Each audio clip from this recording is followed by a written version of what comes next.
Hey everyone, welcome Hey, back. yeah, it's a brand new day, a whole set of sessions in new Asgard for you today. We hope you guys enjoyed yourself yesterday. Um, so So, today we are actually gonna start. Well, I can't do the introduction, that's me. Marine, yeah, go let ahead. me do that. So, today we have a special surprise for you because our first speaker is our very beloved co host, Vidush Nama. So, Vidush, if you want to Yes. tell us about you, Oh, tell a bit about myself. of So, course. yeah, I don't know if I introduced myself yesterday now that I think about it. Uh, I'm Vidush Nama. Well, I do introduce myself in the session, but still from here, I actually have my own agency, Orion Consulting, where we focus on mobile and web development and a few IoT and desktop projects as well. And we mostly have fun. And I'm a geek, so I dabble a lot in new technologies, have fun with it. Lately, I've been working with robotics and IoT, all good stuff. Um, Awesome. yeah, so this session is going to be about Xamarin. I've worked a lot with mobile technologies and quite a few of them, and this was one of my favorites when I started. So yeah, it's going to be cool. Awesome, looking forward to it. Yeah, So, shall we get on with it? yeah, sure. Let's Yes, go. okay.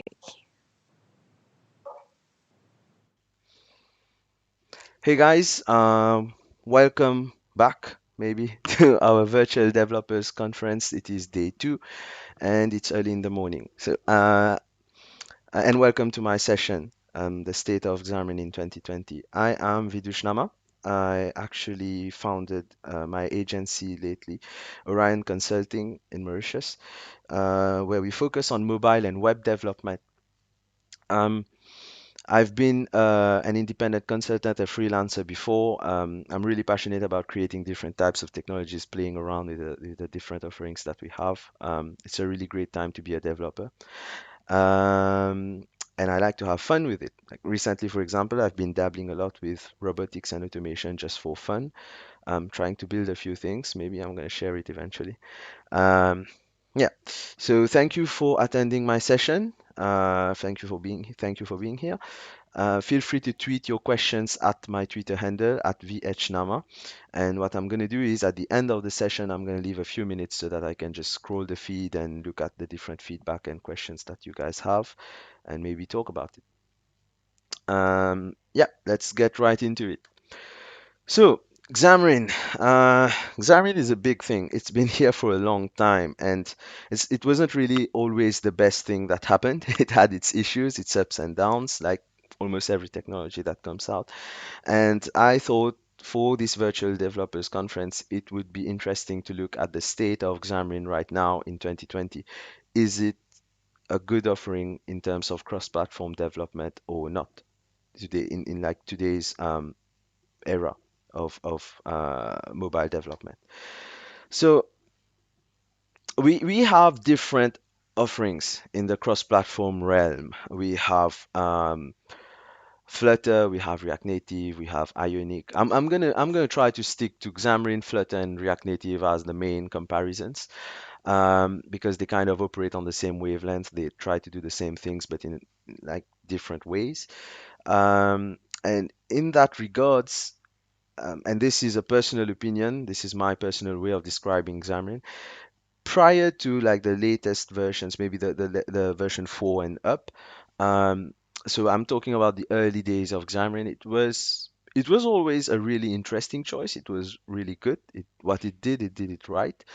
But it was not always the easiest platform to use. What I mean by that is it was really easy for you to create a functional application, something that will work, something that will do what it needs to do.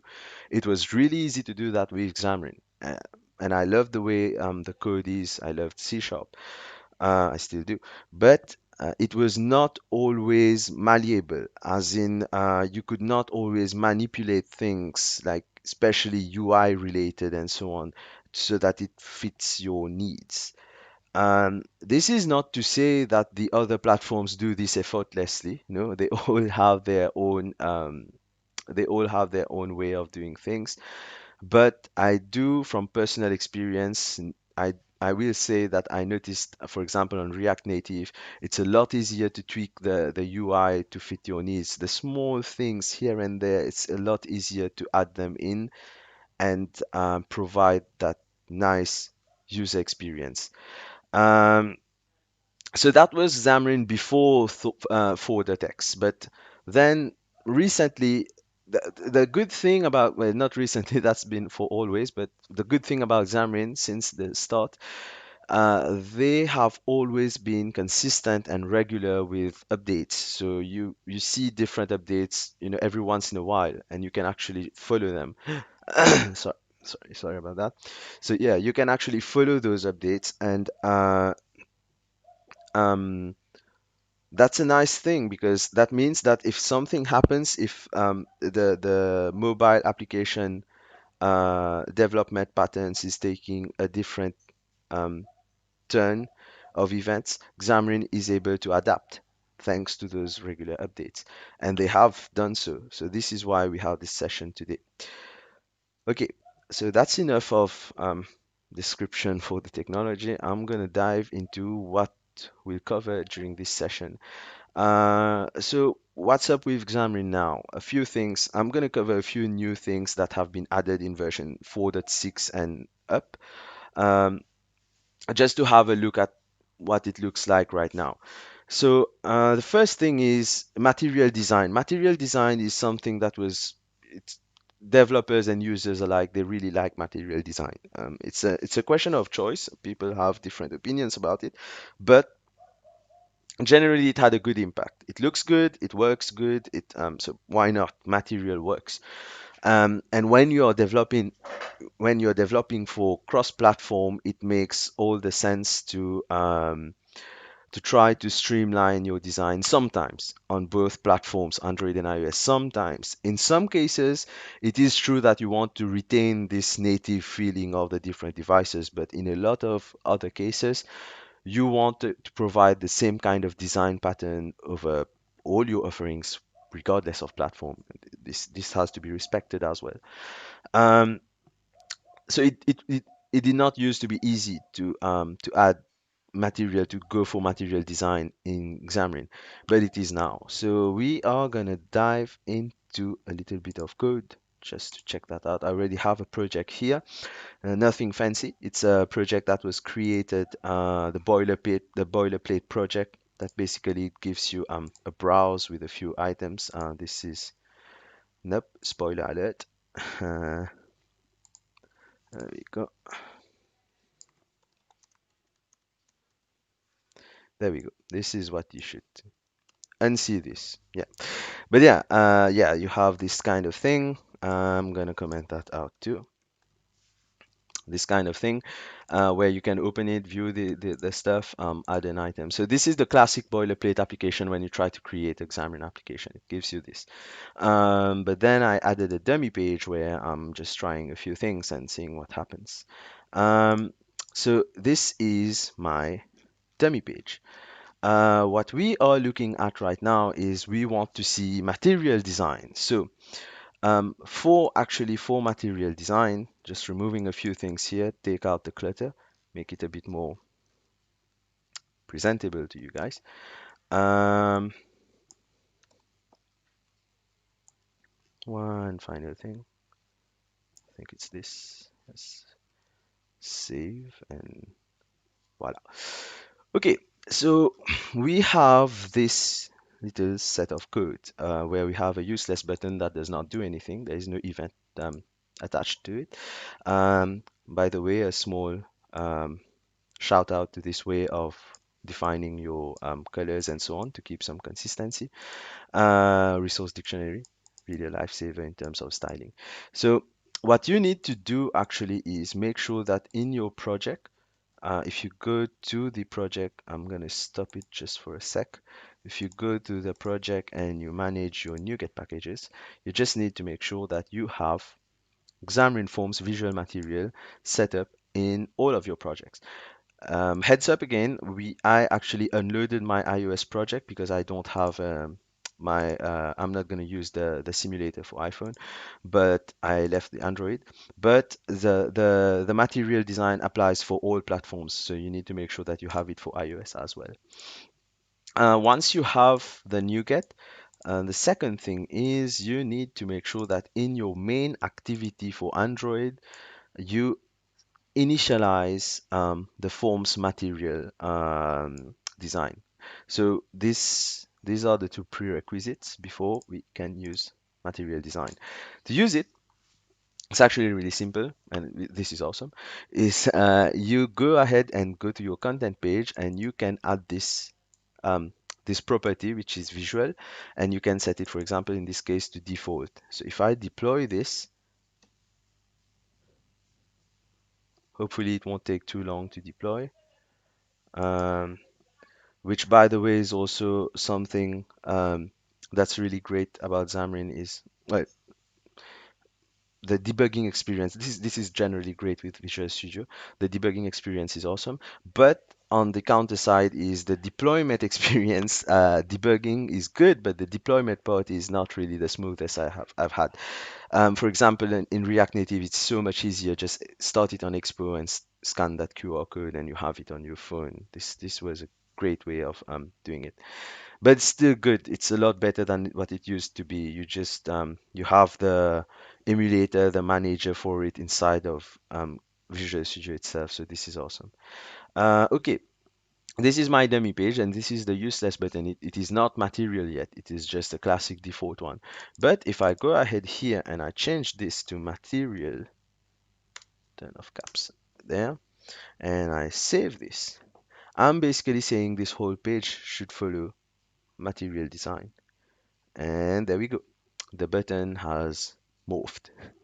What you can see is it's a bit shorter, the font is different, and not sure if you're going to see it on an emulator, but on a device I can guarantee that normally you would have a shadow applied to it, which is classic of Android buttons. You have like this little this shadow that makes it look like it's popping out of the screen. This is nice. Um, yeah, and you have the classic, when you click on it, you have this Android, very Android-y animation where you have this wave, which is nice. So this is good, but it's not always the case that you want your entire page and all of the buttons in the page to be material design. So you would want a way to take control of that. And actually, it's easy to do it with Xamarin. In this case, for example, here I'm gonna replicate this button. There we go. I'm gonna replicate this button, and you're gonna see that what happens is I added the visual material to the button and not to the page, which is also a possibility. Once you do that, um, just gonna set this one to default. So the rest of the page is gonna be default. As you can see, the two buttons, then two different styles.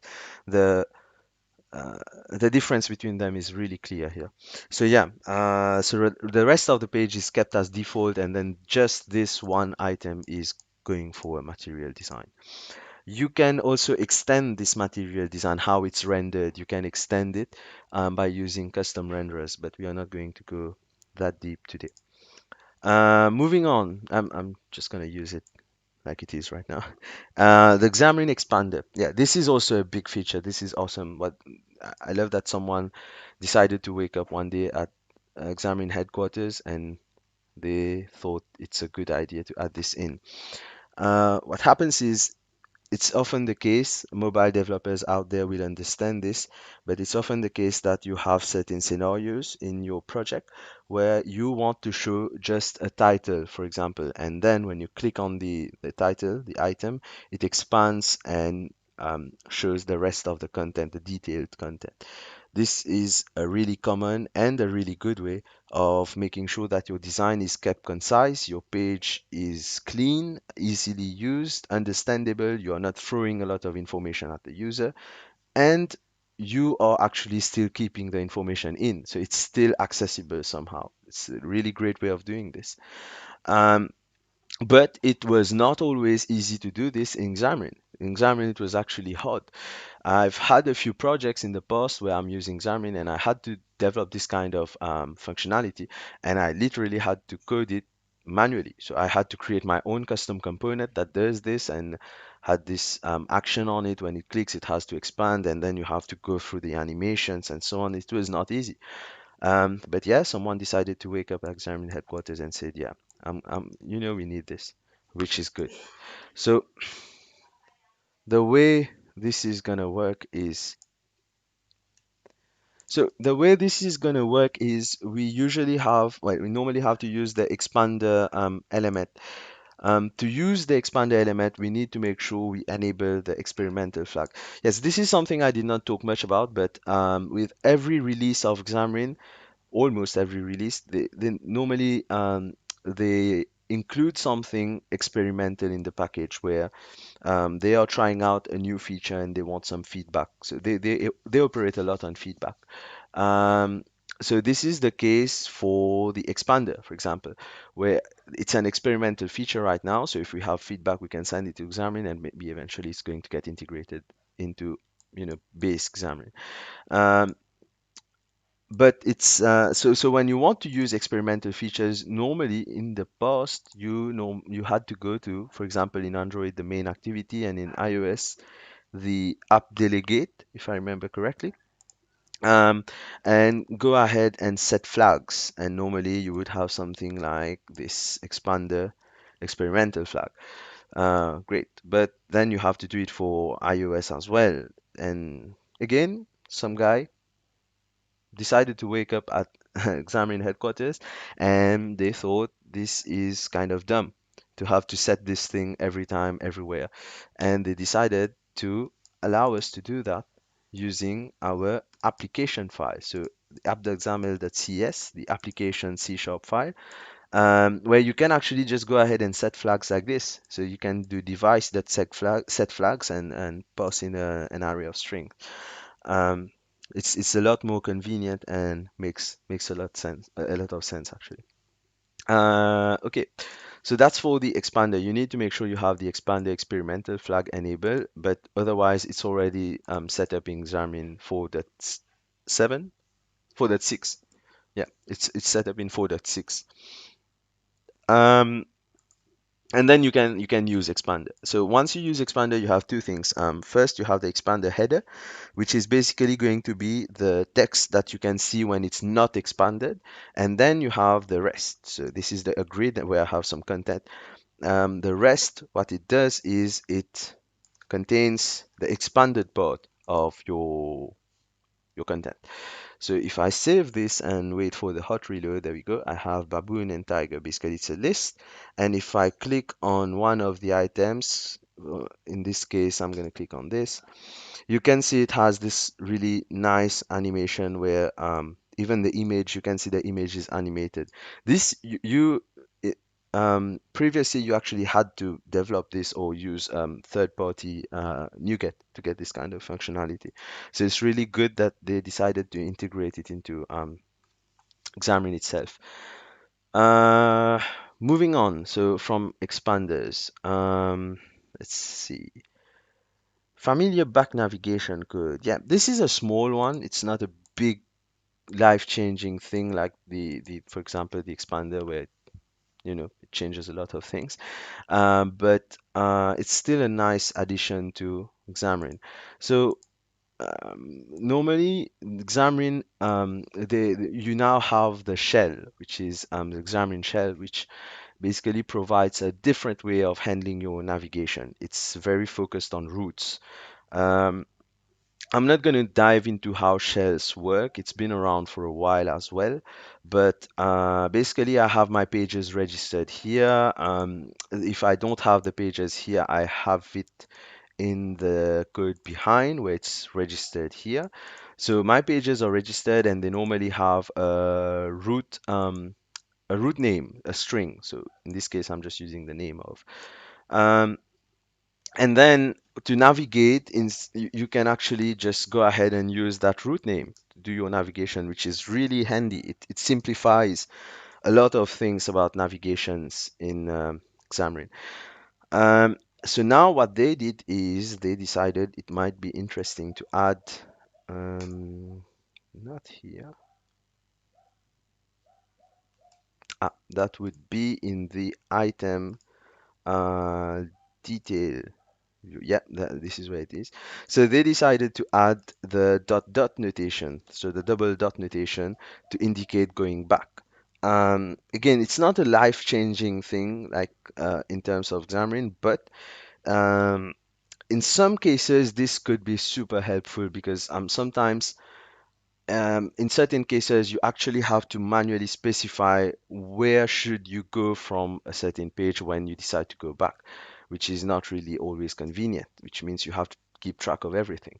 Well, in this case, they are still keeping track of everything of where you were before, but it's done automatically. So you just go ahead and use the dot dot notation, and it's going to go back to the previous page.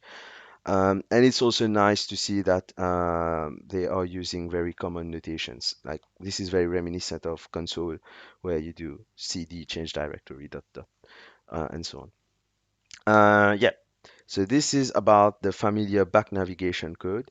Moving on to the next part, we have grid, row, and column definitions. Yeah, this is also a small one, but it makes all the sense in the world to have it. Um, Normally, when you have Xamarin, the way it works is it's heavily dependent on layouts, on stack layouts, grid, and so on. This is grids especially are super useful because you get to have this precise control over where things should go and how your screen real estate should be distributed. But to do that, to use that, you normally, traditionally, you would have this. So you have your grid, and then you have grid.column definitions and maybe grid.row definitions, and you define how many columns you have and the width and so on. But then they sometimes some guy woke up again at the Xamarin headquarters and decided that yeah, this is not really the best aesthetically it's not like the best way for a developer, and they decided to introduce this. So it still does the same job as the counterpart, the older counterpart, but it's a lot easier, especially when you're developing, like it does not disrupt your flow. You can define things really fast. So I think from a developer experience point of view, this functionally does not change anything in your app. It's just the development is changed a little bit. So from a development point of view, developer experience, it's really great to have it like this. Um, so as you can see, this is already deployed. I have it only in Baboon, where I have two columns as auto. Auto is basically saying that take as much space as you need. And you can see this is what it does. So if I go ahead and change this to star, star is the ratio, the aspect ratio, no, not aspect ratio, but the distribution ratio of the, for example, for column, it's going to be the width. So when I put a star, I'm saying it's 1 to 1 right now. If I put 1 to 2, then the text is going to get twice as much space and so on. So if I save this, it's going to hot reload, and you can see the image is taking a lot more space, and they have like same width. This is not what we want, though. We want auto, auto. There we go. Um, so that's for the grid column definitions. Same thing you can do for row definitions. And yeah, that's great. Next up is multi-binding. One of the small things that actually changes a whole lot of things for developers. If we go to the items page here, and I'm gonna open it here, you often have different kind of scenarios where you want to show a mix of information. So for example, in this case, I want to show first item and then a dash and the description or something. Let's take one really good example would be the first name and last name.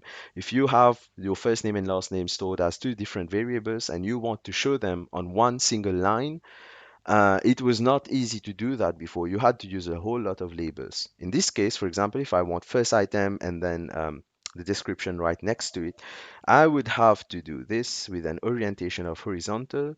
I would have to, let's say I want to separate it with a colon. So this right here. So I would have my three labels, and yeah, that's it. So three labels, text, colon, description, and then I can get this kind of UI. Not really the most convenient. Let's set this to the same um, font size. It's not really the most convenient way of doing things. Um, so we've Xamarin 4.7, yeah, 4.7. They actually introduced multi-binding where I can do label. Ah, this happens. I can do label. I'm gonna just go ahead and take some of these things here so that I have the same styling as before. There we go. And then I can do label dot text. So now I want like more control over how the text is being used. And I can do multi bindings. So if I'm not mistaken. No, not this. There we go. So multi bindings, and then I can have one binding, uh, one binding, and I give it the path of where it should bind. So in this case, it should bind to the text. Um, and the second binding should bind to the description. So how is this going to bind? This is the awesome part, is we use string format.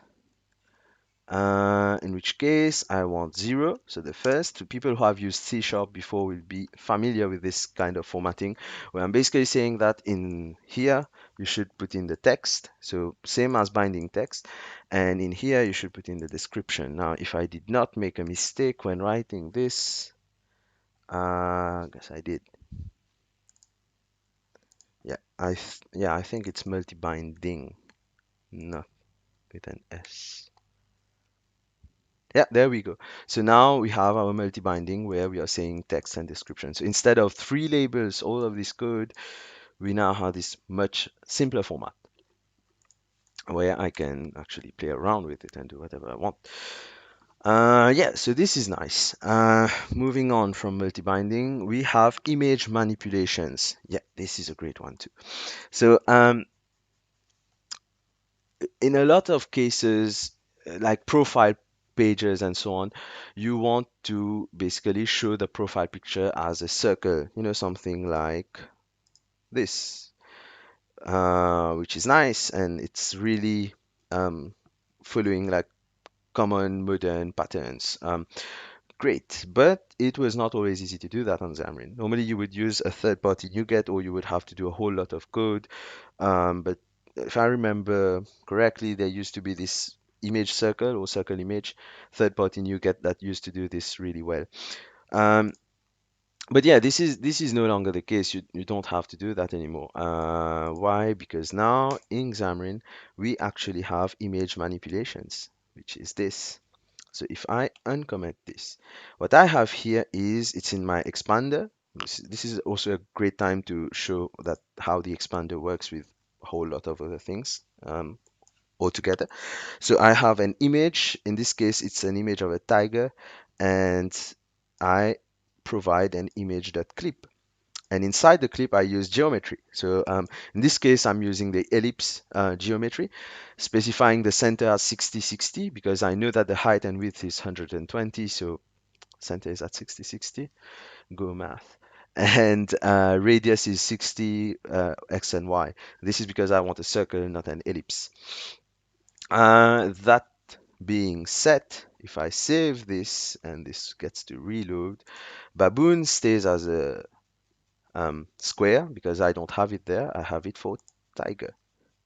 And here you can clearly see the difference. Easy image manipulations. Awesome. So now moving on from image manipulations, there's something that is a bit related, which is paths. What paths is, it's basically using SVG to draw something on your screen. You can use this for different things. Uh, but one of the most common ways to use this is to create like really beautiful user interfaces with nice corners and irregular shapes and so on. Um, so what happens is normally to use this in Xamarin, there are a few things you have to do. Not much. The first is you have to set the experimental flag again for. shapes. Where is it? This. Nope, not this. app.xaml.cs. CS. Yeah, there we go. So we have shapes experimental. We need this flag because behind it's actually using shapes, Xamarin shapes, Xamarin Forms shapes, um, to render the SVG. And this is why I have a fancy page. So I'm gonna just enable this button here. It's nothing extra about it. It's just a button that navigates to fancy page. And before we click on the button, let's check out the code. So fancy page is just a normal page. It's bound to a fancy view model, which does not have anything, just a title. So this title here, and it's model animated, so it's gonna slide up from the bottom. Um, I have a grid, basically filling up the screen, and I have a path, which is what we want. So yeah, now that I have the flag set up, I can use path. I have all this classic stuff that components normally have. I can do the grid row span, column span. I can set the horizontal and vertical options. I'm trying to centralize it here. I have the fill, which is really important. I can set the color. And I have data. Data is well, this is where the SVG comes into play. And if I try this page and it opens up, and there we go. This is actually the shape that this path is creating. So thanks to this, I actually now have this beautiful interface here where I can add a few fields and maybe a button down here. This would be really interesting to use. Um, I can actually play around a little bit with things, setting this, for example, to black. I think it's going to be a lot better in black. Yeah, there we go. And you can see it. So, yeah, this is both. If you want to play with this and you need SVGs, I don't have it in mind right now, but I'm sure if you search around, you'll find it.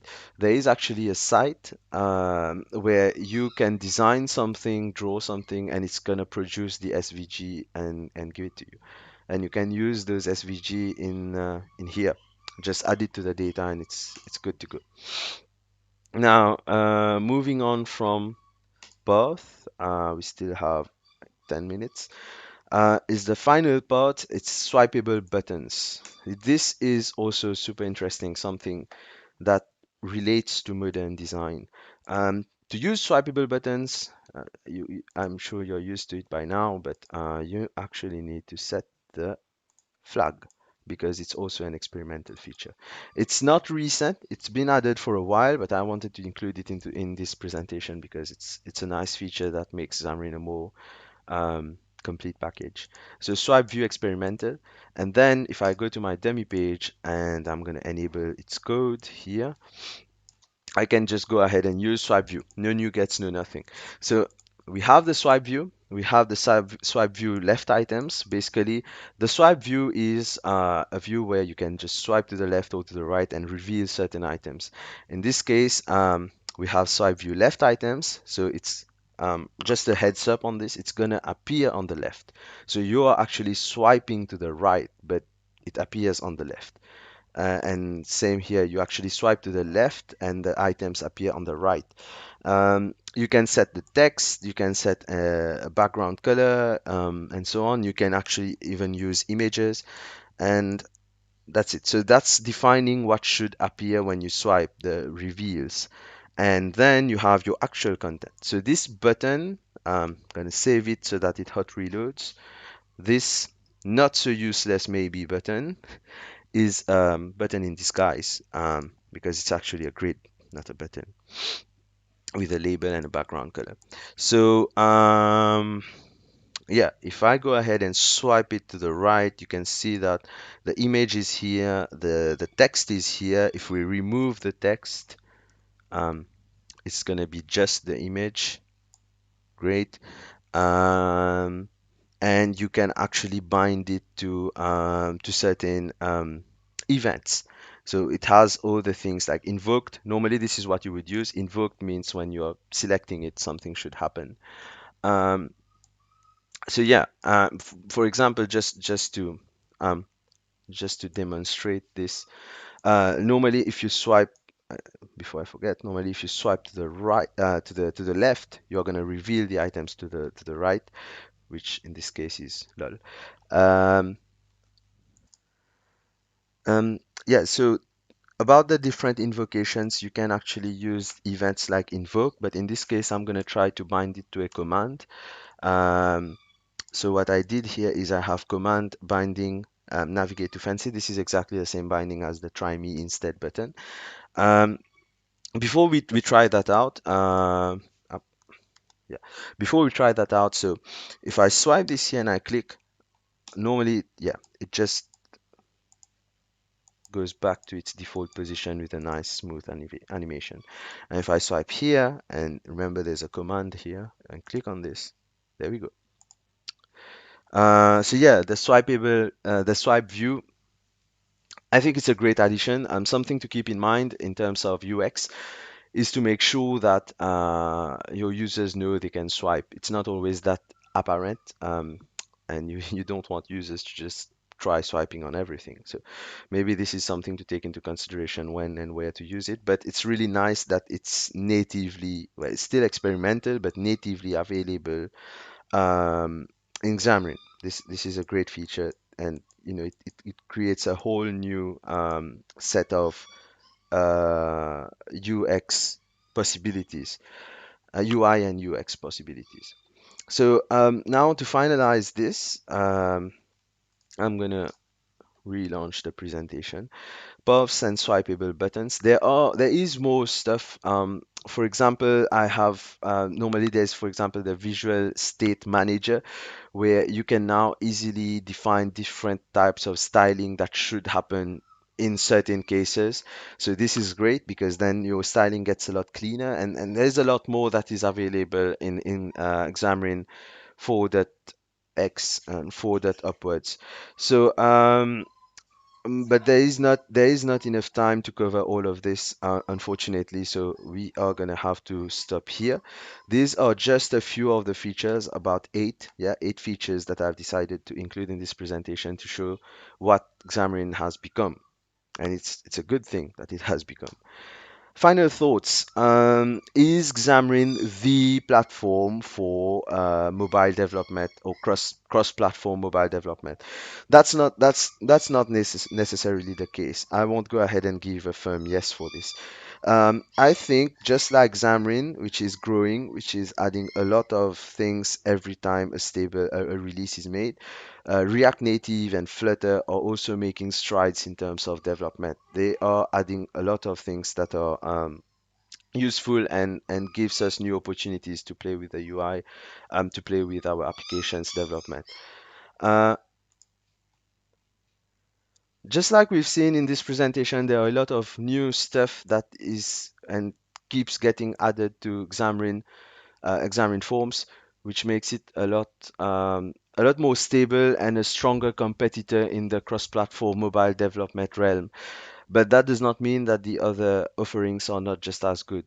Um, so whether Xamarin is the platform to use for cross-platform mobile development, that's not necessarily the case. It depends on what kind of application you need to develop. The nice thing about Xamarin is even though they are growing and adding new things, they have not lost what makes Xamarin a compelling choice at the beginning, which is basically development of a stable mobile application first. So it's still focusing on functionality while trying to improve some of its weak points. Um, so taking that into account, based on the project that you need to do, the need to develop, you have to make the right choice. However, if you do decide to go for Xamarin based on, well, for any project, I don't necessarily think that it's a decision that someone will regret because it's a lot more mature as a platform than it was a few years back. But that's just an opinion. It depends, of course, on the various developers and what they want to do. So that's about it for my session. That covers everything I had in terms of the state of Xamarin for 2020. Thank you for watching the video and thank you for attending the virtual developers conference. Don't forget to leave a feedback, comment on the live stream, and share the video, subscribe to the channel, and so on. Um, and I hope you guys are going to have a great day as day two of the conference. So what we're going to do now is we're going to move to a Q&A session where I'm going to go through the feed of your Twitter feed and pick a few questions that we can discuss. Till then, thank you for attending and have a great one.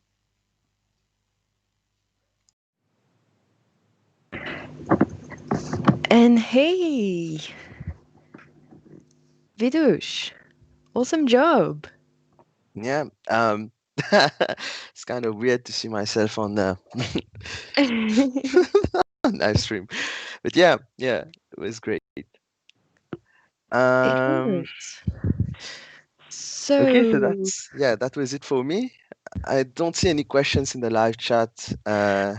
no, there's no questions in the live chat, but I did get a question from like a cat lover friend Oh, who is asking you about CSS in Xamarin. What can you tell us about this?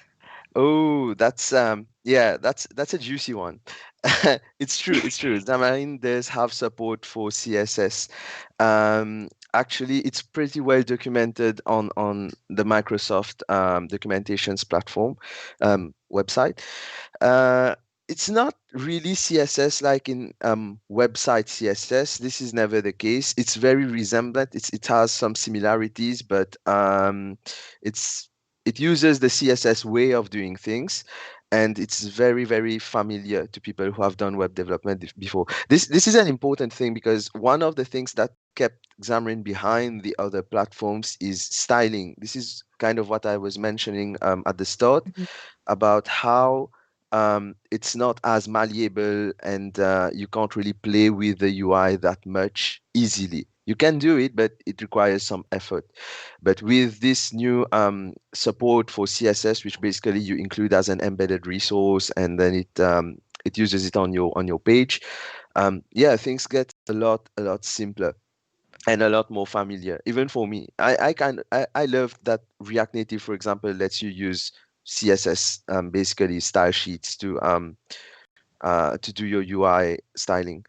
You know what? I'm gonna leave a link in the YouTube chat so that if anyone wants to look into the CSS thing, you guys can go ahead and check it out. Just remember to replace the dot with a dot. You'll see it in the because we can't share links. So, all right, Okay. there we go. Hey, Marie-Emily, thanks very much. Appreciate. Okay, guys. Well, thanks a lot for watching. And Vidush, do you have anything else to add before we leave?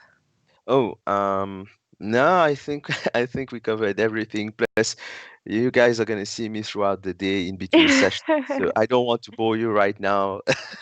Okay, well Let's keep then. the things for afterwards. Okay, guys, so we're going to be back in about 15 minutes, and well, stay tuned. Thanks. Cheers.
2, 1. Hey everyone, welcome back. Yeah. We are back with another mobile related sessions. He's trying to compete with me. No, it's it's actually fun. He's using Flutter. It's different. Yeah, it looks like it's gonna be interesting. It's real-time mobile application using Firebase and Flutter. Um, which is awesome because Flutter is really nice. It took a different approach to mobile development, and this Okay. presentation is by Devansh Raman. So let's just bring him in and let him talk a little bit about this. What do you think? Hey Devansh, Hello, welcome. hello, Doing Marine, good, and fine, thank Vidush? you. Yeah, How are you doing this morning? I'm doing great, thank you. Was first time you're live on YouTube. Think fast. Yeah. What do you have to say? Now, Uh, well, thank you for having me. And it's the first time I'm speaking at the DevCon, and I would like to thank the MSCC and everyone involved for organizing such a great event. yeah, true. And the viewers, they make it Yeah. like the viewers and attendees, they make it worth it every time.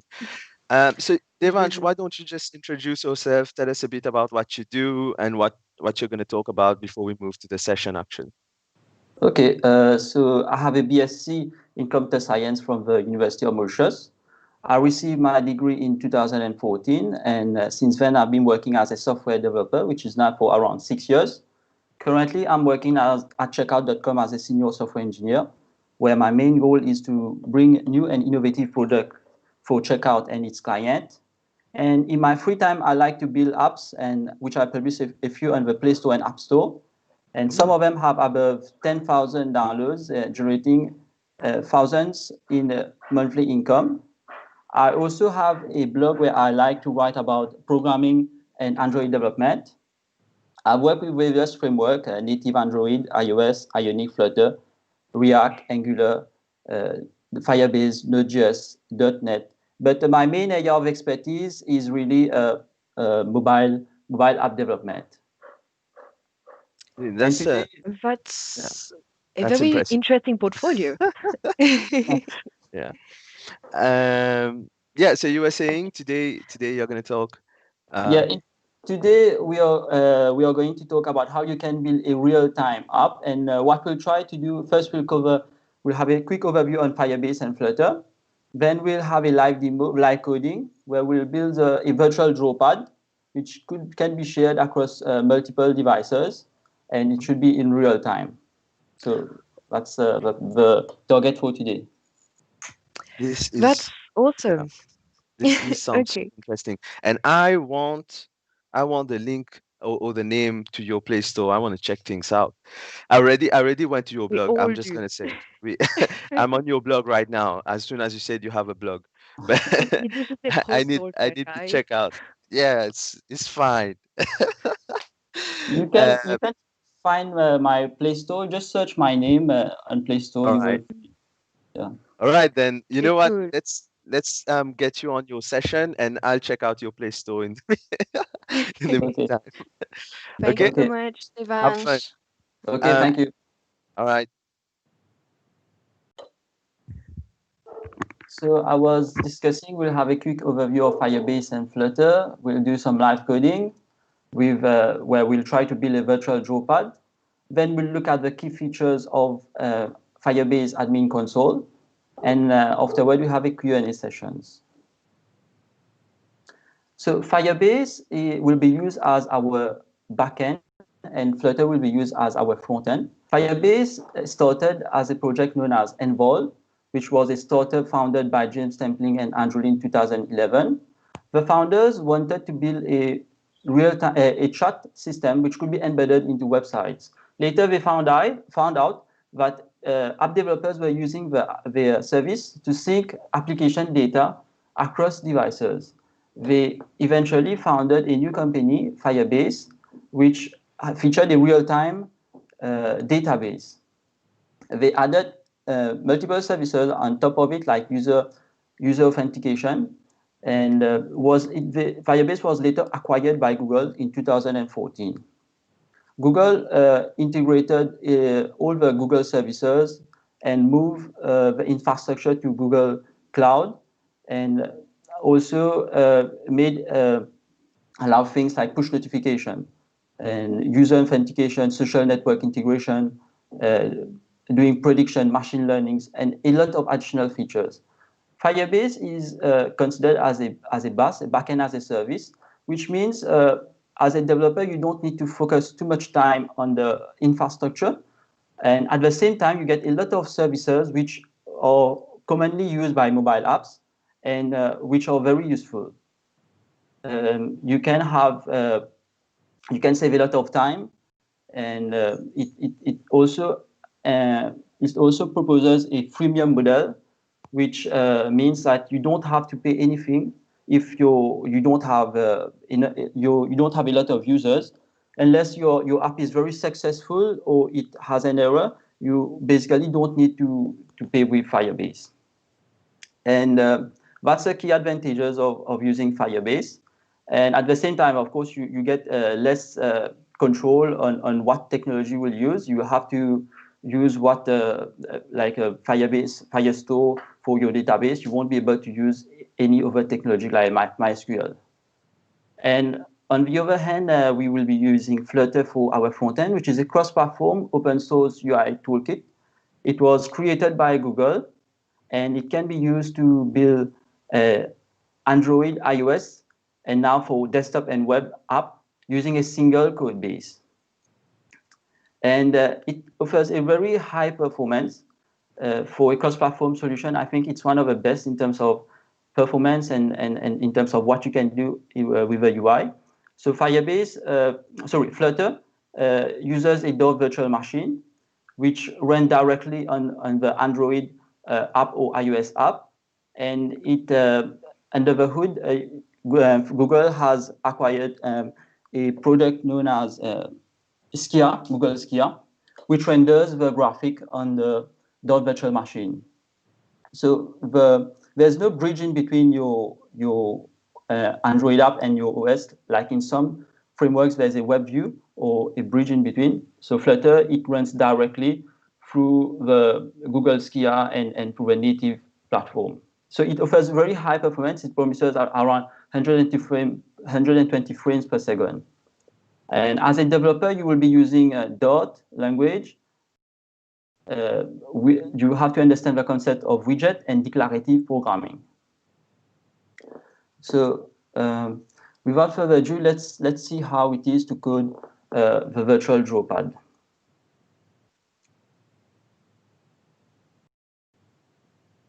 So we will not start from scratch. We will be starting with an offline draw pad, and I'm sharing with you two different phones. So I'm mirroring my my Android phones here, and I'll be running the app. So again, due to time constraint, we'll start with a very basic app. And before, maybe I can just tell you, if you have not used Flutter, you will need to install the Flutter CLI and also the plugin on VS Code to be able to get started. But you can find the link. You can easily find a link how to get started and install it on macOS, Windows before that. So I've already done this.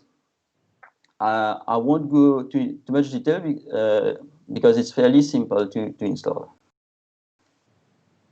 Now, as you can see, currently we have a draw screen, which takes a list of points, which has an array of points. Okay, and on pan update, it will mean that when I'm clicking and dragging on the screen, it should add the points, add each individual points to the array of points.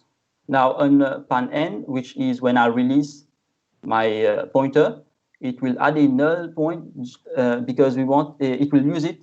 The pad widget will use it to be able to differentiate between the next line, next drawing. For instance, here we are using a widget pad which will take a list of points. And For now, we'll just try to focus on this part. We have a list of points which we want to be able to save on a backend on a Firebase, and at the same time, being able to synchronize the list across devices so that we can see all the drawing appear on the next device. So if you can see now, I'm drawing on one screen, but it's not appearing on the next. It won't appear because it's saved only on the app.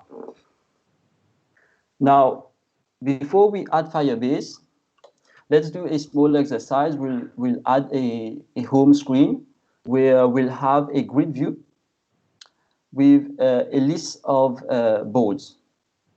List of boards, so which will have board 0 to 7. Just to get an idea of how you can develop with Flutter. So we'll add a home screen.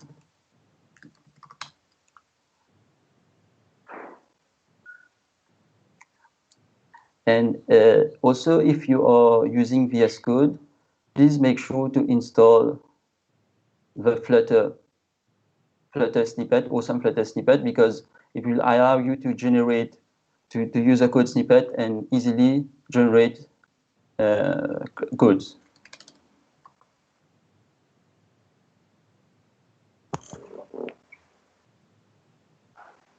So yeah, it's a bit slow right now.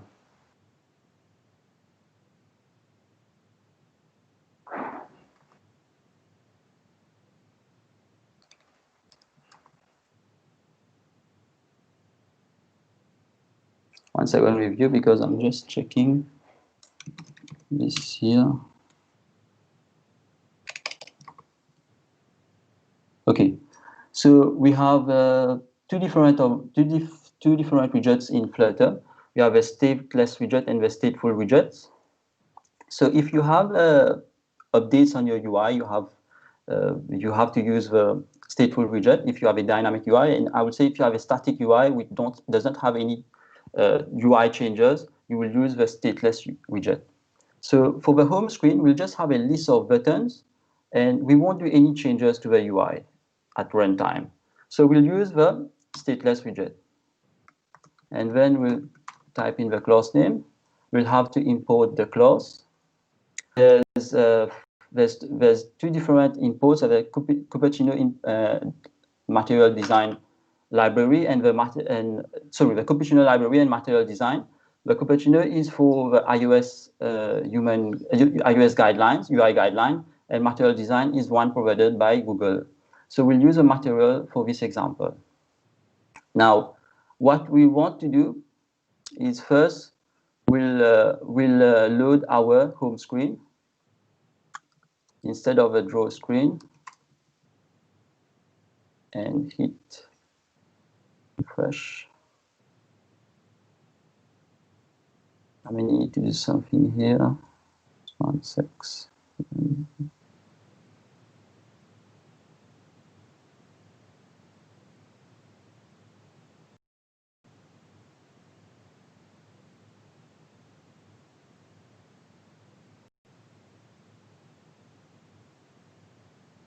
Yes, I'll run the app again.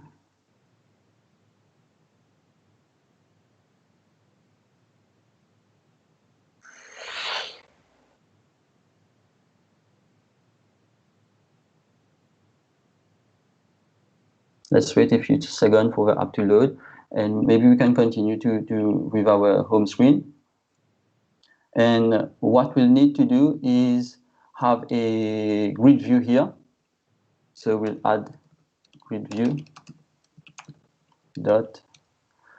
We will have a static grid view, so we can use dot count. It's a bit slow. And then we can have two. Actually, we can have depending on how in the grid view, if it will be dynamic, we'll use a builder. Else we'll just here as an example, we use a count. And then we can see inside what we need to define.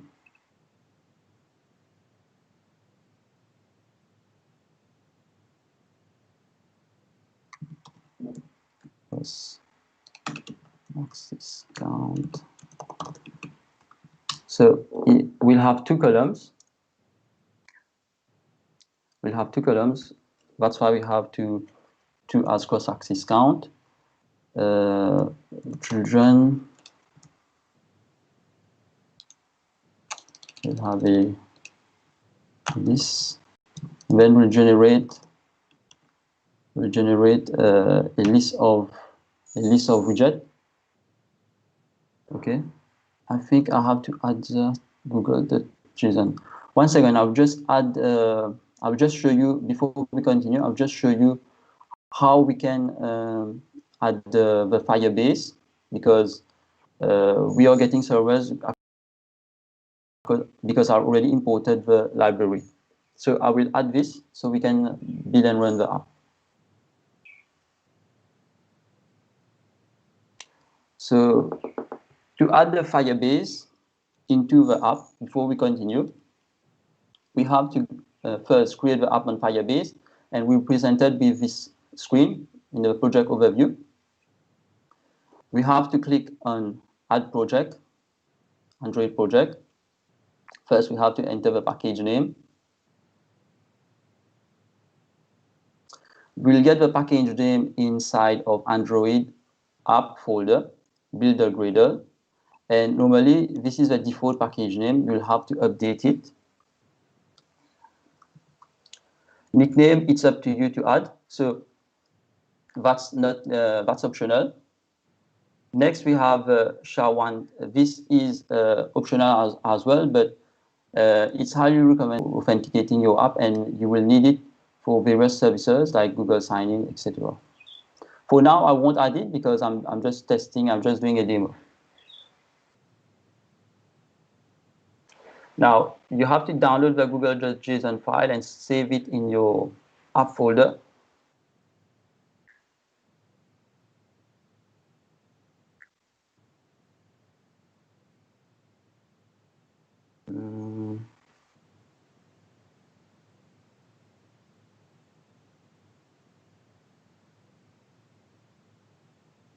So we'll store it here. Click on next.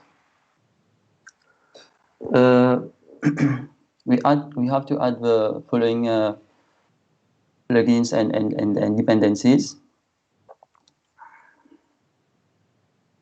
So inside of your build for the project level Android builder Gradle, you have to add the class name here, class path.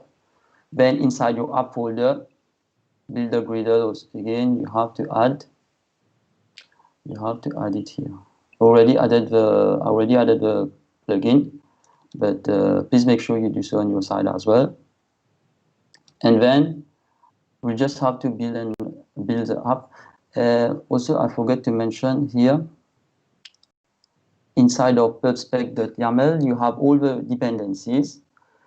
I've already added the Firebase and Cloud Firestore because my connection is a bit slow. And to get it, you just have to go to on pub.dev, and you will find the different packages which can be used with Firebase, with Flutter, sorry. So I have two packages now I'm using, so Cloud Firestore and Firebase. Cloud Firestore will be used for the database, and Firebase Core is required to install Firebase.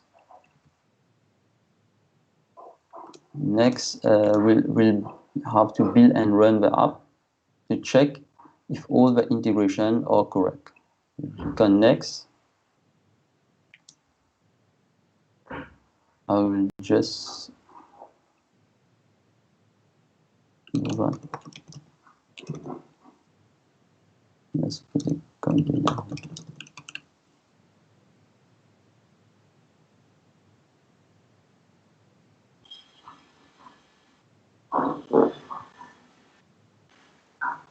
Let's build and run the app again.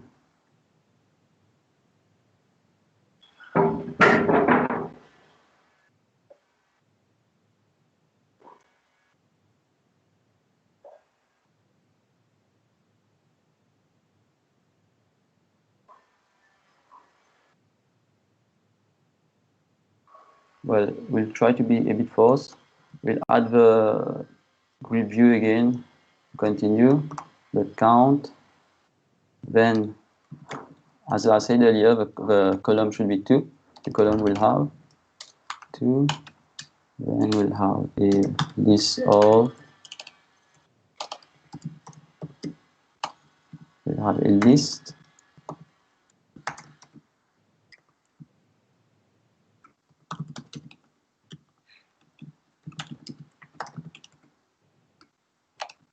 We have a list, so we have container first. And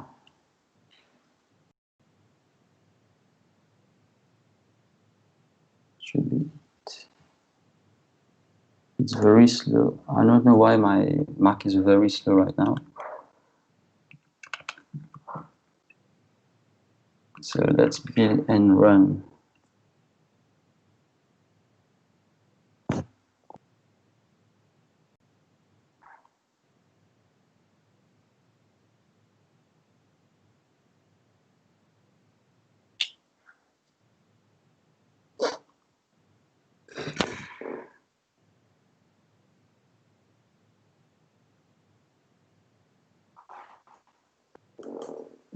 Still waiting for it to build.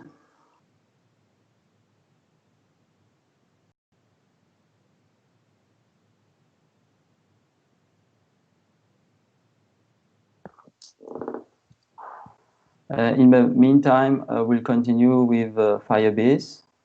We'll look at what we will be doing afterwards. So we'll look at the Firebase Firestore, where we'll be storing the list of points. And that's the Firebase admin console. You will see that there's a lot of different features in the admin console, like you can send push notification, you can do things like analyze all your crash, you can do analytics, and there's a lot of different features in the analytics part, like you can track specific audiences, and prediction is very nice tool. You can essentially use prediction to predict users who will be installing your app, and at the same time you can do things like send a push notification to those users. That's a very interesting feature from Firebase. And of course you can do things like push notification. In-app messaging is nice also. So you can have a pop-up dialog. For example, when you will be sending a notification to the users who will be installing your app, you can send a dialog to ask them for feedback. You can do remote configuration, where you can do also some experiment. So based on remote config, you can do some experiment. You have 2 different UI and for a group of users, and then you will do some experiment and see what UI is performing, which UI is performing better, and things like this. You won't be able to see any prediction here because this is a new project. If I run it in another project, you will be able to see maybe later on.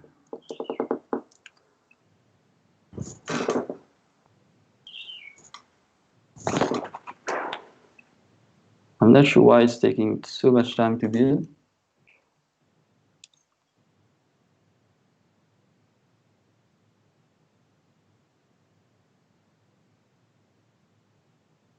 Let's continue. So what we'll have right now is a list of boards. What we'll do is we'll have to add a text to it, and it's very sad that you can't see it right now, but we'll continue because we have a time limit here. So child, we'll have a text, and in the text we'll want to have a board number. So we'll have board, and then we can get the index here in this lambda expression. So we'll just say the index, and then let's hope it runs. Okay, it's running hopefully now.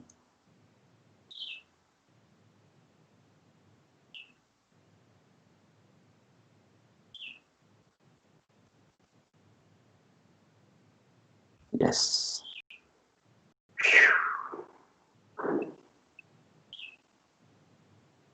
Yes.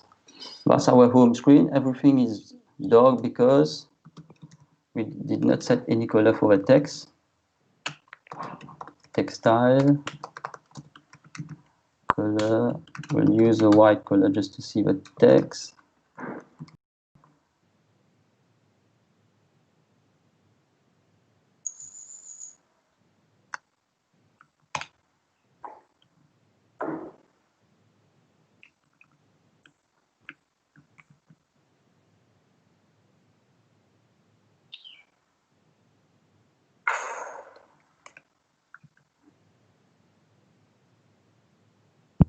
Okay, we can see the text now, and we'll center it. Yes, we'll center the text. We can wrap a widget known as center, just to center the text. We'll make the font a bit bigger. So font size, let's put it 22.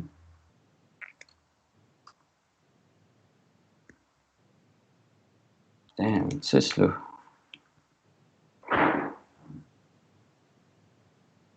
$22, and then maybe we can set a background color with all the tiles. We'll add a list of colors. Essentially, I think just to save time, just copy the list of colors here, and we'll set it in the background of a container.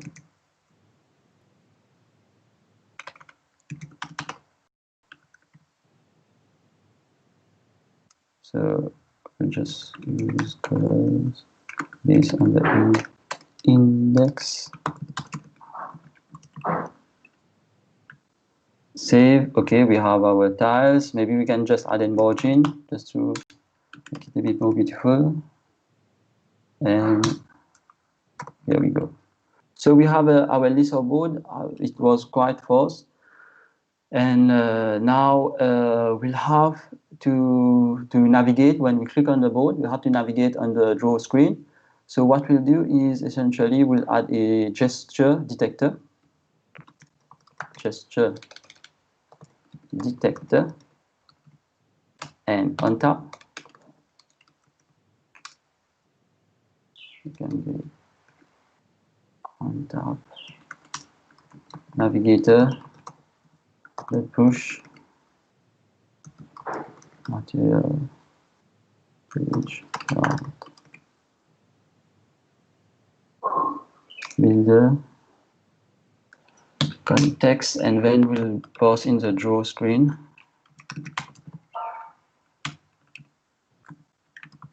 Okay, we have to import, sorry. So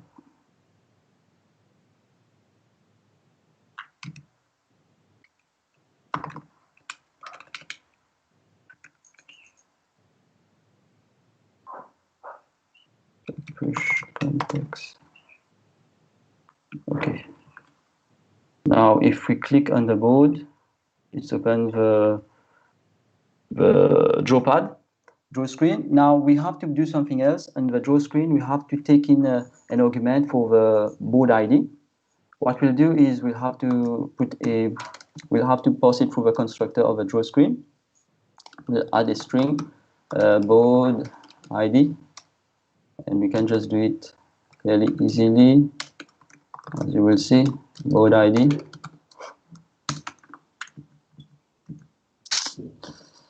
Board ID. And then on the home screen, we just pass in the board ID from the index we have, underscore index. Okay, one thing you will see what I've used underscore here, it means that the variable is private, and if we don't use underscore, it's public.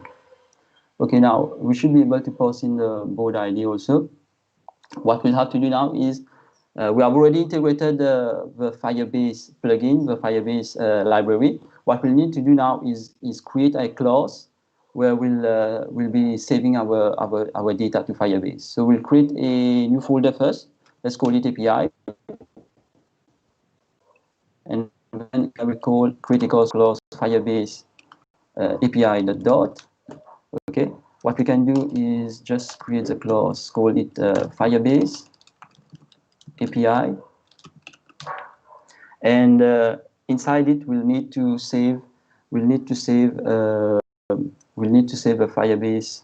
We'll need first to instantiate the Firebase Firestore and pass in the board ID. So we'll pass it through the constructor Firebase Firestore and underscore db final string board ID, and we'll pass it through the constructor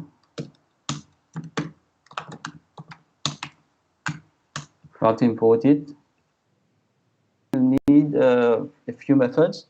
First method will be to set the points. Let's call it save points. Sorry, set points is better. Set points. We'll need a method to get the points.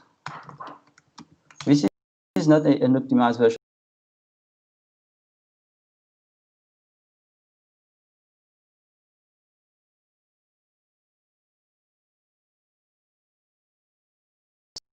Let's save on the screen. So now let's see how we set the points. Okay, how we store the points. We store it in a list of map. So we'll just use this itself. This point itself, we will be saving it. So we pass it in the argument here, points, and we'll first try to build this method. So what we'll have to do is use the DB Firebase Firestore dot. We'll create a collection. So we'll store the points in a collection of strokes, okay? And then the document ID with the document ID of a board.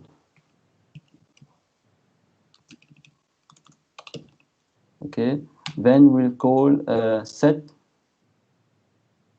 We'll call set, yes, set, and then we'll pass in the points. So here we have points. Good. Now we'll have to get the. No, sorry. Before that, let's test this out. Let's test this out here. On pan n, we'll save the points. So on pan n, we'll have to call the first. Before that, we have to initialize our Firebase API on init state. So we'll create a Firebase API here. Firebase API. Let's call it API. And let's initialize it here. Firebase. Firebase Firestore dot instance. How to import it?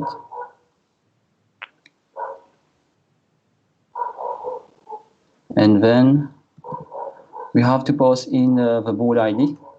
So widget.board ID.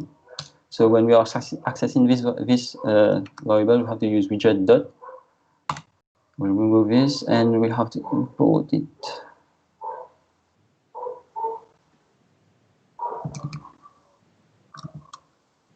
Okay, so we have our API. We just need to save it here. So underscore API dot set points. One thing though, we'll need to have two variables, two lists, one of points and one of unsynced points. So I'll have to change this. So instead of points, we'll have unsynced point as well. And in the unsynced points, we'll be using it. We'll be updating it once we update the UI. Once we draw on the UI, sorry, and also we'll have to add a null point here. Plus, we have to save it here. Then clear. Okay.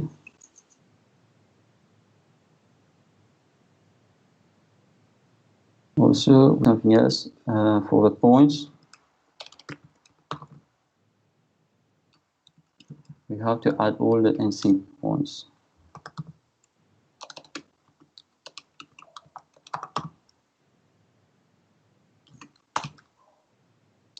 Why is it so slow? Now, just save it. That's for updating the points. Let's join the screen now and see what happens on the Firestore. Gets an error, of course. And set points was called on null. Okay, we have to hot restore the app because it we have changed something in the initialize method. And we'll have to do a hot restore to reload the full UI. So now while we are drawing, let's see if it's saved in the Firestore. Yes, it is saving. So we have our board number, so it's saving in the Firestore. Well, that's fine, that's great. Now, what we'll need to do is to get the point which is saved directly from Firestore instead of from the list of points we have here. And let's do that by adding a first in the Firebase API, we'll add the method here. So we have two types of we can return a future or a stream. Or when we use a future is when we have to wait, we have to do something asynchronously, we have to wait before the response comes. And when we are getting data from the server, we have to wait a few seconds. So we have to use either the future, and but when we have multiple data coming from the server, we'll use a stream. And if you use Java, it's a bit similar to stream which you use for reading a file. And so here we'll have any update which we are pushing to the points database. We'll be returning it through a snapshot, and we'll return a stream of documents.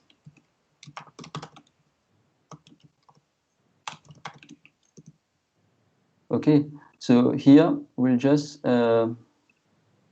use the stream builder here,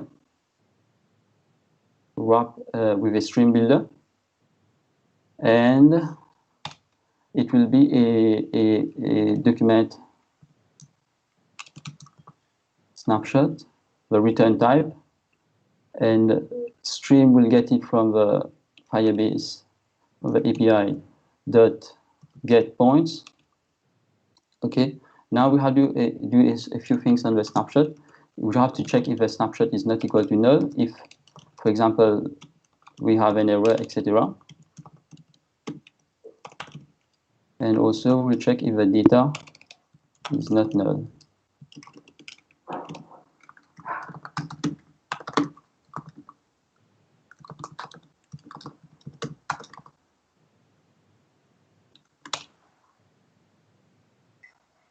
So if it's not null, we'll first clear the points.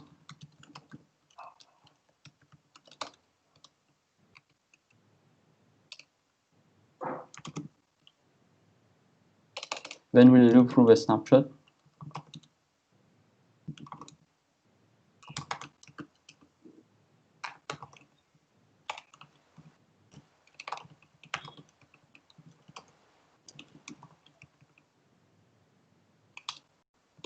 We'll check if the point is equal to null just to add it as is. Null, we'll add it to the list of points.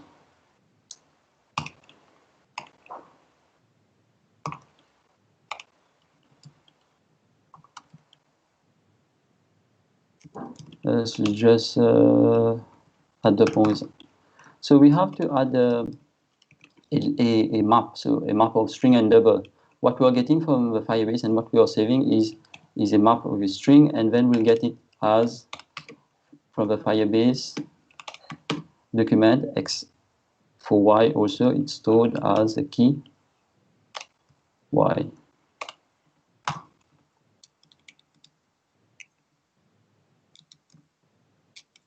So that should be good.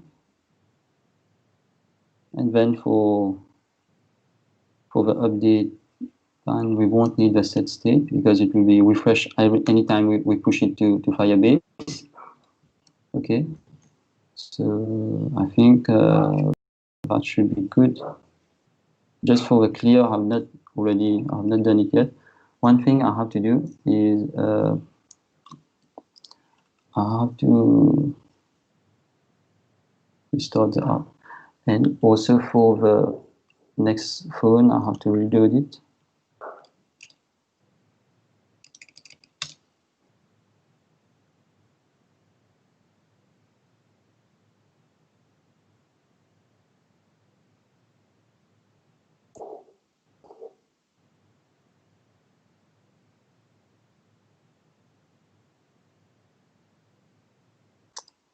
So this one.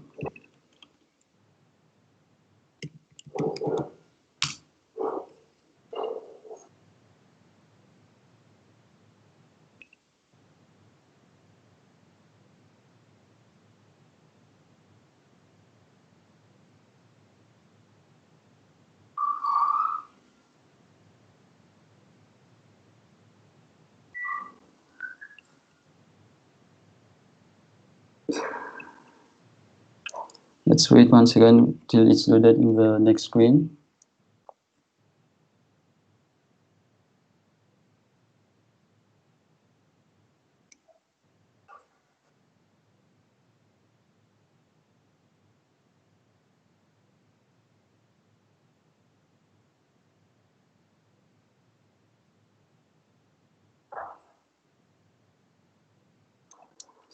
Yes, we'll just clear this.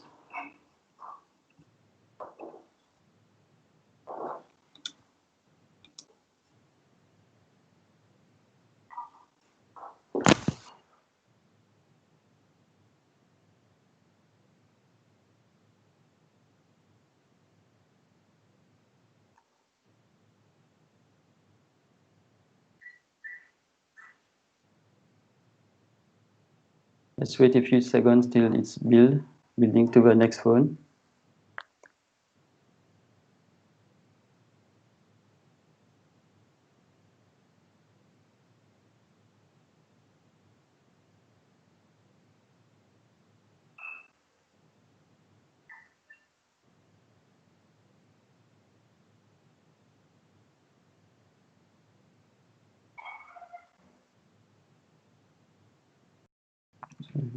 Yeah.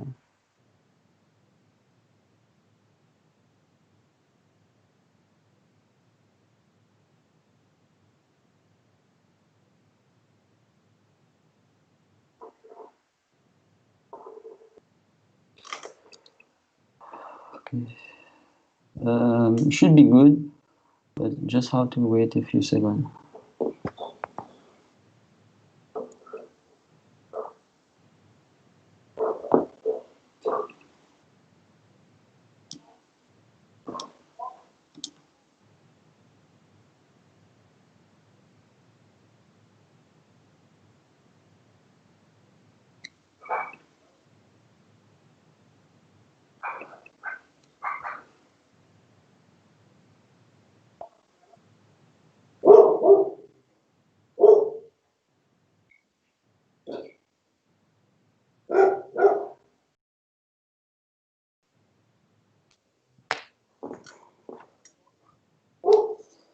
I'm really sorry, guys. It's taking a lot of time to load. I think because Skype is loading for a few minutes, it should be good.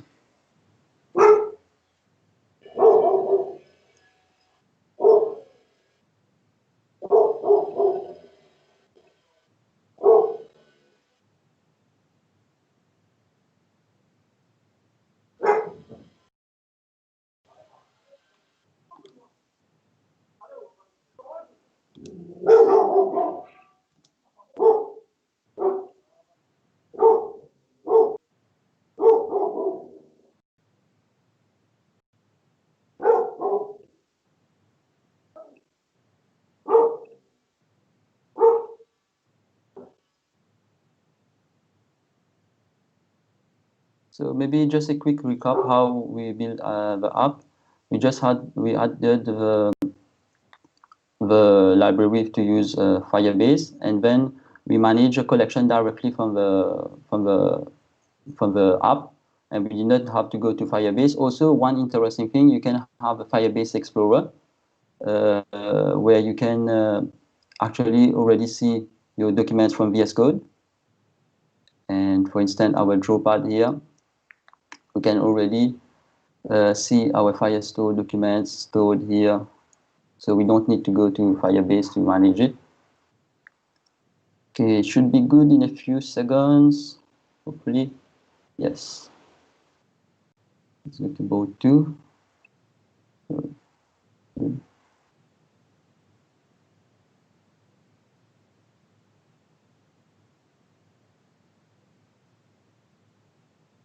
So we'll just type in hello world. As you can see, it's replicated on the next phone, which is a different mobile device. And I think we have been able to complete our real-time app. And any changes on this side also should be reflected on the other device. And this means that we are doing it through Firebase, and it's in real time. Of course, there's a lot of optimization you can do in terms of how you can sync the data, but you get the idea of how you can use Stream and how you can build real-time apps and how fast it is with Firebase. And I would like to thank you for your attention. And I know it took a little bit above the time limit, but unfortunately, due to the slowness of some building and of my Mac, this happened. And I hope if you have any question, please let me know. Thank you, Vidush. Hey, Devansh. Hey, Okay. that was a great session. Really It interesting. was. Yeah. Yes. Yeah, you Thanks. can go ahead and create one of those games now where they have to draw something given the name of the item, you know? Oh, Yeah, the social one. Yeah. You can do like a that cool now. game. Yeah, I know what you're saying. And even the I, audience also can build it because it's not that difficult. As you can see yeah, with true. Hmm. Firebase and Flutter, even the students can try to have some fun with it and build some fun app like that. And it's accessible to anyone. It's free as well to get Yeah, started. this kind of reminds me with something that it's with distributed computing, I think Java or MI, where Yes. we kind of developed something like that once, but this is much cooler. It's using, I mean, it's using Firebase. It's truly real time. It's not limited to a LAN network. This is awesome. Um, okay, so this was a great session. I don't see any questions in the comments. But I you do do have see, a lot of fans. yeah, exactly. I do see a lot of fans. A lot of people were like dabbing for you. Like, Okay.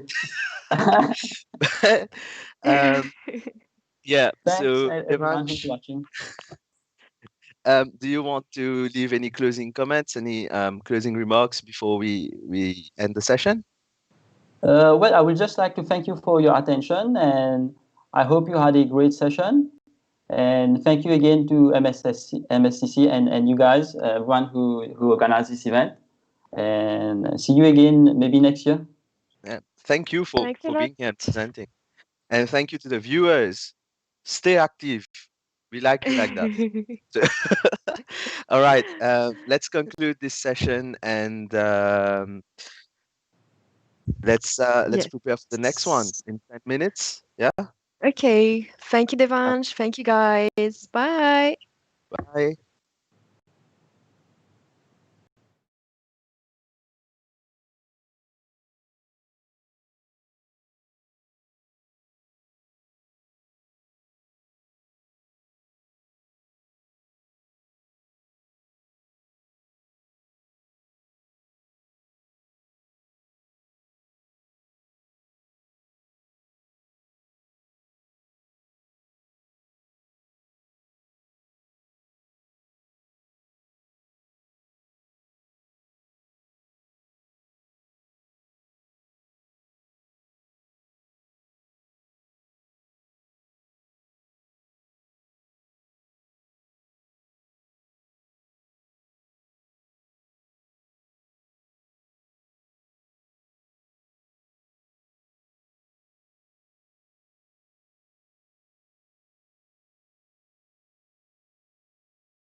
2, 1. Hey everyone, welcome back. Yep. And we are back too. Um, we are back with our next session. This is also going to be an interesting one. It's something I'm personally invested in, actually. It's WebAssembly, being presented by Rishi Abilek. Which normally is really interesting because WebAssembly is something that's taking a lot of, it's catching all of our attentions. A lot of big players are getting into it. So it's fun to see that people are bringing this into DevCon. Let's just go ahead and bring Rishi in and let him talk a bit more about it. Okay. Yeah. Hey Rishi, welcome. Hey Rishi, Hello how are you guys, how are feeling? you? Yeah, I'm yeah, we great, are I'm good. great. Having a good day? You've Awesome. been to the previous sessions? Yeah, I've been to the previous session. I'm missing DevCon, the real one where we actually meet people, go in the rooms and get all the Yeah, goodies. Yeah, that it's was a true. good time. We Well, all we are. sure hope, yeah, we hope we see you next year. I Yeah. mean, Definitely, Physical I'll be there. DevCon, it's not gone. It's not gone. It's just put on pause while while the world is updating right now. So it's it's gonna be back. Okay, Well, yeah. Rishi. So why don't you just tell us a bit about yourself and what you're gonna talk about before we move on to the session? Well, so I'm Risha Bilek. I've been in technology. I've been working in the IT field for nearly a decade now. I'm a senior software engineer. I've worked with a lot of technology. So today we'll be looking at WebAssembly, which is the new hype, which is catching on. Many people are talking about it, and some people have used it. They know exactly what it is. Some people think they know what it is, and some people have a vague idea what it is. So what I'm going to do today is I'm going to present to you guys what WebAssembly is, how it started, why we got there, and how we're using it in real life. So I'm sure you're gonna Yeah, love this session. I If you am. love front end, you love technology, you're gonna love this session. Yeah. I'm one awesome. of the thinkers, actually. I'm one of the ones that think I know what the WebAssembly is, but deep down I know I don't know. I don't know it all. So I know I just have an idea of it, but we always need to invest more. So that's why this is going to be a great session. I'm looking forward to it. Yeah, I mean, Uh, if I yeah, can ask a question right now, I mean, normally we would have the Course. audience, but uh, do you think WebAssembly is a programming language? I think many people ask this question: is WebAssembly a programming language? So we'll I see don't. about it. Yeah, I'm not even gonna try to answer this. Yeah, I'm not gonna give my answer either. Let's see. Let the session answer it. What do you think? True, All exactly. right. So those of you guys who are watching, well, think about it. Is WebAssembly a programming language? I'll answer the question in a few minutes. All Okay, right. we're gonna leave the floor to you then. Have a good one. Viewers, don't forget Thank to you. leave your questions in the live chat and leave some comments, give some support. All right, let's go.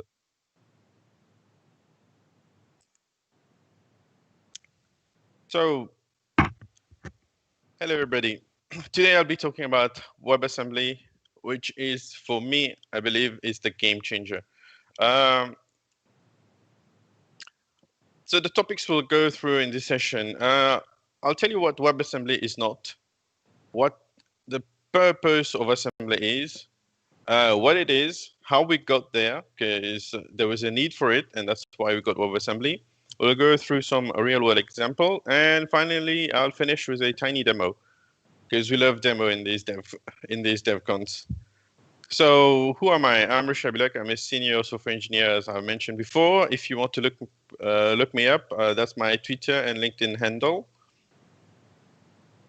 So WebAssembly is not a programming language. For those of you guys who think it was, it's not. WebAssembly is often associated so much with C++ that a lot of you guys think that it's all about C++. When in fact, WebAssembly is more than that. It's true that many of you guys who looked for WebAssembly on the web, you found demos running on C++ and EM scripting, but that makes sense because EM scripting and C++ are amazing tools that allow you to build, to export your your program into WebAssembly and bring it to the web. But what is important for web developers is to realize that it is not just C++, and that WebAssembly itself is a really useful tool to have in your pocket.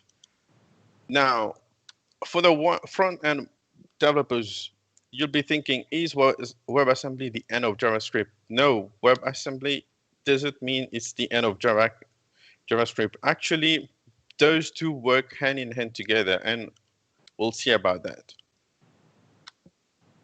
So, as you might be asking, what is the purpose of WebAssembly? So, WebAssembly is trying to address the fundamental limitation of the web. I say that again, the fundamental limitation of the web. To understand what these fundamental limitations of the web are, let's look at what web technologies consist of. So, in 1993, the first version of HTML was introduced. And then within 3 years, we had CSS, followed by ECMAScript, also known as JavaScript. The version 1 was released in 1997.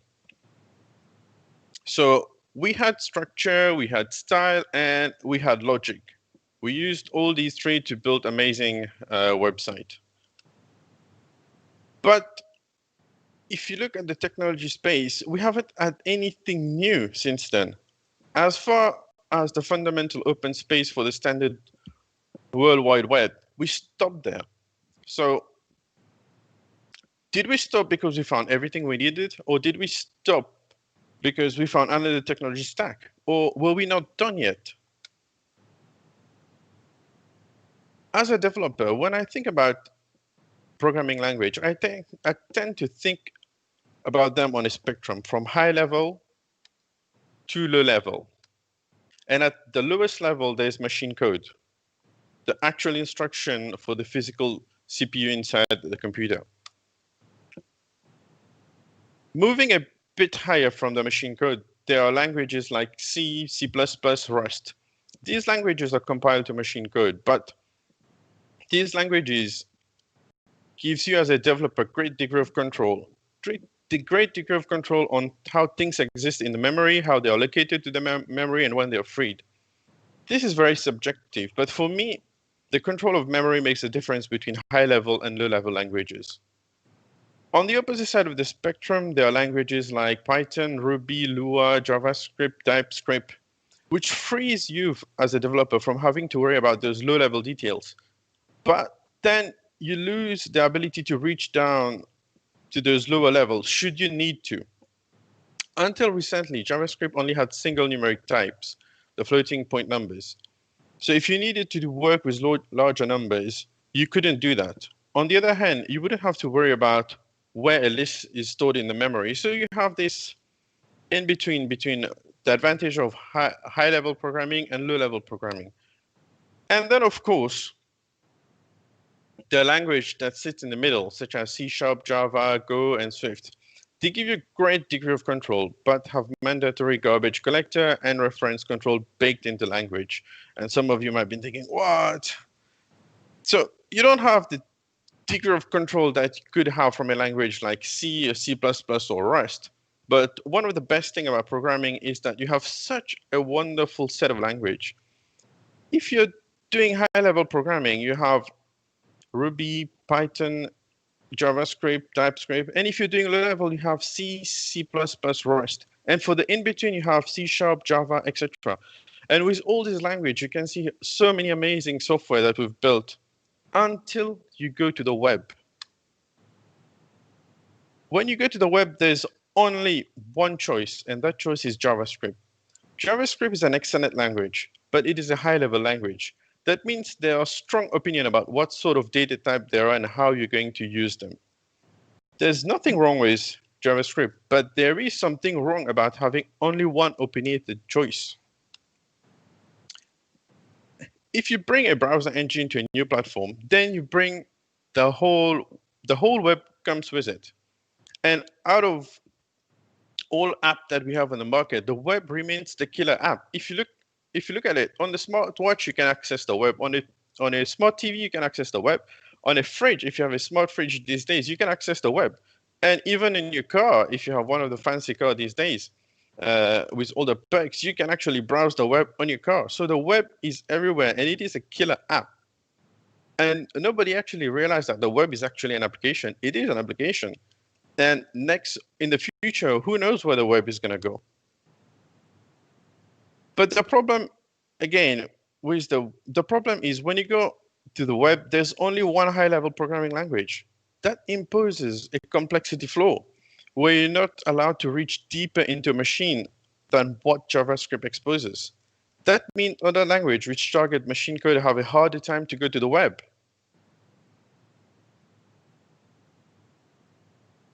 So that's where WebAssembly fits in.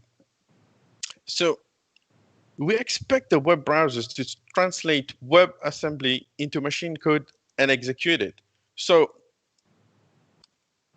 the idea here is that you can take a single file, a program, you compile it into WebAssembly, you get a WASM module, and then you distribute that WASM module to a number of platforms. So a program that you'll be writing in C, Rust, you compile it, you distribute it to a laptop running Chrome, you distribute the same WASM to a mobile phone running Safari or any browser of your choice, or you distribute it to an IoT device running Node.js, for example, and all these different platforms will be running different architectures, and they will be executing exactly the same code. So that's what WebAssembly is trying to address.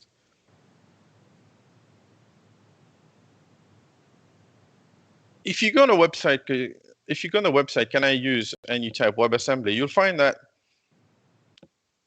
that most of the web browsers these days are shipped with WebAssembly built in by default. This screenshot was done a couple of days ago, so that's where we are in 2020.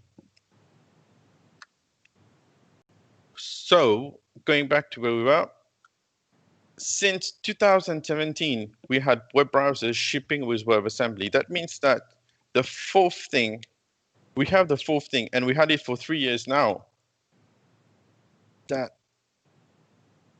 So now we have content, presentation, high-level language, and thanks to WebAssembly, we can bring in low-level language to the web. Those two languages actually complement each other. Not that you'll have to be running WebAssembly only on the web. It actually gives you freedom. It gives you freedom to insert other tools of your choice. So the web stack is HTML, CSS, JavaScript, and anything else that compiles to WebAssembly. As a developer point of view, you should think about this. The web should not be monolingual. And it is not anymore, because we have WebAssembly, which gives us that platform which helps to bring other language to the web. So you must be asking, what is WebAssembly?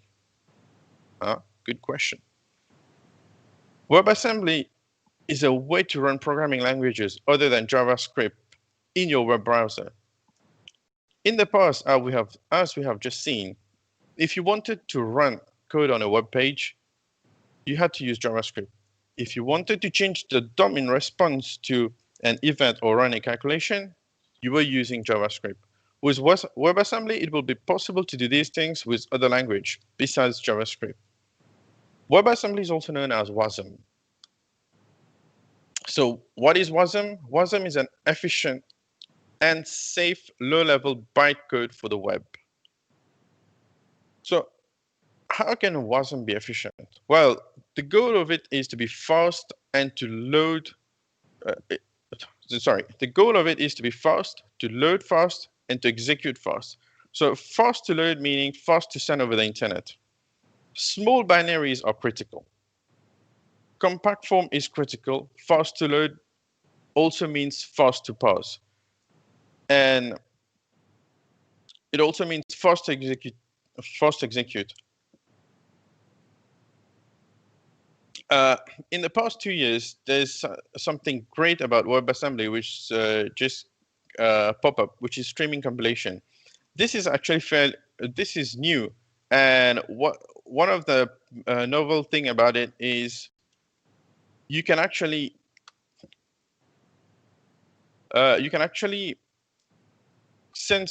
while your WASM file is being downloaded, your web browser will be compiling it. What's going to be great about it is for the gaming engines. So you won't have to wait for games to load. Like gaming is just one example. You won't have to wait for the game to load fully to be able to start playing it. As it's being downloaded, the web browser will be able to compile it and it's going to be running. So the idea is the bytes are coming in over the wire. The browser can actually compile those bytes to native machine code as they're being downloaded. We no more have to wait for the entire file to finish to download. So the browser can parse and compile those bytes into machine code as they are being downloaded. From this animation that you can see on the screen, we see that chunks of data are being downloaded and they're being compiled to machine code and are executed. So now the bottleneck is your internet connection. On the other hand, JavaScript is usually compiled lazily at runtime, meaning you have to wait for JavaScript file to download first and then wait until they're paused before you start compiling and executing them. With WebAssembly, there are less work to start with. Decoding WebAssembly is much simpler and faster than parsing JavaScript. And this decoding and compilation can be split across multiple threads. This means multiple threads will be doing baseline compilation, which make things run much faster. Once it's done, the baseline compiled code can start executing on the main thread. It won't have to pause for compilation like JavaScript does. So we looked at how efficient WASM is. Now let's look at safety. What the web can do today versus what it could do 10 years ago is dramatically different, right? Along the way, we've been very critical about security. Web browsers have been very cautious on security. WebAssembly is sandbox, just like JavaScript is. It's not arbitrary code running on your device. It can't make system call, and it can't directly access system files. In fact, running in your browser, it can interact the same way JavaScript does, which is by using APIs which are standardized and secure. WebAssembly itself is designed with security in mind. There is control flow integrity checks, stack protection, dynamic dispatch. That's a really low level thing. If you're not familiar with it, it's okay. But if you are, these things sorry. If you're not familiar with this, it's okay. But if you are, this thing should be something that should get you hyped as a developer. In WebAssembly, there's no arbitrary executable memory block. The whole class of exploit cannot happen, even if you compile to C or C++. If you compile C or C++ to WebAssembly. So if you think I'll be able to run exploit by writing some fancy C++ code, it's going to be a bit hard. Yes, you can overrun a buffer because the specification of C allows you to do that, but you can't really stuff that arbitrary code in there and expect it to run and do some malicious thing. So now that doesn't mean that every exploit is impossible on WebAssembly. Yes, we can. There's code reuse, there's side channel attacks, and there's also race condition. All things that WebAssembly that are still possible with WebAssembly. As far as how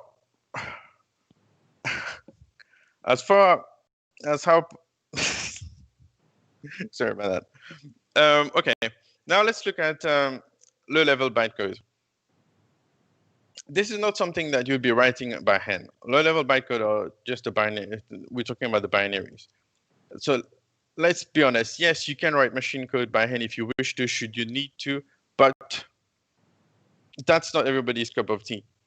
WebAssembly is a portable binary instruction for, WebAssembly is a portable binary instruction set for virtual machine. It's like a CPU instruction set, except for a virtualized machine. The goal being is that you don't have to care about what the CPU is doing.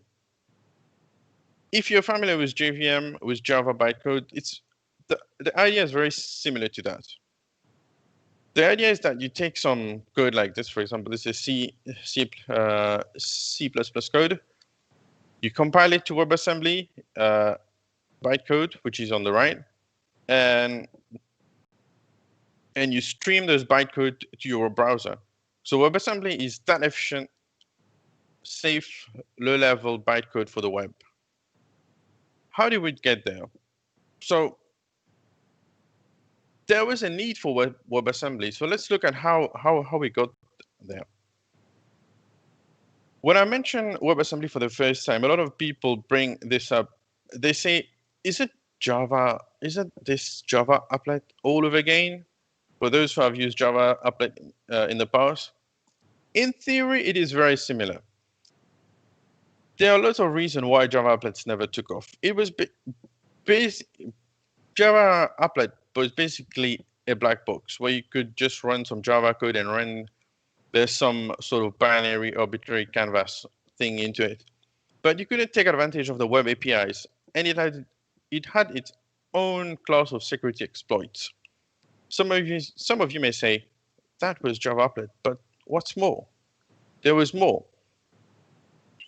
We had ActiveX, we had Flash, we have Silverlight, and some of you may say, but what about JVM?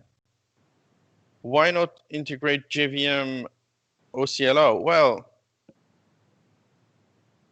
this one is really complex. The CLR and the JVM are both really, really great virtual machine for what they're intended to. And what they are intended for was not what WebAssembly is intended for. In my opinion, it comes down to mostly misaligned goal.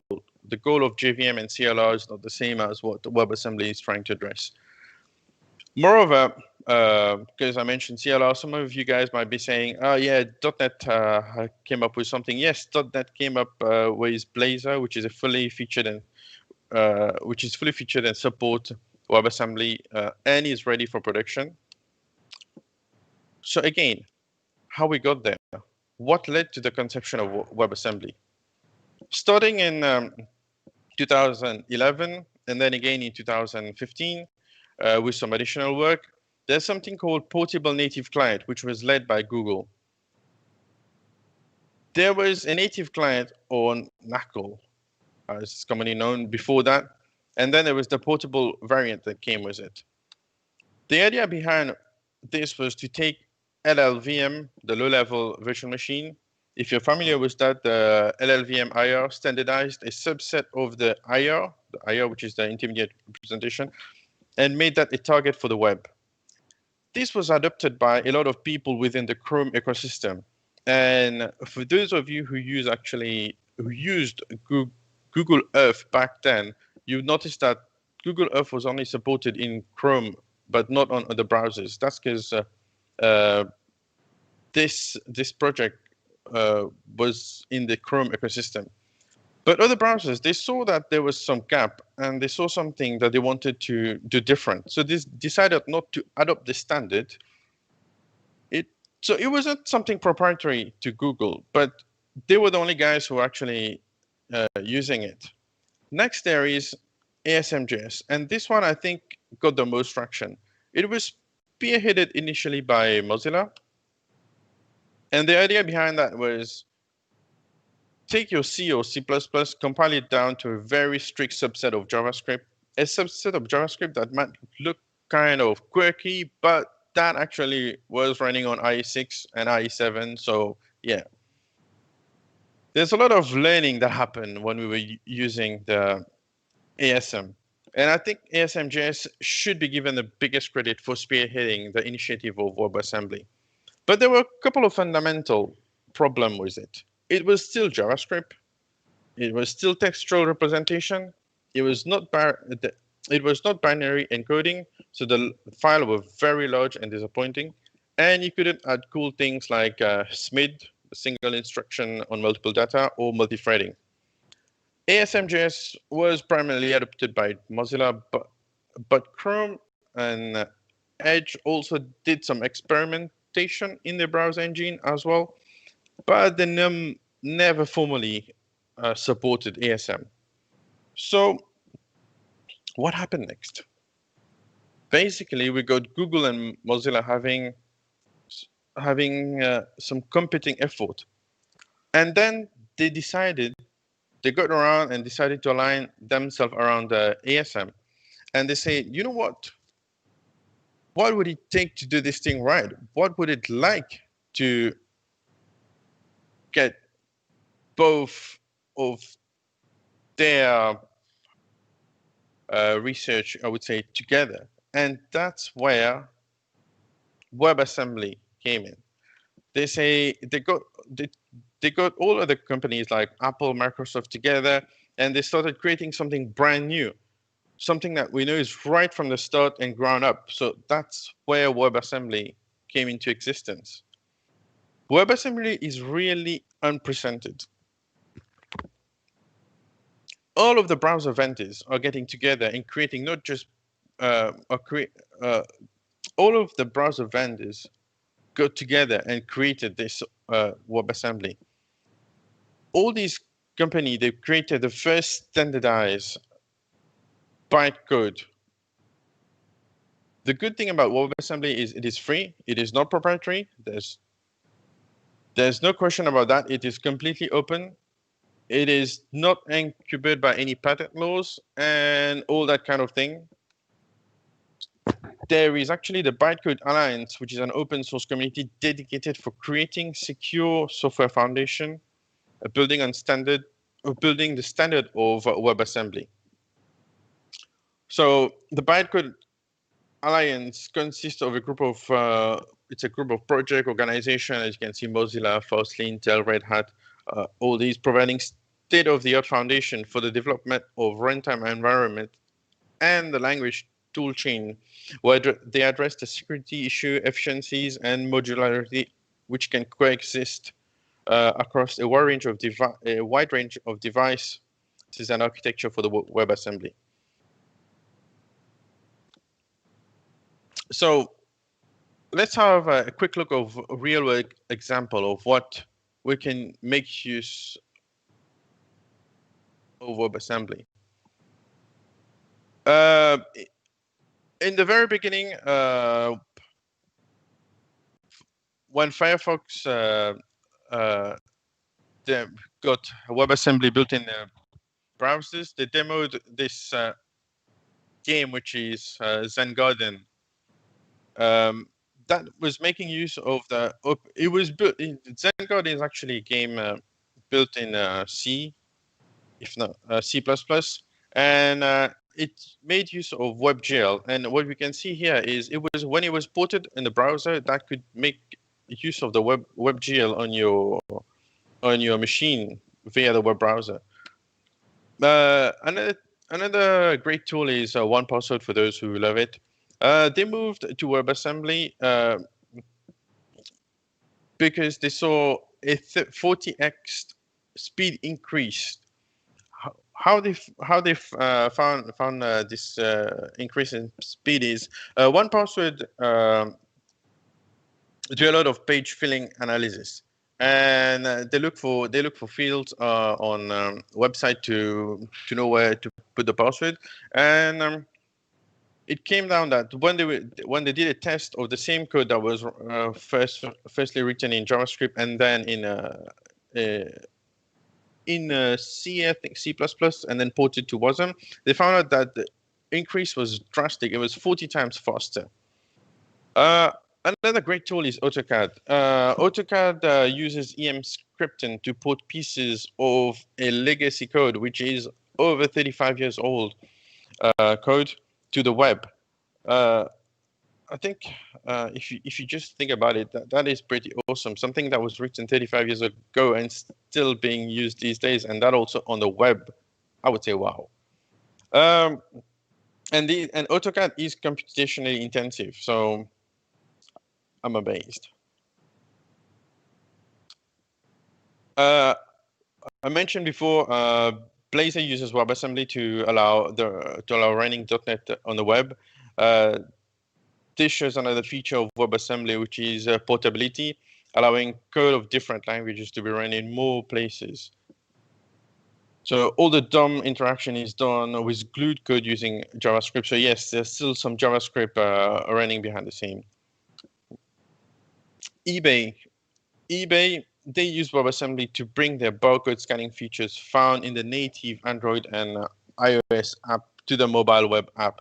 So one of the beauties when you're writing a native code on Android and iOS, you're actually harnessing the power of the hardware. But if you load the same page on the mobile web, then you can't really harness the power of the hardware. But what eBay did is when they implemented this feature in JavaScript, it was slow, and then they took the same code, which was again written in which was a C++ library. They used EM scripting, and they saw a drastic increase in speed. For those who remember Doom 3, that's a game that was very famous ages ago. So here we can see the D3 WASM. They use again EM scripting to port the game. This is quite notable, as it proved that WebAssembly can bring these large C++ code base to the web, and it's impressive that we're actually getting 3D games on the web.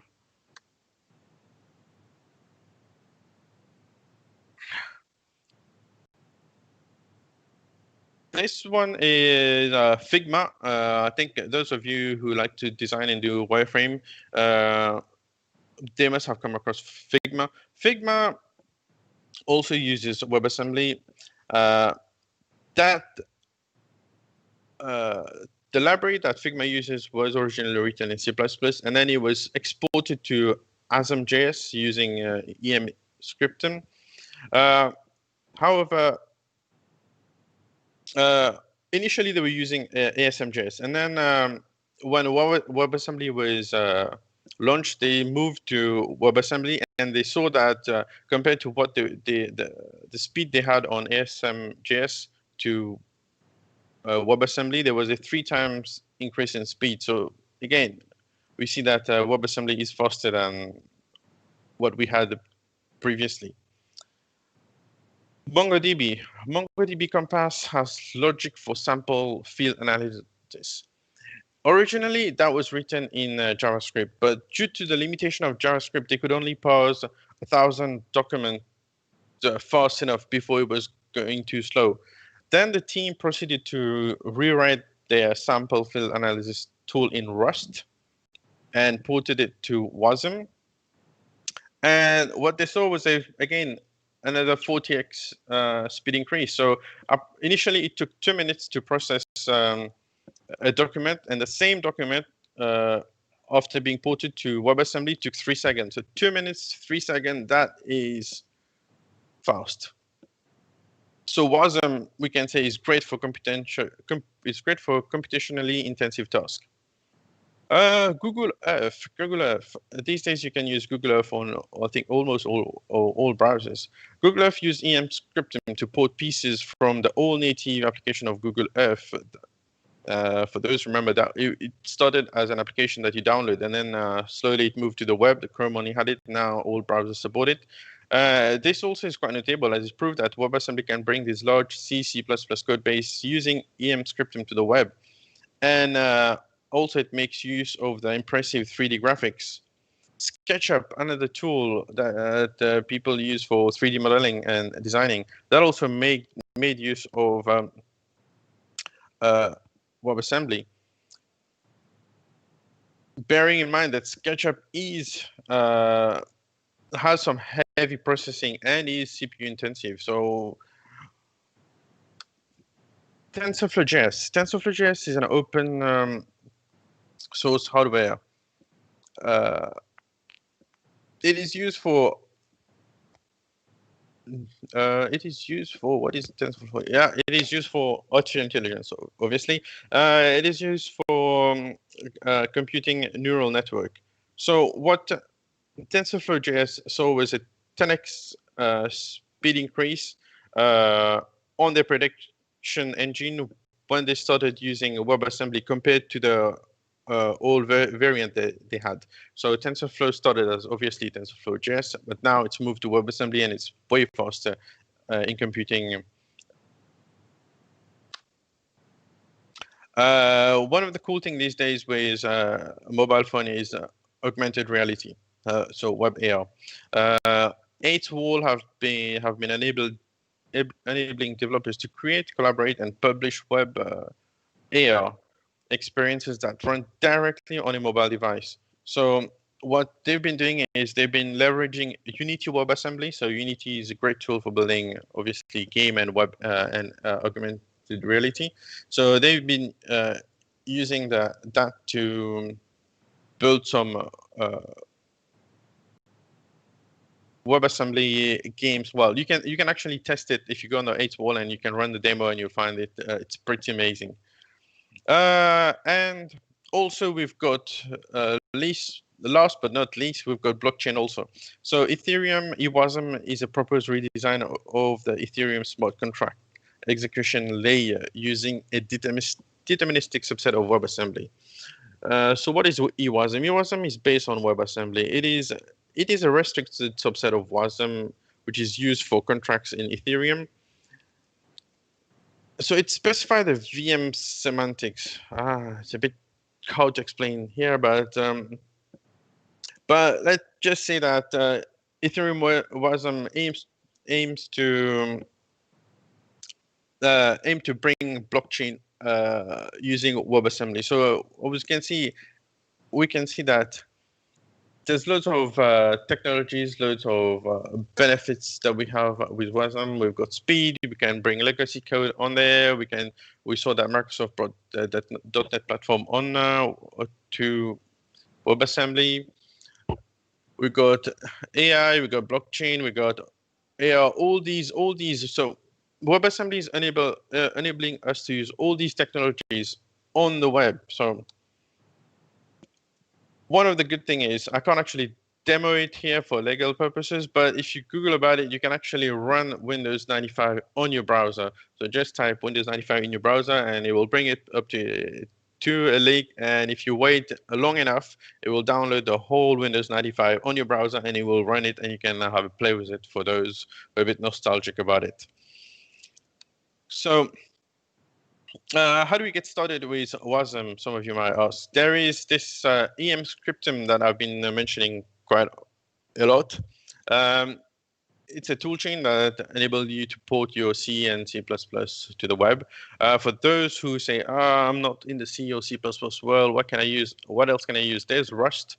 You can actually use Rust and it will allow you to supercharge your JavaScript.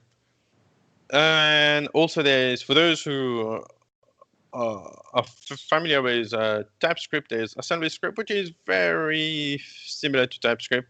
That also allows you to write WebAssembly code. Well, not WebAssembly code, sorry. That allows you to write code and then you port it into WebAssembly. So let's do a quick demo. I'm going to write something in C. I'm going to compile it to WebAssembly, and then I'm going to call that file into a project and use some JavaScript glue. And let's have a look.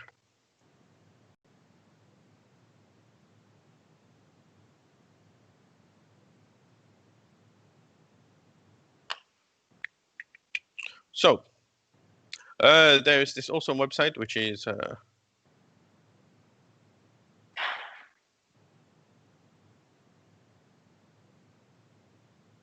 copy pasting always help. So if we go on this, we type in a simple C++ instruction or hit compile. We'll find that it's gonna create the WASM assembly, and then that's the targeted file. Click on download. We got test.wasm, so I'm gonna save this file.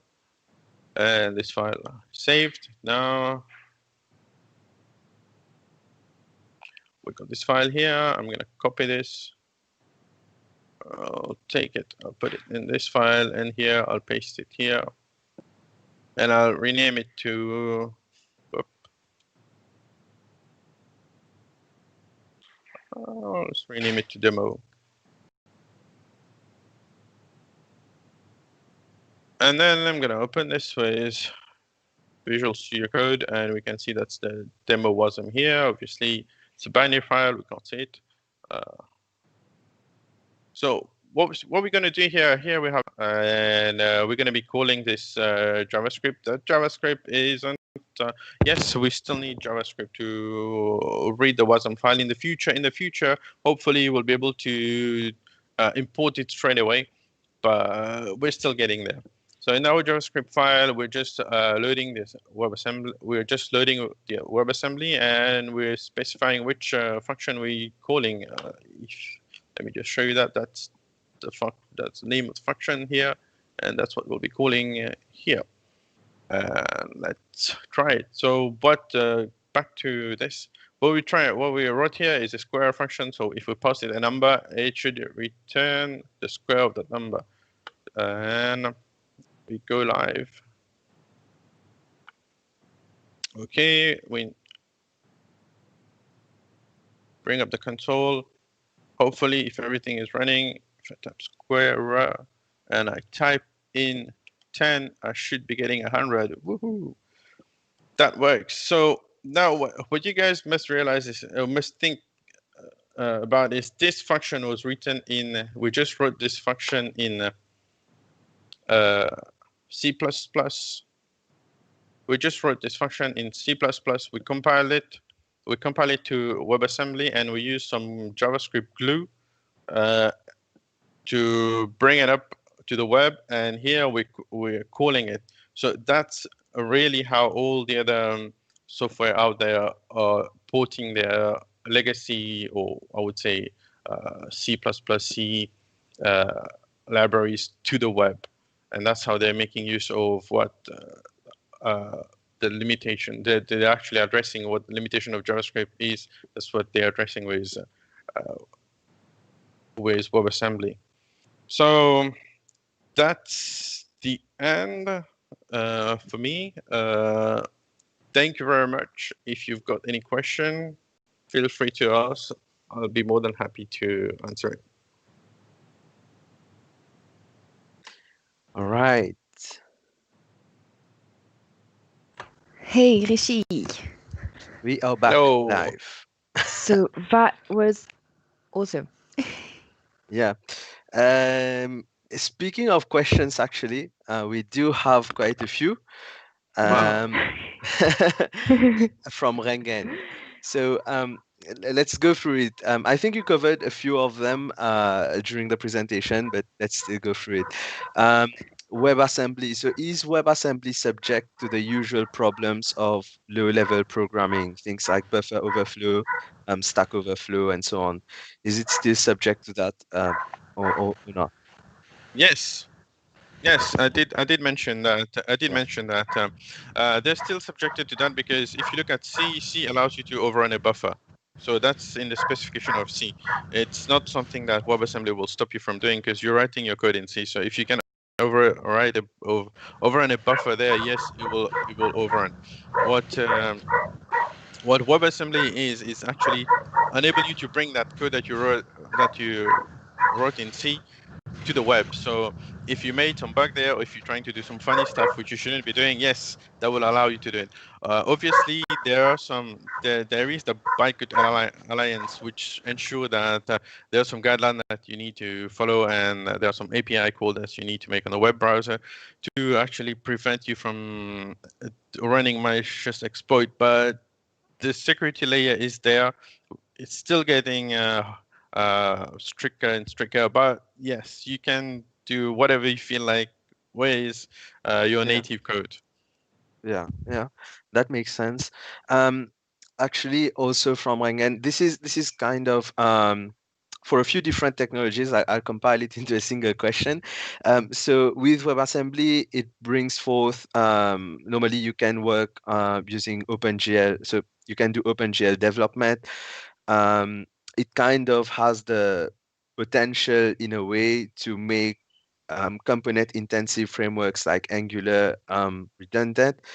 And it might even lead to Node.js being, their importance, their adoption rates going low. So basically, if I have to summarize this question, these questions, the technologies that WebAssembly is diving into, it has other counterparts right now. So what could happen to them, in your opinion?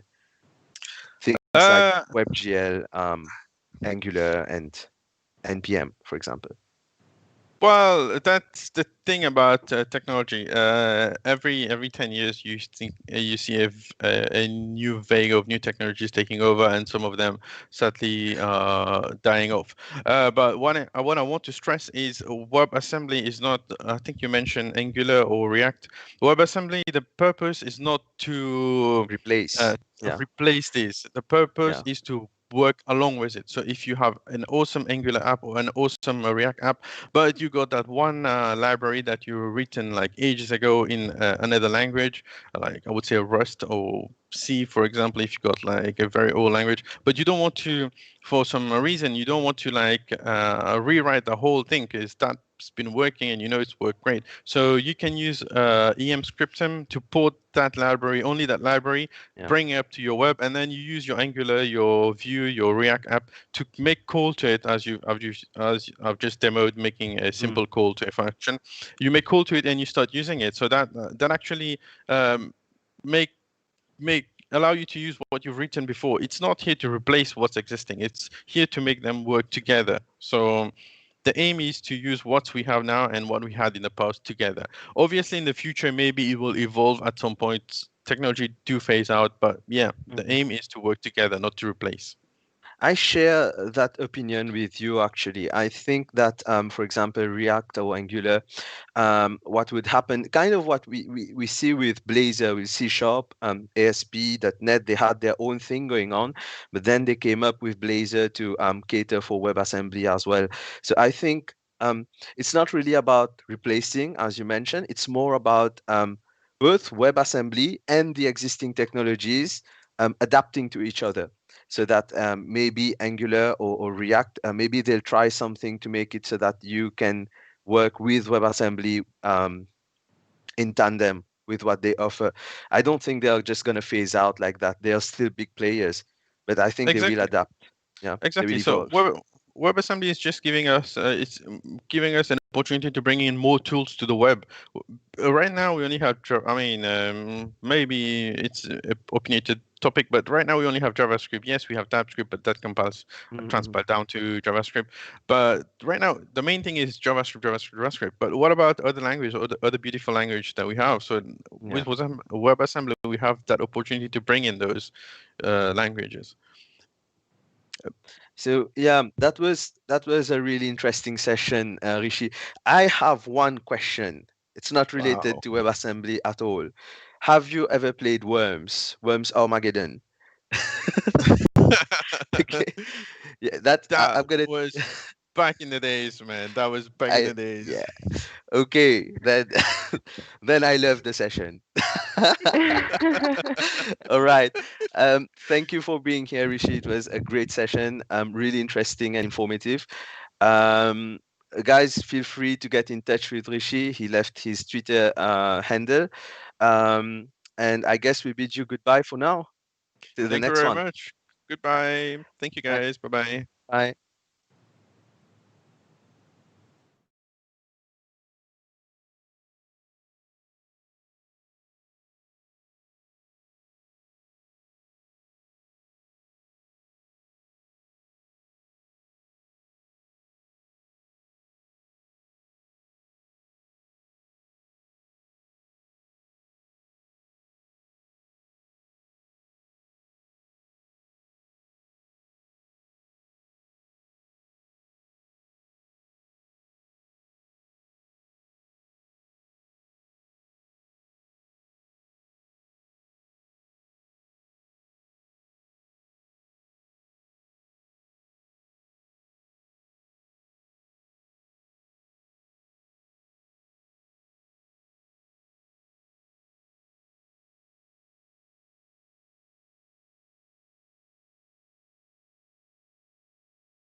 One.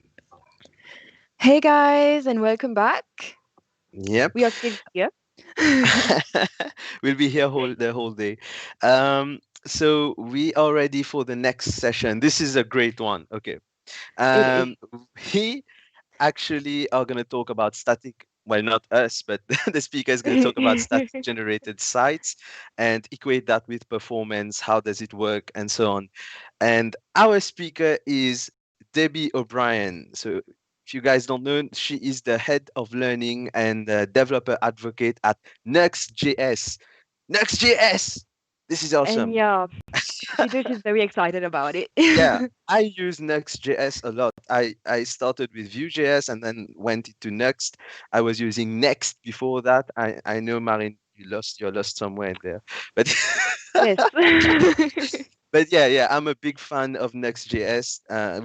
We used it recently with a project, a startup project, and it gets you going so fast. It's really awesome. So she actually worked as a tech lead, a consultant with several clients. She has an impressive journey to reach where she is right now. And well, we are going to dive directly into her session, and she'll join us afterwards for Q&A. So now is the time to use your keyboard in that chat. It's Yeah, Debbie guys, don't O'Brien hesitate. from Next.js. Come on, let's go. All right.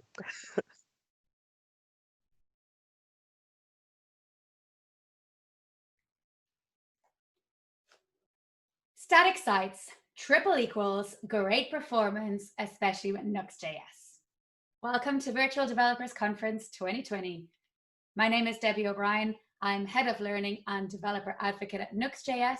I'm a writer for Ultimate Courses and a teacher at Vue School, a Google Developer Expert, Media Developer Expert at Cloudinary, and a Microsoft Most Valuable Professional.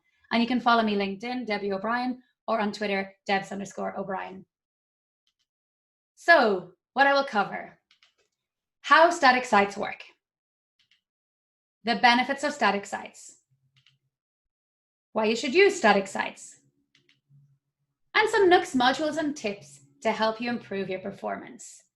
But right now, I'm going to take you on a trip way back in the past. Let's go back to the 90s. So this is a static site of the 90s, right? For those of you who've never seen this before, or who were born like in the late 90s or the 2000s even, are probably looking at this thinking, oh my God, that is the ugliest website I have ever seen in my life. And you know, yeah, probably in a way it is, because it's using basically background images just repeated. The colors we had in those days were very limited, so that's pretty much all you could do. But this is probably the most iconic 90s website that is still online today, untouched. It is exactly the same as how it was built in 1996. Absolutely fascinating. It's called Space Jam. It's a film or movie that was created by Warner Brothers and includes Michael Jordan and Looney Tunes characters such as Bugs Bunny.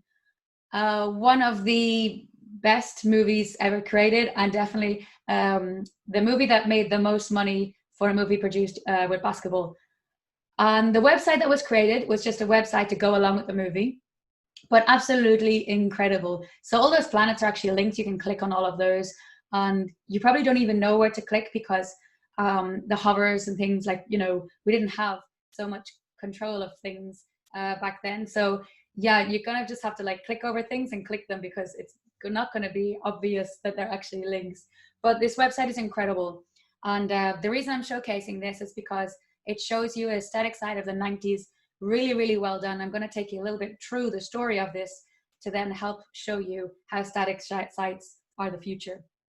So yes, Space Jam. When they first started this website, this is what we all should do. We need to write things down. So this is their actual notebook. And what do? They said, right, we're going to have graphical links to sponsors integrated in the site, visual illustrations, games, and lots of fun stuff. Solar system. So this is our plan. And this is what I encourage you all to do if you're building websites today. Get out a piece of paper and pen and start writing things down. Don't just start straight away into a framework and then start coding and then figure it out as you go along. It can happen, it can work, but it's always much better to write it down and just, you know, plan and architect things out properly. So just to show you a little bit about this website, And this is great. This is actually the original Space Jam website planning, and you can see how much is actually in the website.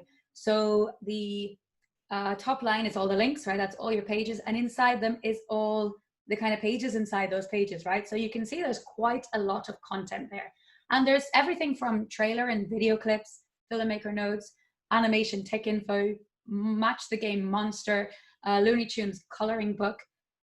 There's a lot of things in there, including interactiveness. So for a static site, there's a hell of a lot going on in there. So that's why I really encourage you to play around with it and to kind of click on things, because it's really, really incredible that this website, built in 1996, is still functioning exactly as it should do today, like 24 years later. And that's what's incredible. Actually, this was taken from the Rolling Stone magazine. This is from a couple of years ago, but it still stands to today. Even today, with its basic HTML, pre-broadband file sizes, and Flash-free architecture, the site is easy to navigate, even on a mobile phone. The movie clips encoded in QuickTime are somewhat grainy, but still viewable. Nothing was designed to still work after 19 years, now 24 years. It was simply designed to work. Now, I love that. It was simply designed to work. And I think that's how we should be designing, obviously, nowadays. You design things to work, but you never think like, oh, in 20 years' time, is this still going to work?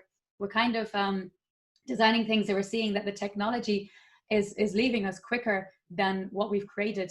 And for those of you who ever worked in the Flash times and created a website in Flash, Flash never made it onto the iPhone, for example, and then was like, you know, Flash died. So anyone who had a website in Flash had to change and, you know, create a new one.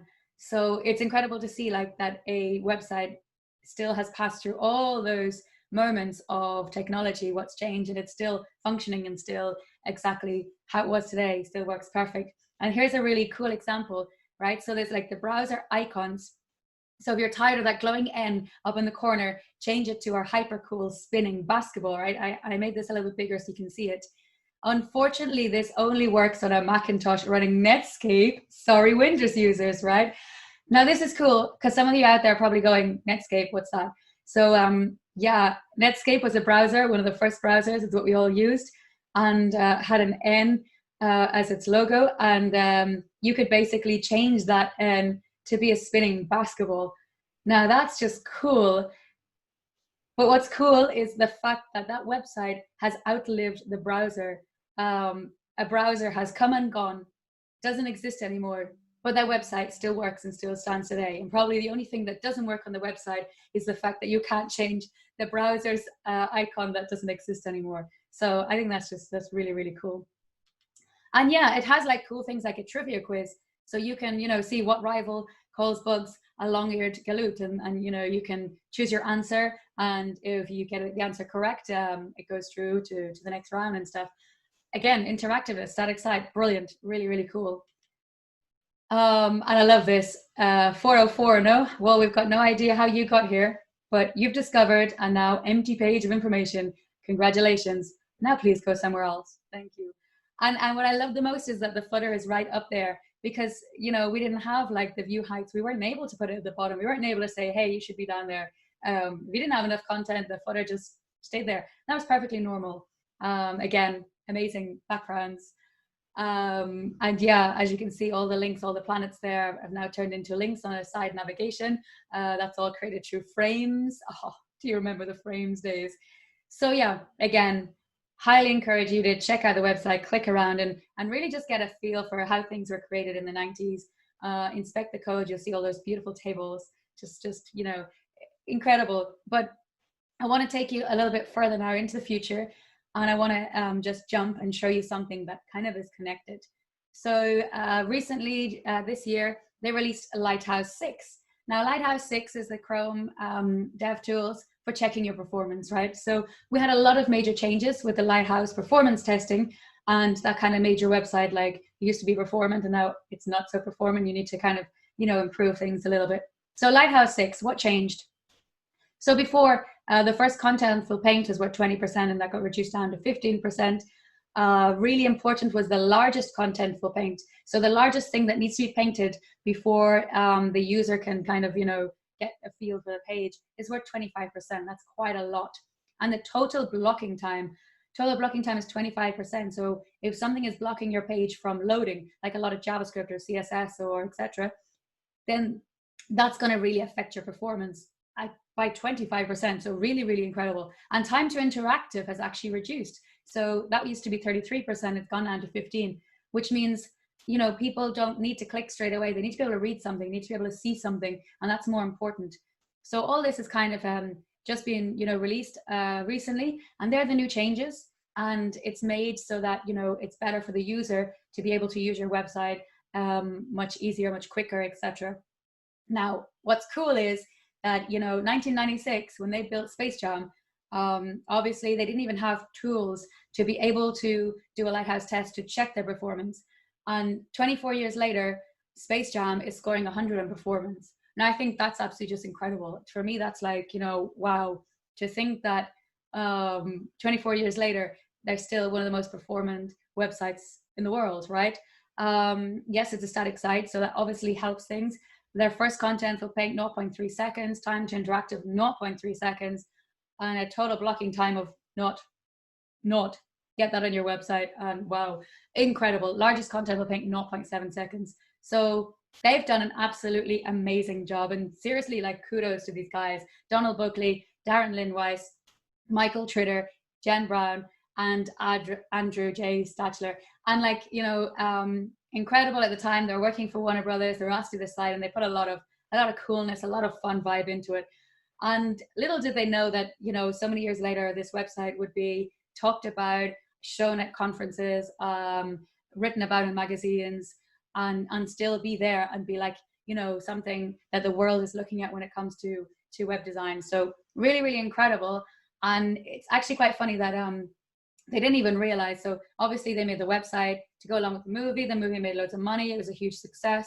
And then it came on to the next movie, and, you know, you just make another website. And it was about 2001 when Warner Brothers stopped making movies, or stopped making websites for the movies, and they kind of outsourced it to other companies. So they kind of just forgot about what they had online and didn't really, you know, worry about it. And it just kind of like disappeared, right? And it was a couple of guys who were reminiscing over the movie Space Jam. They were like checking it out, and they said, oh, let's, like, you know, Google and see what's written about it. And they found the website. And then they used a social media, Reddit, and they kind of put, hey, look, this website is still online. I can't remember how many years later it was, but more than 14 years anyway. And they said, wow, this website is still online. Incredible. So at that time, people started, like, you know, going to the website and checking it out. And probably for some, it was the first time they'd seen it, because they might not have had internet in like 1996. And yeah, they were all checking it out. They got like 500,000 visits in a day. Warner Brothers got a little bit kind of worried, you know, because everyone's coming to this website that's really not up to modern day standards, etc. And they were like, oh my God. So they shut it down to kind of avoid any embarrassment, I think. But luckily, one of the guys who was still working there, I can't remember if it was Donald or Michael or Andrew, but he was still working there, and he kind of went, whoa, hang on a minute, you need to put that website back up. There's no way you should take that down. So they put it back up. So thanks to the fact that they were still working there, that website got put back up again. Otherwise, we might never be looking at this talk with this website in it. So yeah, luckily it was put back up, and it's still there, and that's absolutely just fantastic. So yeah, kudos to these guys for some great work. So when we talk about 90s, people used to think the websites were very static, probably because they hadn't found Space Jam. But yeah, you know, they kind of went, no, we need a bit more. We need to kind of move on with the times. So it was kind of time for server-side rendering. So SSR came on, and people said, right, we need to now build everything with server-side rendering. And server-side rendering allowed a lot of things, like sharing your code between pages. And this was really important, because before we were using frames, and frames was a nightmare. It was a nightmare to work with. So being able to share like code, like footers, headers, navigation, etc. between pages, that was a real plus. Getting data from a database, so instead of having all that code, all that content mixed in with the code and stuff, it was much better than we could use a database, and that database would then populate the page on the server. So we'd go to the server, we'd ask for everything we need, we'd get it, and then it would serve a rendered HTML to the client. So it was just that little extra step, right? Instead of having the HTML already rendered, you had to go to the server, you had to get all the stuff from the database, And then on the server, you'd render that HTML and send it back. But we still had great search engine optimization because, you know, everything was being done on the server. So that worked still just as well as it did on the original static side HTML page. So yeah, server side rendering. Michael went, you know what? Yeah, that sounds good to me. I'm kind of, yeah, I could go with this. I get you. We could move to server side rendering. But steady on, Michael. It's not all good news. So with server side rendering, you have to call the server on every page. So that can be a little bit annoying because, you know, you're constantly calling the server, you're constantly refreshing every page you go to. And that kind of causes like minor page flickers. It's like you're refreshing that button all the time, like a hard refresh. I mean, we were used to that. That was normal back then. But, you know, nowadays, if the page keeps flickering, you're looking at it going, seriously, you're flickering my page? Why? You need a server for server-side rendering. And servers cost money because, you know, they need to be plugged in and maintained. And so, yeah, you need a server. And I hate paying for things. So I'm completely for the non-servers. Serverless technology, for me, is fantastic.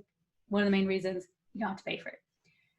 So yeah, server-side rendering, you need to pay. And it's not as performant. Like I said, I'm not saying it's not performant. It's just not as performant as a static site because you do have to have that extra, let's go to a server, connect to a database, and then like send it back rendered HTML. So there's that extra step. And obviously that's going to like, you know, take a bit of time compared to something that's already there.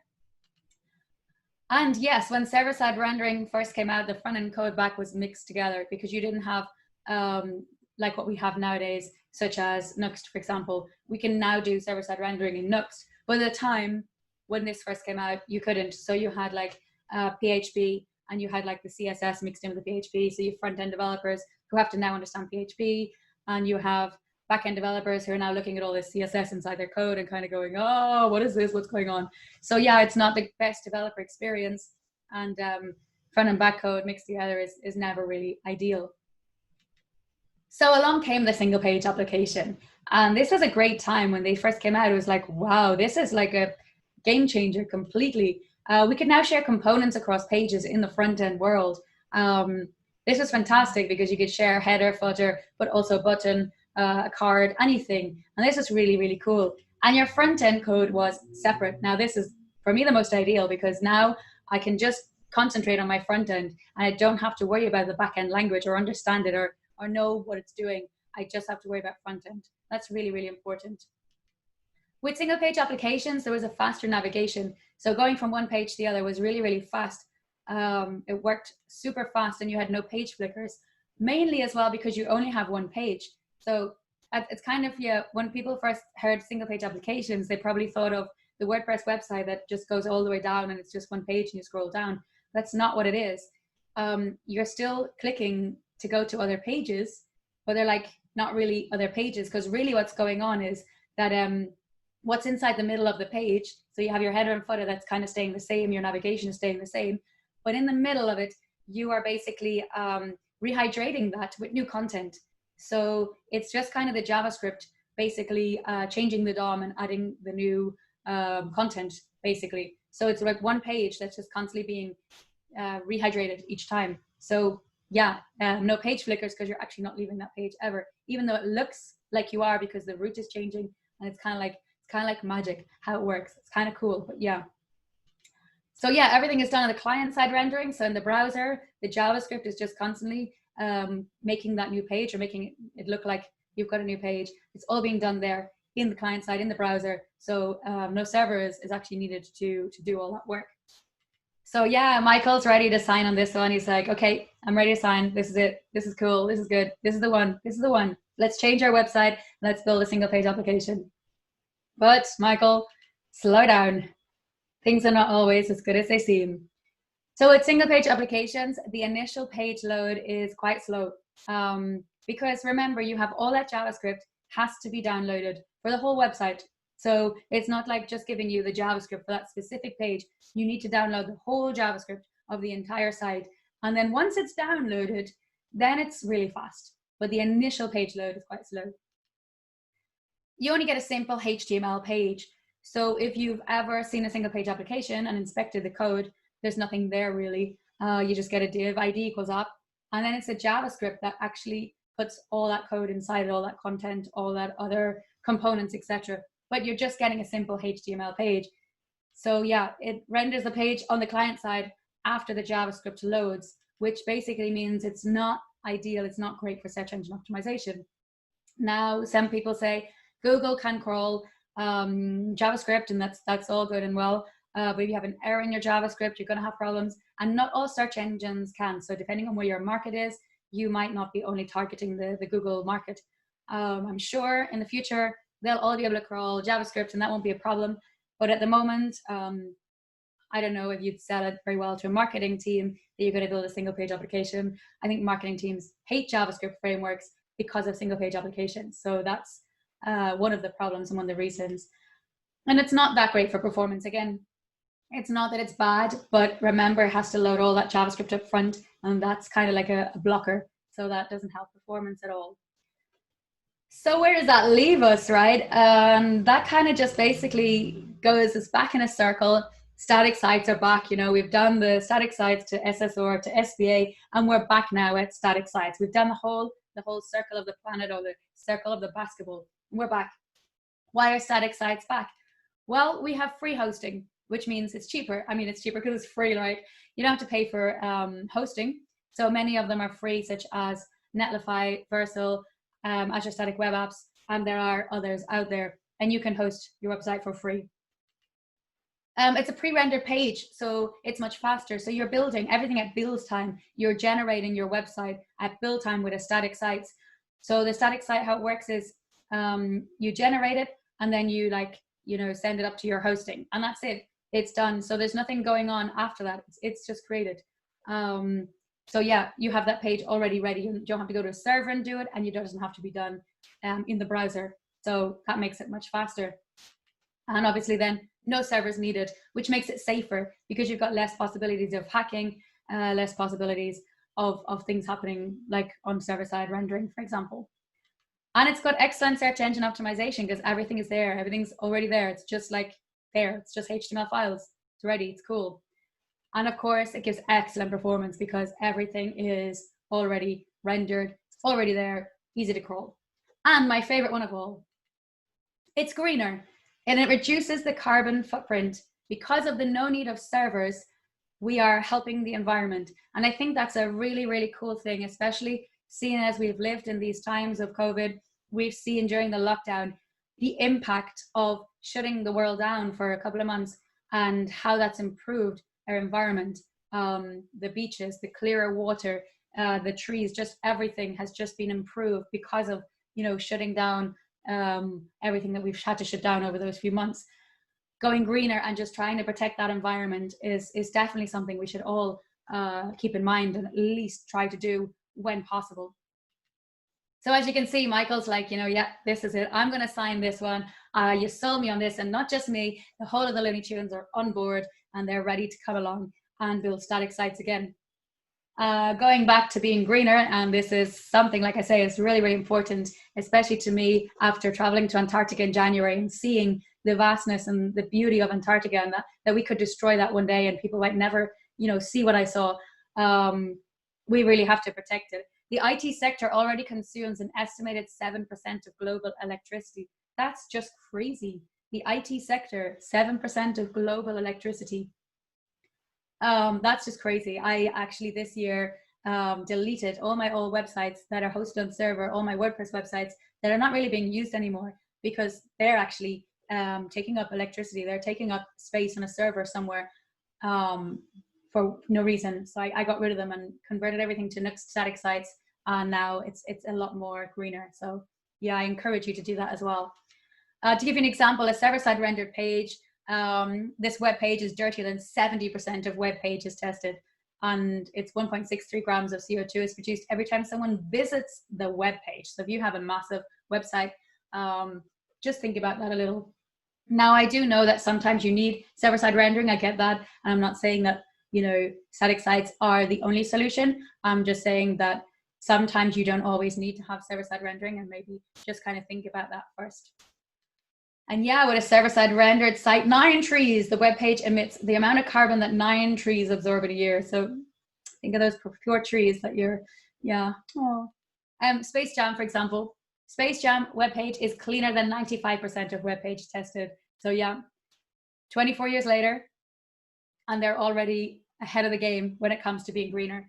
Only 0.05 grams of CO2 is produced every time someone visits the webpage. Now, I know what you're saying. You're saying, yeah, but that's built in, pure HTML, and we have these amazing frameworks like Nuxt and Vue, and we're not going to go back and do just HTML.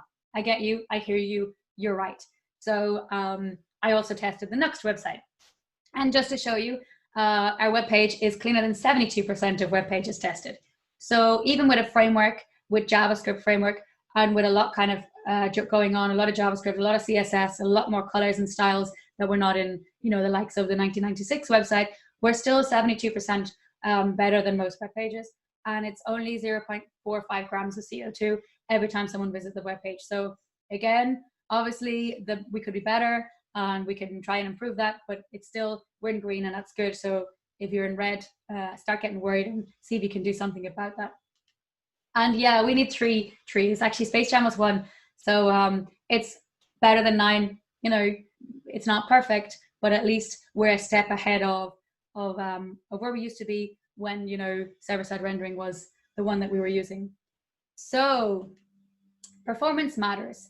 And I want to show you a website that is actually a friend of mine that does one of the Nuxt ambassadors actually created this website. And it's very, very good. And they've worked very, very, very hard on trying to be the most performant that they can.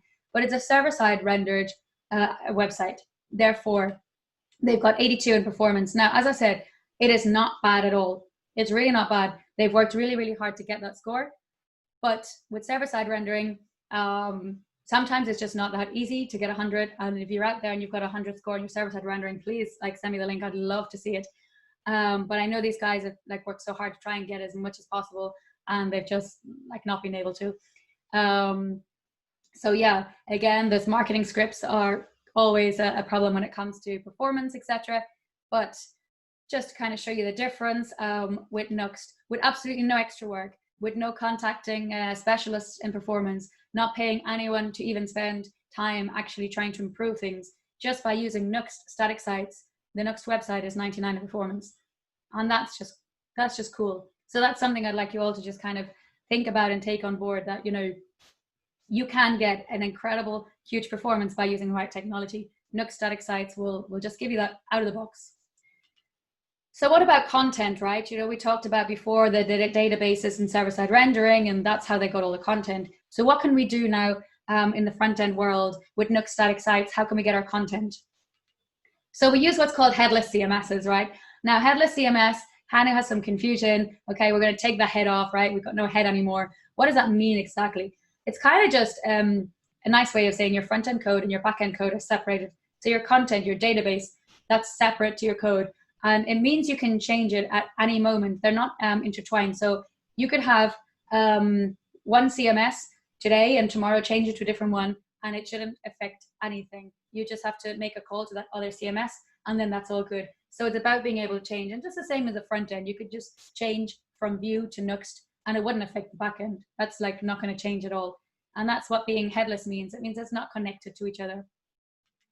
So yeah, Nuxt content, if you haven't used it already, this was released recently. It's absolutely amazing. It's a Git-based headless CMS. So if you're a developer and you just want to get content out there, this is going to save your life. This is fantastic. It's brilliant. No setup needed. You just works. Brilliant.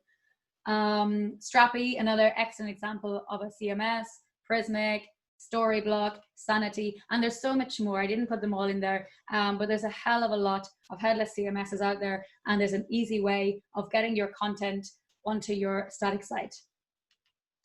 So with static sites, you need to generate your site, right? So yeah, this is true. We have a command called Nuxt generate. So you run the generate command. And what this does is, first it builds your website, and then it generates all the static pages for your website. So before, people used to say to me, yeah, but it's going to take ages because, I made a simple change. I just added a full stop into my content, and now I have to rebuild my whole site and all those images and everything. And at the time I was like, yeah, you do, but it only takes, 3 minutes, so don't worry about it. But now with the latest version of Nuxt, everything is much faster and much smarter because the generator has become smarter. And what that means is once you change the content, you don't need to rebuild because the build is cached. So the first time you build, it's going to build everything. It's going to go through Webpack, it's going to build it, and then it's going to cache that build. So now if you go along and you only change the content, it only generates the content. What that means is you haven't changed a view page, you haven't changed the CSS, you haven't changed any images or anything. So it kind of doesn't need to go through Webpack. It just needs to generate the actual content, which is just the basic, text. So this could be coming from your API, or it could be in your content folder in your markdown files. You modify those markdown files and then you generate again, and it's super fast. It's seriously seconds because it's not going through Webpack anymore. So yeah, generating your site literally takes seconds. So it's not a problem. It's brilliant with Nuxt. Nuxt static sites are just fantastic. So to give you a little example of the kind of websites that are being produced using static sites. Now, there are quite a lot. I only took a few small examples just to show you, but there are many, many out there that are built on static sites. So our own website is actually a static site. And yeah, I mean, there's a lot of content in here. There's a search functionality, and just play around with it, you can see, and it's going to get even better. We're working hard on this to actually make this website even more cooler and better. But yeah, this is a static site, and it's we regenerate the content every time we change things, and it's super fast on doing it. Another great example is GitHub Stars. So if you haven't seen the GitHub Stars website, really, really cool example of a Nuxt static site. You can log in. You can see my face up there in the corner. That's me logged in to this website. So it's calling an API, logging you in. And then you can search your stars, the countries, the contributors, and then you can nominate a star. So you can actually go to the nominate, and you can nominate me. Yay! No, yeah, I was already nominated. I was like, oh my god, I got nominated. I'm gonna be up there one day, but you guys, hang on, keep my place up there warm. But yeah, so you can nominate at the star live there on a static site, and that's just brilliant. And that just shows you the interactiveness that can happen on static pages. ViewDose is another one. So ViewDose, if you want to hear about things that are Vue and Nuxt related, there's articles released every week, and yeah, this site just generates it. And this is an amazing example of a static site because it's super fast. So if you go to that website and actually just start clicking around, it's incredibly fast. It's brilliant. They've done an amazing job. Another great example of a Nuxt static site. And this one I just wanted to show you because I thought it was cool. Again, static sites are faster, and this one, Eurojets, where do you want to fly to? Just take that little jet and fly off and fly to static sites because static sites are faster. So another great example of a website built with static sites. So yeah, even Michael's saying static sites are faster. Like, you got to run for this. This is the one. You got to, static sites of the future. It's brilliant. So a couple of Nuxt modules to help you on your way. So PWA, Nuxt PWA, if you want a progressive web app, this is a absolutely great module. This will give you a service worker, it'll give you a manifest JSON, and it will give you search engine optimization friendly metadata. And it's already done for you, right? So you just kind of have to install this module. There's a couple of little things you have to do. Like you've got to add one icon at 512 pixels by 512 pixels, and then it will generate all the other app icons for you. Fantastic module. Nuxt Cloudinary. If you've never heard of Cloudinary, Cloudinary is amazing. It's free until you get to a certain amount of users or visits. So basically, I encourage you all to sign up and start using it, especially developers for your own projects. Brilliant. And what Cloudinary does is you can put your images up there, and then it kind of gives you like a URL generation. So you've got this URL, and then you can add things into it to kind of have size optimization. So you can just change the URL, and it's going to modify that image for you. It's going to give progressive images so that you have and it's going to auto detect the optimized format. So you go to Chrome browser, for example, and it'll give you a WebP image. And you go to Internet Explorer, and it'll give you a JPEG image, for example. So really, really helps your optimization. And when you do your Lighthouse score, you're going to see that Cloudinary has really, really helped improve your performance thanks to that. So really, really encourage you all to check that out. Sitemap module. So we have a sitemap module where it adds the static routes to each sitemap, and it even supports internationalization routes. So this module is great. Or you could go back to the 90s and do what Space Jam did and create a sitemap like back in the days. I think the module is a lot easier. We have a robots module. So this is a Nuxt.js module that injects the middleware to generate a robots.txt file. Again, fantastic, really easy to use. Tailwind CSS, if any of you know me, you know I am in love with Tailwind CSS. Tailwind CSS is a utility-first framework. Absolutely fantastic. I have tested out so many frameworks, and sorry to the others. I'm sure you're great. I know you're great, but I absolutely just love Tailwind. I think it's just really has helped me in large projects with performance and just with teams as well as in ease of use of building websites. Zero configuration to start. This is the module with Nuxt. Purge CSS included for minimal CSS. Use the latest CSS features, which is always great.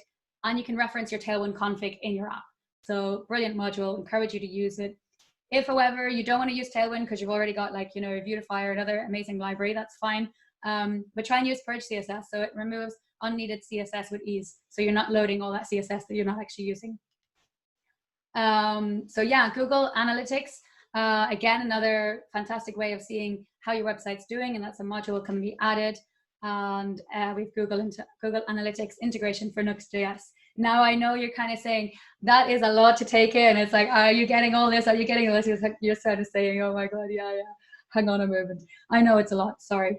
And there's more. Yeah, couple of performance tips. Are you ready? So analyze your bundle. So this is really important because sometimes you're shipping code, you're shipping so many things onto your code and you don't even know what you're doing and you kind of have no idea and you're kind of worried about, oh, my performance is not good, why? So if you use yarn build analyze, so this is in Nuxt, you use yarn build analyze and it's going to analyze your Webpack build. So it's going to give you this beautiful chart where you can actually see what's going on there. And you can see, for example, if I was to look at this example, I'd be kind of very worried about Chart.js and I'm kind of thinking, wow, Chart.js is loading Moment.js and it's loading every single language on the planet. And we don't support every language on the planet.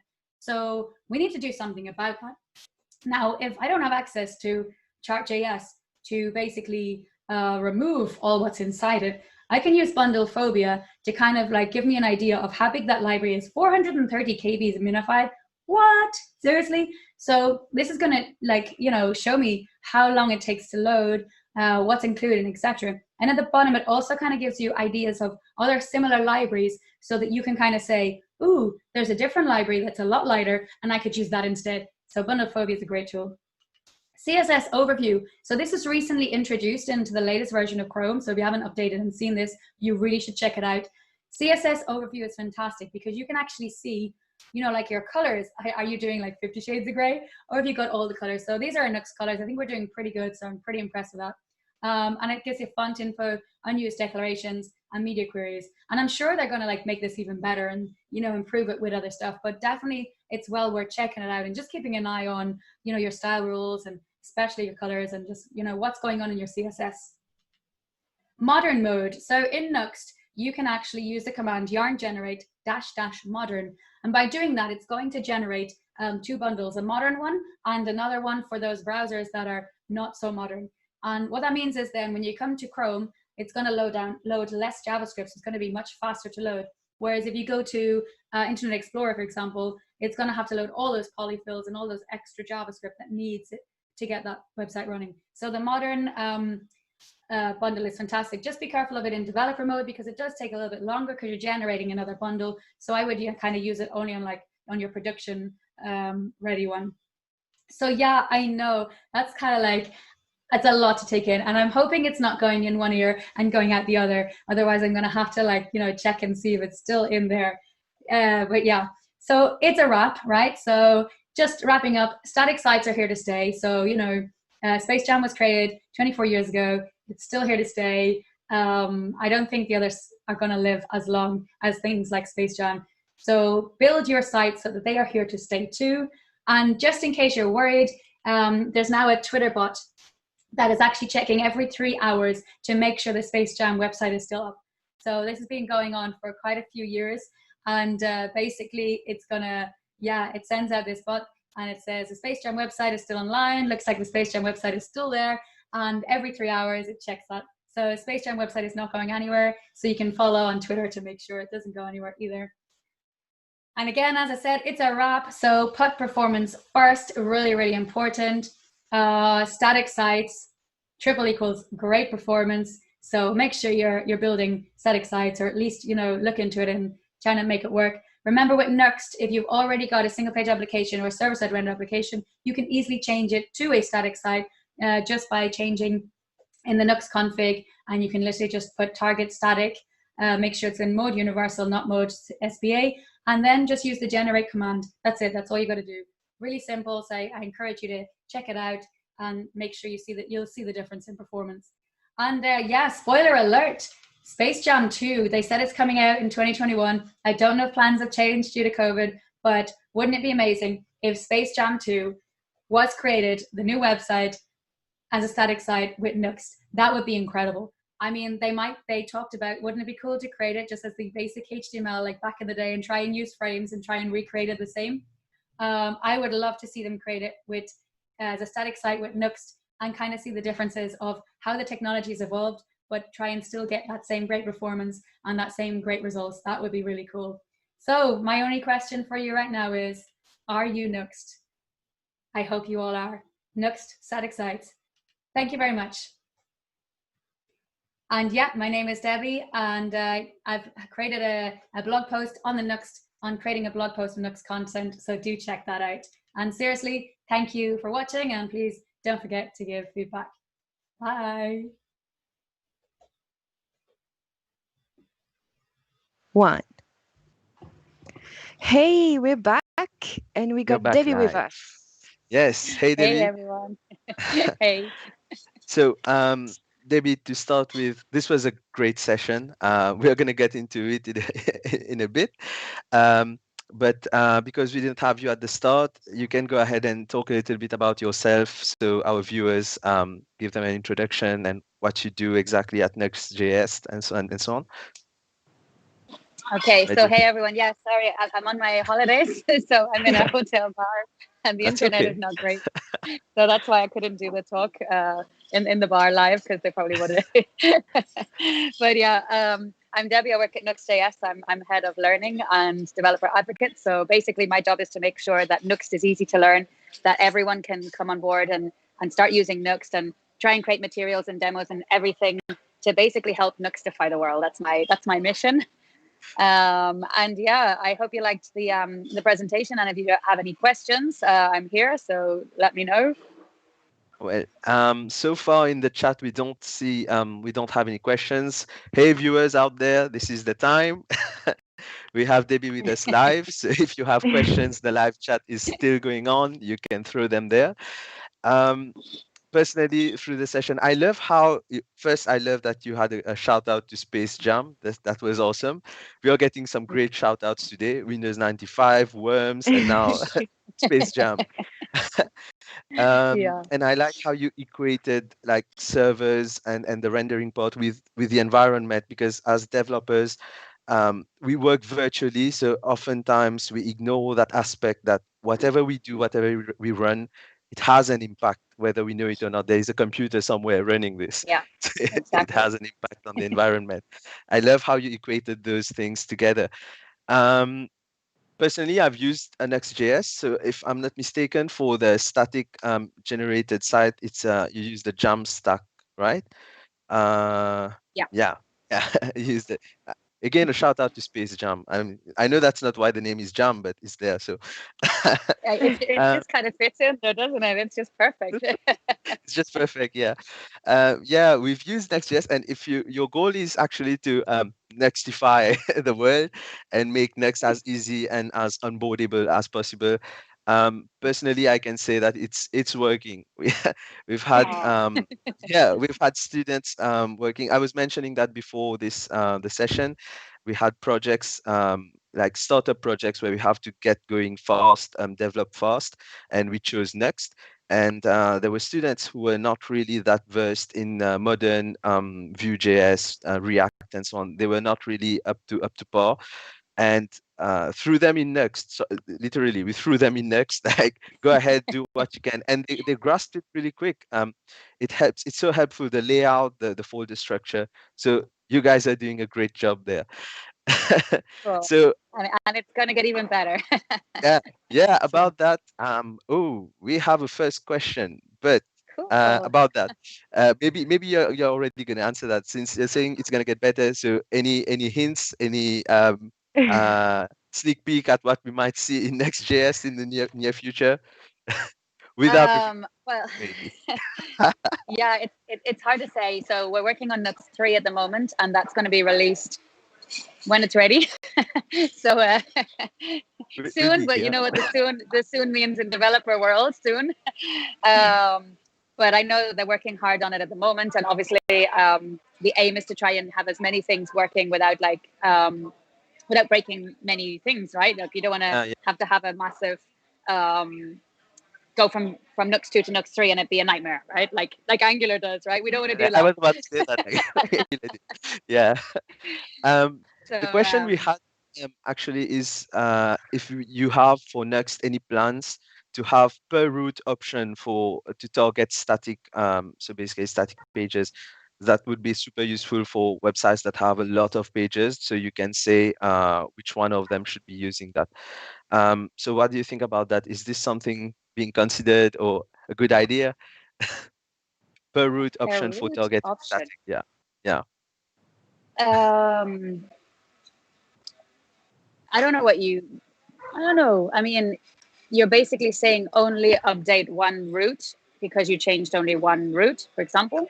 I'm guessing. Basically, basically, I think it's trying to find like Sandeep, if you are here, you can throw additional clarifications for your question, but I'm gonna try on your behalf. Basically, what I think Sandeep means is when you have a website, you are not always using statically generated pages for all of them. You're using it for some of them.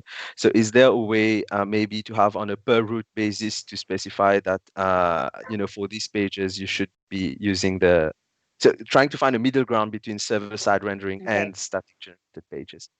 I Yeah, got it right. yeah, good job. So at the moment, you can only do that with single page application fallback, which basically means you can exclude pages to not be statically generated and they fall back into single page application, which is what I did for a booking engine for a hotel, for example, where you don't want all the results. So the results pages fell into single page application, but all the rest of the site was static. So we do have that. But yes, some people do want the server-side rendering because they still want the search engine optimization, etc. So I Yeah, would sure. say that's kind of an answer that might be answered in Nux 3. And you're going to have to wait for that answer. So it's, yes, there's possibilities, but there's no definite solution yet. But things are being worked on. That's all I can say. Okay, so Awesome. yeah, Sandeep gave some clarifications. I think you answered it during the session. Maybe you missed that part, Sandeep. It's about not having to re-render the entire site just because of one little change. And he's talking about a full static site normally. So Yeah. so that's what he So meant. basically, yeah. So basically, you're only going to statically render the content. So the content is really quickly because it's just the content, but you're not going through Webpack. So it skips the whole Webpack build. Your build is cached, and therefore you're just generating content again. So from the latest version of Nux, and it's a massive improvement for performance. So yeah, Yeah. it's possible. Everything's possible. Everything is possible. That's like something we like to say, as devs. We can do it. It's Yeah. possible. Uh, Another question from Maya Shavin.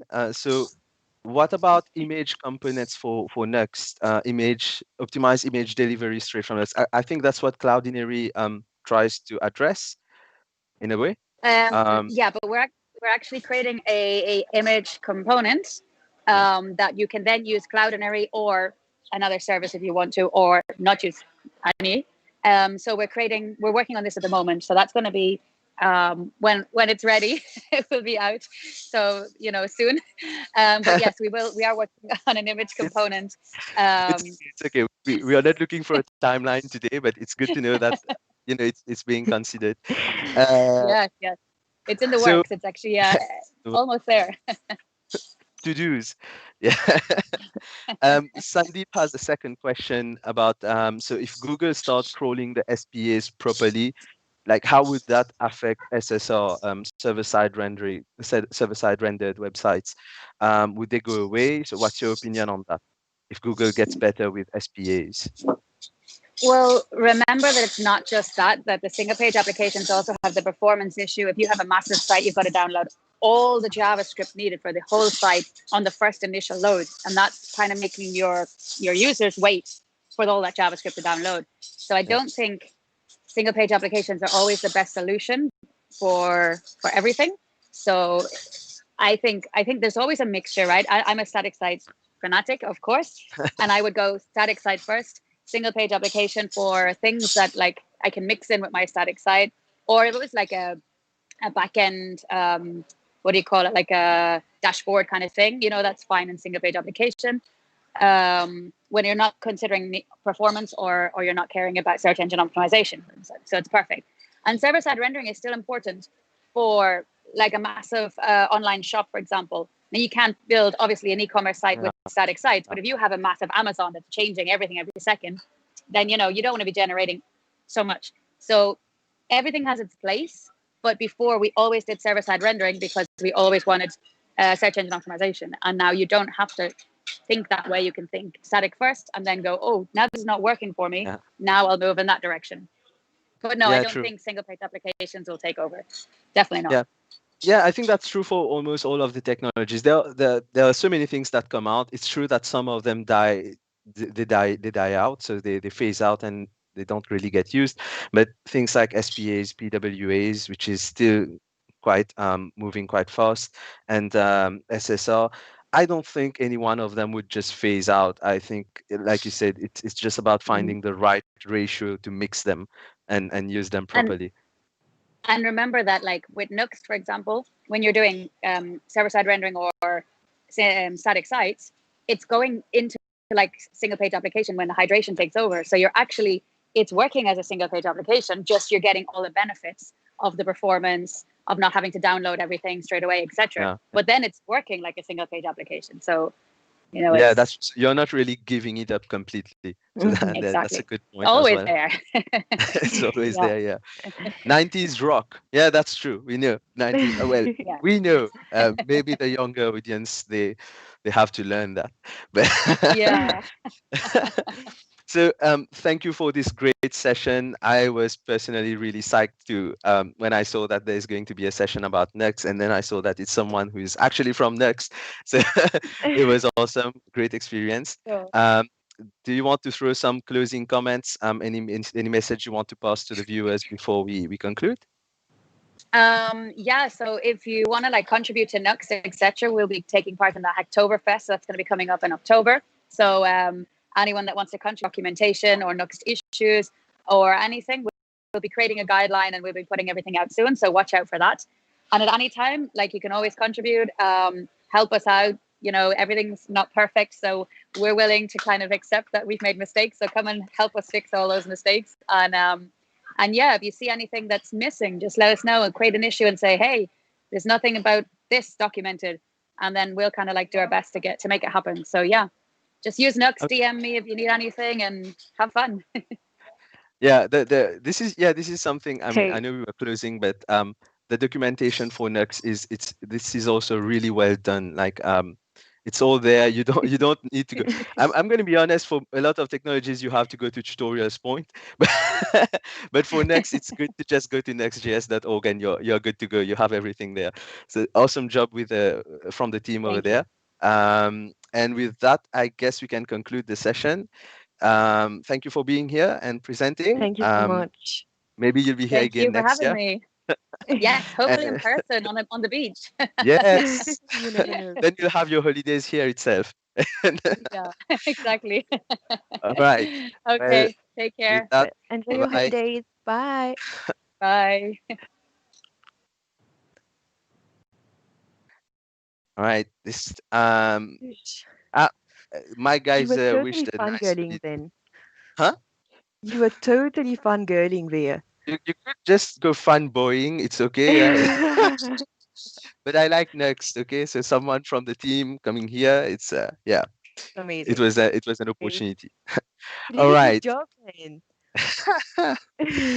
So I guess we have a few minutes before the next session. The next session is going to be at 1 p.m. So we'll leave you guys right now and we'll be back in 5. Yes, Sandeep, you get it. See, Sandeep gets it. He gets the excitement. And this is us signing off for now and see you in 5. All right? Yep. Cheers. We'll be back with Ovin Balgobin.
Hey everyone.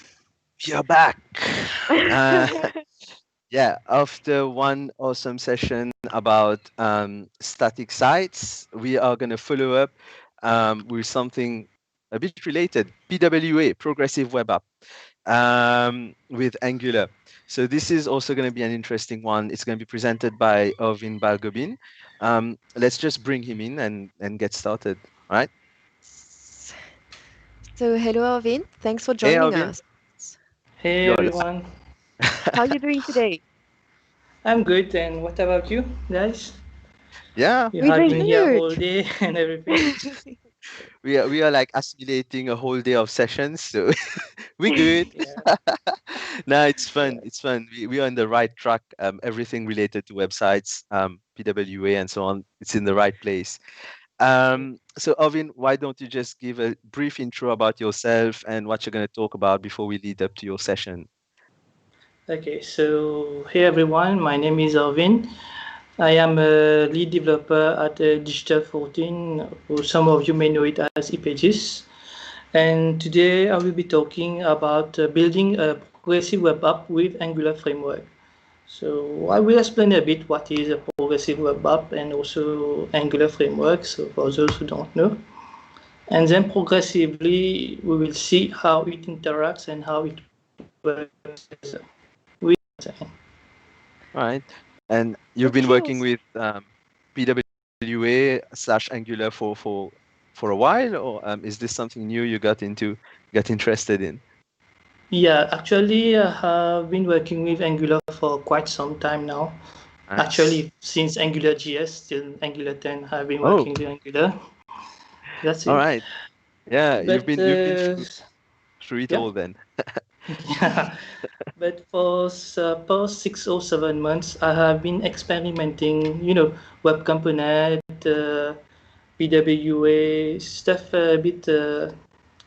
We don't see it in our everyday work, but it was Yeah. nice to understand it, to work with it, to then manipulate it a bit and all. So No, that's why. yeah, no, that's true. Awesome. PWA needs to take off. It's an awesome technology. I like it personally. Like you said, we don't get to use it or develop it that often, but yeah, I'm looking forward to your session. Maybe this is going to be inspiring for some of us, some of our viewers. As usual, feel free to leave your comments in the live chat, leave your questions in the live chat to the viewers. Right now, I'm going to send the link. I think it may associate to the session that Irvin is gonna do. So just make sure to replace the dots with actual dots. You'll know it when you see it. All right. Irvin, it's all you now. All right. Okay, The floor is yours. so thank you. Okay, hello everyone again.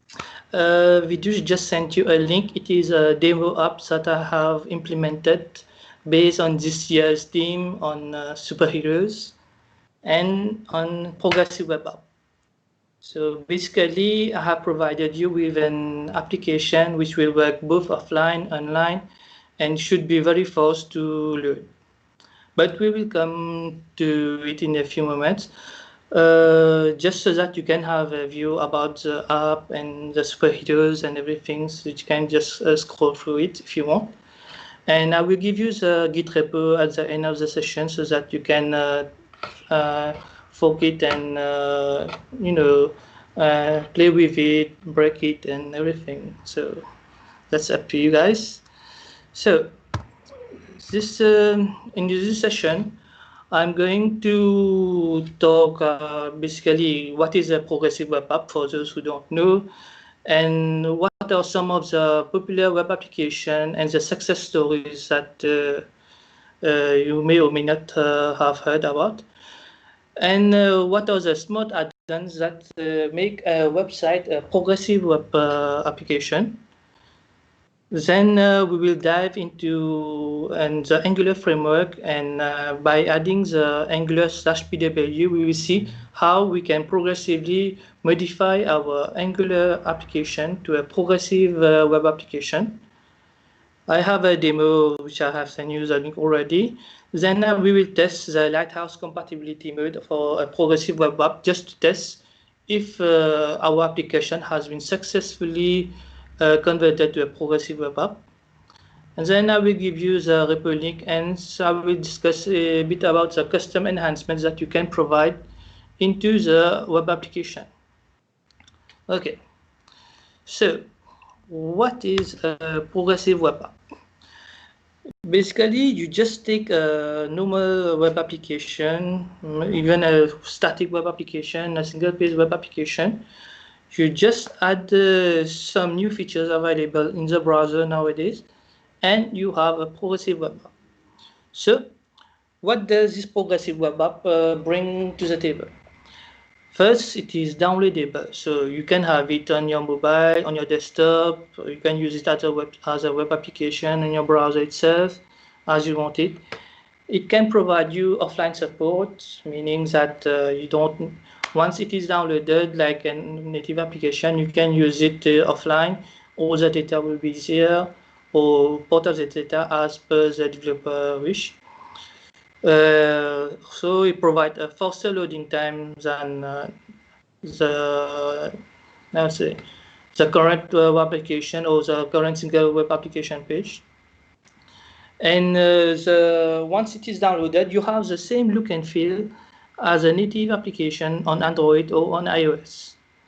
Okay, so basically, what we are doing here is we are taking a existing application, and we are adding some add-ons, and we are automatically converting this application to a progressive web app. We have these advantages. We have companies who are already using it, and this is what I will show you in a bit. So here we have a few of the companies who have showed interest in the progressive web app and have developed their own application as such, so that they can provide a better user experience to the users. We have Forbes, Pinterest, AliExpress, Flipkart, Telegram, Uber, Trivago, Tinder. We have many other applications, but these are just a few which are highly rated based among the progressive web application. Okay. But you don't have to trust me on my words. I can show you some stats that will basically tell us about why these companies are actually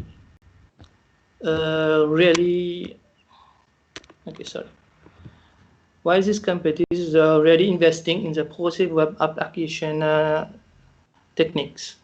So on this site, on the pwstats.com, you can have numerous success stories about different companies who have switched to the progressive web app technique, and they have seen an increase in the user interaction, in the user views, in the loading time, among others.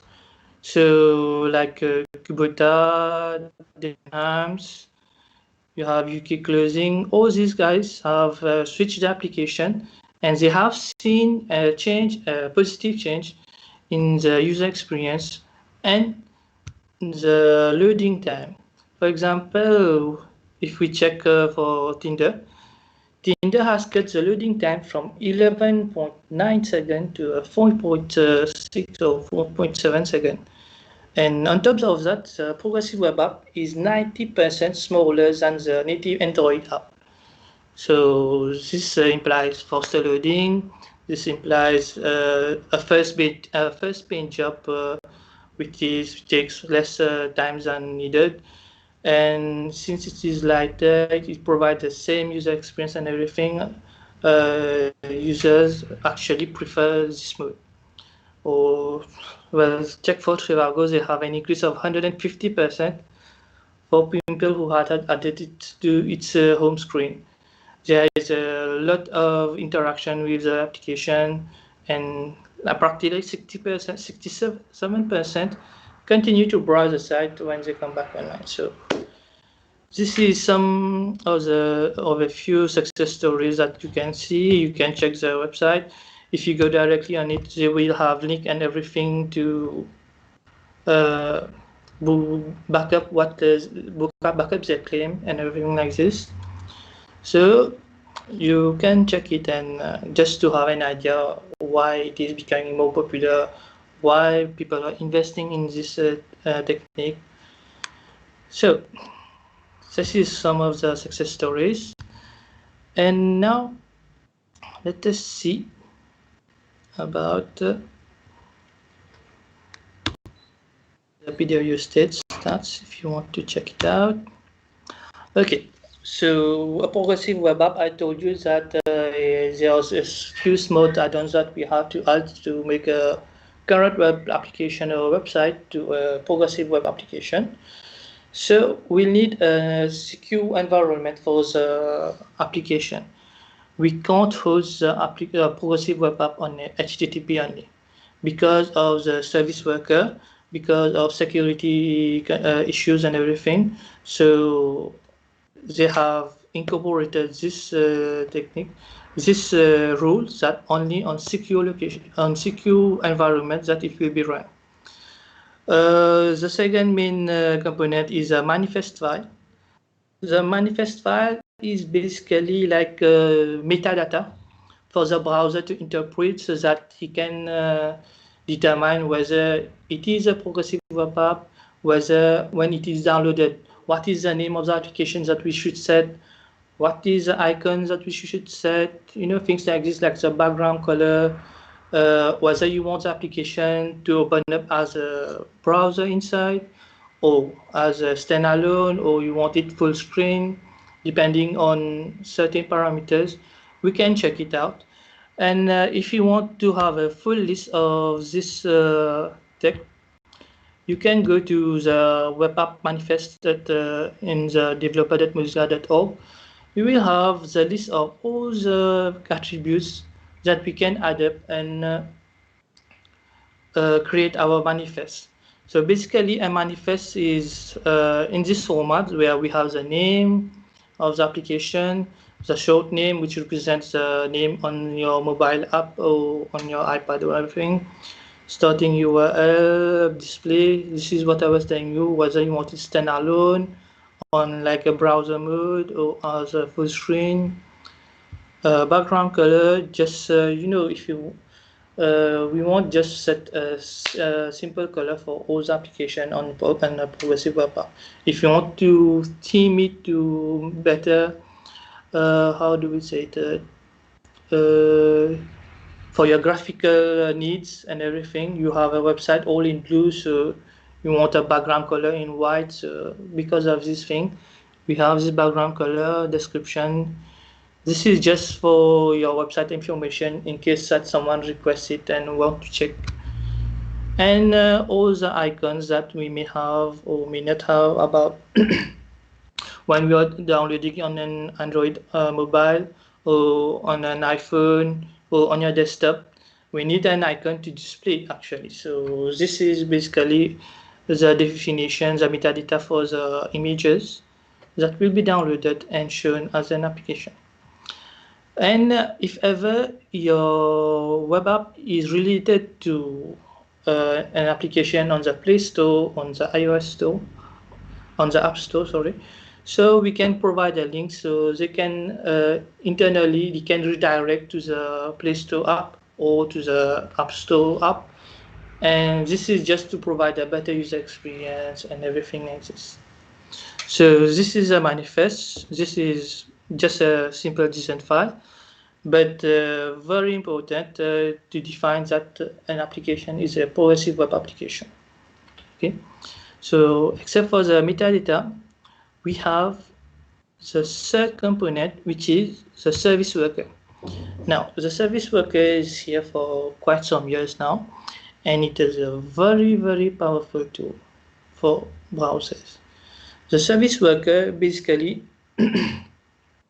will provide you with a caching strategy, will provide you with interception of your network files. So we can say, actually, service worker is like a proxy server between your browser and your server. Any request you will make from your application towards the server will be intercepted here, and any replies you get from the server towards your application, it is intercepted. it can be manipulated and then pushed forward towards the web app. Okay. And it is very important if you want to convert your application to a progressive web app.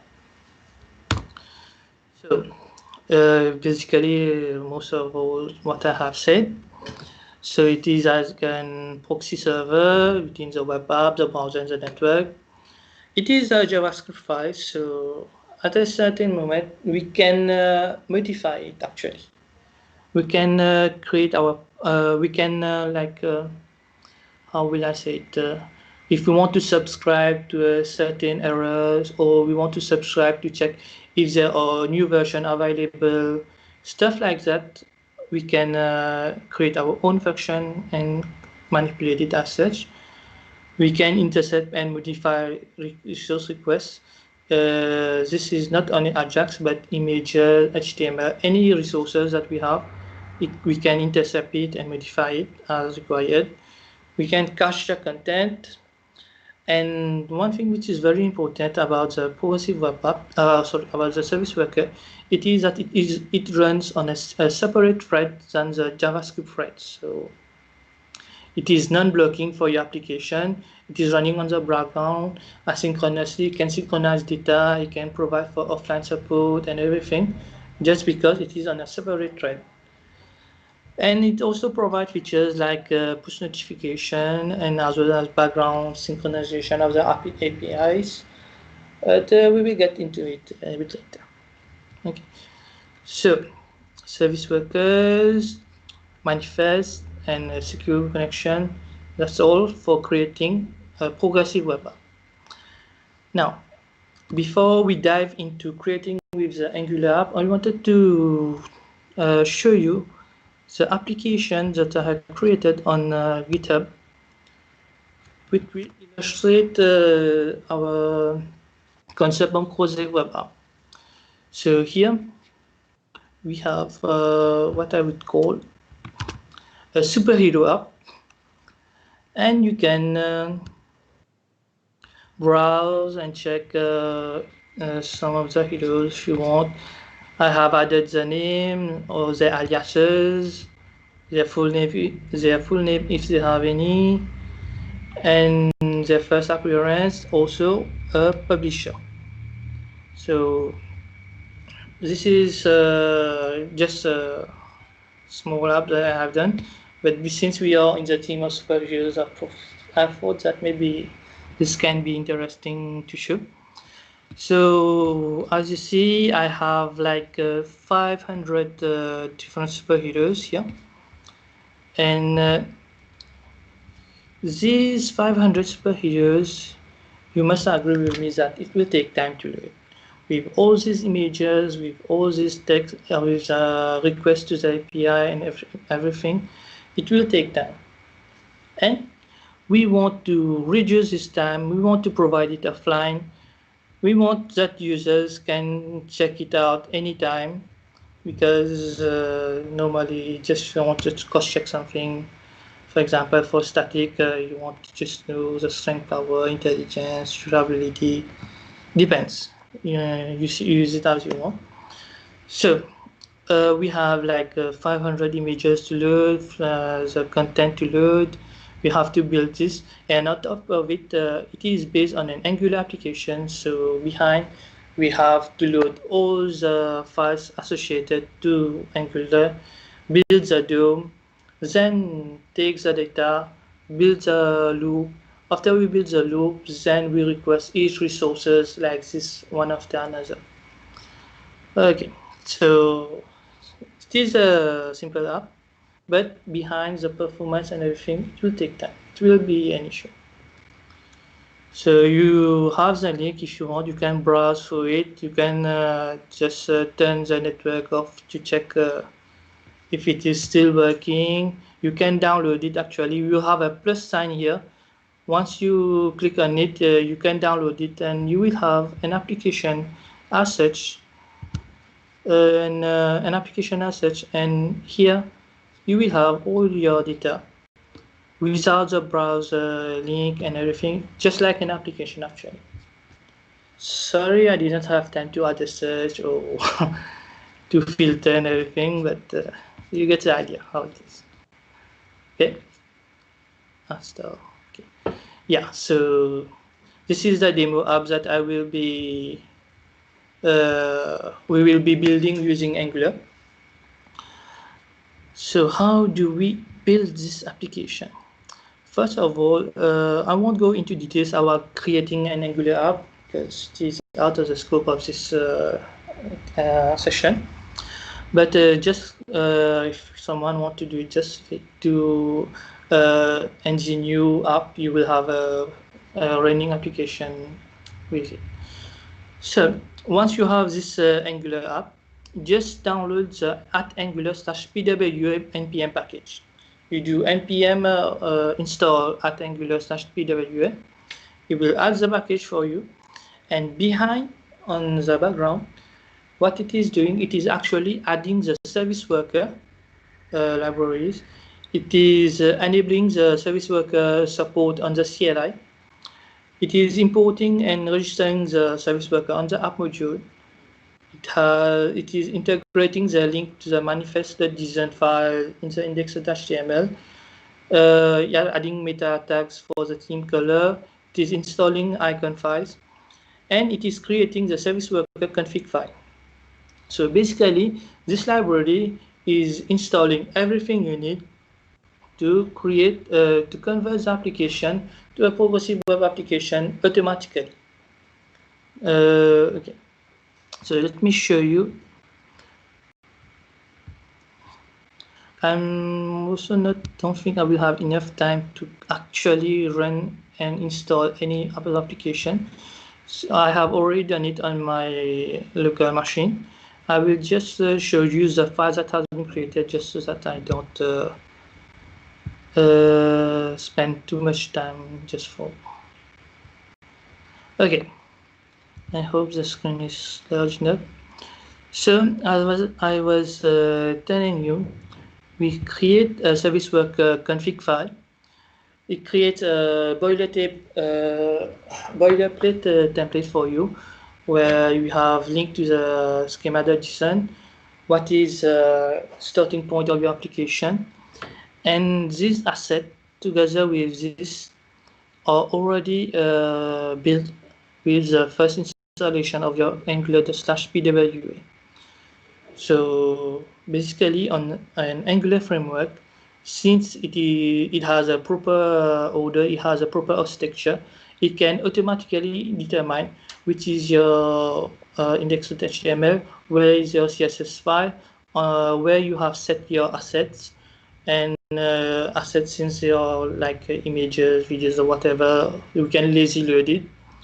But JS file, CSS, we have to prefetch it. So this is already built by the Angular/pwa library, and here we have regrouped into asset groups and data groups. The data groups, it is a config that I have added later to cater for the Ajax request that I will make on a second step, to retrieve all the information about the superheaders and build my page. So basically, everything in this application has been cached locally, and I have put a strategy of performance, which means that it will first load the cache, then request for new data. But this you can change, and you can put the strategy as freshness, like this. Guys, that we will first check the network for the data. If I don't have it during a set timeout, I will roll back and display the cache data. So when you include the freshness, you have to add a timeout, and basically you add you set the time that you wish to wait before we request the cache data. But this is only one aspect, one way of caching the Ajax data. We have other ways, but this depends upon creating our own service workers file and implementing a custom caching strategy which we need for our application based on our needs. But I have restricted myself to just set it into these data groups, since the caching strategy on a service worker, on a custom service worker, implies a whole session in itself actually. So yeah, yes. So this is my Angular service worker config file. And if I go into my SLC, this is where my whole application resides. I will have my manifest file. This is what I was explaining a few slides back.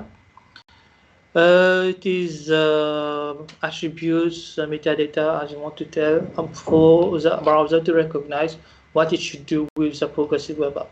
Set a background color, what is the display, what is the scene color, things like that, and the icons. Okay. And I have hosted my application on GitHub, and we have an interesting concept on GitHub, the GitHub pages, which hosts static web pages freely for you. So because it is free, I use it. And we had to set a starting URL. So set your URL as your GitHub link and your repo name. This is required as the relative path will not be adapted, and the relative path will not be adapted, and your service worker will not determine whether it can cache this data or not. So this is very important that this start URL is provided, especially if you are going to do it on a GitHub page as yours too. This is a manifest file. Then we have on our app automatically you will check. You see that in the routing the module bootstrapping, we have registered the service worker itself, and it has been enabled on the production mode. So because on the local environment we don't have secure connection and everything, so it won't naturally work. So this is registration of the service worker module. This has been done automatically by the library. And if we go into assets, normally in the icons, the first 6 or 7 icons has been deployed by the library itself. The rest I have added, I have built by fabicongenerator.org, so I can have a custom image for my web application. So environments, everything has been customized, and we have one last customization is in the HTML file. If you check on the HTML file, you will see that there's a link to the manifest file already. So to run it automatically, we don't have much to do. We just make a build now. If we make a build, it will, and we deploy it, we can already have a full-fledged application, progressive web app application.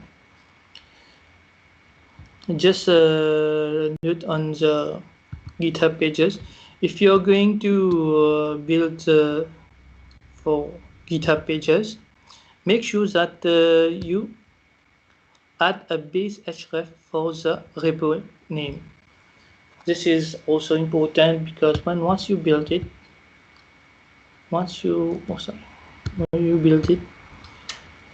we have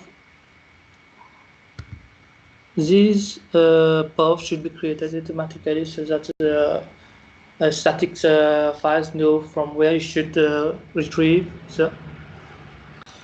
the rest of the configs and everything like this. Okay, so this is my build, my ahead of time compilation of my application. And here my application, so just let me put it on mobile if I can. And here on the let us check the network. Before we go to the network, on the application tab, you will see that the manifest file has been uploaded automatically, and it resembles the config that we have input. Okay, so this implies that we have a manifest file. This has extrapolated all this data to provide a user experience for when we are downloading the application. And if we check on the service workers tab, you will see that a service worker has been activated and it is currently running. So next time you will be going to build a new version of your application and then set it here. This will detect the change, and on the next reload, it will automatically load the new changes. So this is a bit about the service worker and the manifest. Unless these two has been filled, your application cannot be recognized as a progressive web app. And also on the cache storage, we have a bunch of hash code, normally representing the version of our files, which is the latest, which is the manifest. Everything is set here just so that we can rapidly compare and refresh the data if it need be, or keep the data here until we can provide the new version to the user without disrupting the user experience. So this is a bit about the progressive web app. And on the application, when we load the application, you will see that we are served from the service worker. All this data is being served from the service worker. Basically, it has been intercepted from our application. Our application has requested this file, but this file already exists in the cache memory of the service worker. So it is redirected. It is automatically dispatched to the web application. So let me check. I have set the network for my application to offline, just so that you can see.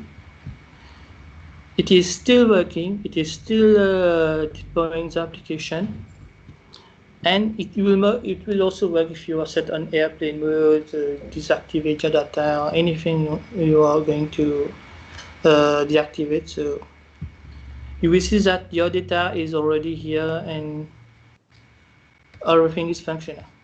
Okay, I haven't put much interactive buttons or whatever, but basically it is the same concept. It will always work, and the user experience is assured as such. I have already downloaded the application on my desktop, but feel free to download it on your mobile or iPad, whatever you have. So here we have all my, and did you see that it has been loaded very rapidly, like in a matter of 1 to 2 seconds. All these images, all this data, everything is available at the snap of the hand. This provides for a better user experience where the user don't have to wait 5-6 seconds before seeing a first screen job of your application. So here it is for the Heroes app. Hopefully you like this application a bit so that you can go through it. And that's it for a basic web application on Angular. You don't have much to do, but we can extend the user experience a bit more if we are going to, let me show you. For example, I was telling you, we have like whenever the service worker has a new version available, the service worker has to check the JSON file. On the JSON file, you will see that we have like all the assets that we have loaded with their hash code. There will be a comparison of all the hashes to check if there has been changes in some file or not. If there has been some changes, it will wait until there is no instance of a service worker running. Then it will load the new data so that on the next run of the application, you have the refresh data. Now, this is one concept. Now, consider that you want to have this new data. If we reload the application automatically, it will be a bad user experience in such a way that you have reloaded the data, but you haven't informed the user that there has been some data. Do you actually want to reload now, or do you want to reload later? Stuff like that. So we can intercept these actions. I don't know if the screen is big enough, so just a second. So we have a package for the service worker update. On the service worker update, it will automatically detect that there has been some changes when they have been comparing the cache service worker design config and the available one from the server. So there is an observable that provides this data. It will every time there is a new version available, it will automatically dispatch the response, and from this response we can at our side create a model or inform the users that there has been some changes. Do you want to reload the application or not? Just providing this small part can provide a much better user experience where the user is not disrupted that why is my application reloading all at once, just like this. Like this, we can intercept service worker fetch files. We can intercept like how do you want to say let me so we can manually check for update. When I say that we manually check for update, it means that it will request the new service worker file again and then compare as such. So basically, we are trying to provide a much better user experience. We have more to go on service workers on this library, but for the sake of just providing an introduction to the progressive web app and Angular, I will not go much into details about the service worker, how to customize a service worker, how to actually intercept all files and create a personalized experience. Like we want to cache all data, we want to provide several cache data so that user can switch back to a previous version, or don't want to cache certain specific data, but just provide like a component where you will show that you have to connect to the internet to get this data. So around this much, there are basically many things that we can do with the service worker, and the service worker itself is a whole course on itself. On my application, I will continue to provide new information on this concept, but I will also provide you guys with another demo on just service workers. It'll take some time to come, so wait a bit. Yes, so one thing I forgot to show you is that once we have created, let me just put it on 9. Once we have put up our application as a progressive web app, we have to determine whether it fulfills all criteria pertaining to a progressive web app. So we have this on Chrome, we have this extension Lighthouse. On this Lighthouse, normally, basically, we can test for performance, progressive web app, best practices, accessibility, SEO, and everything.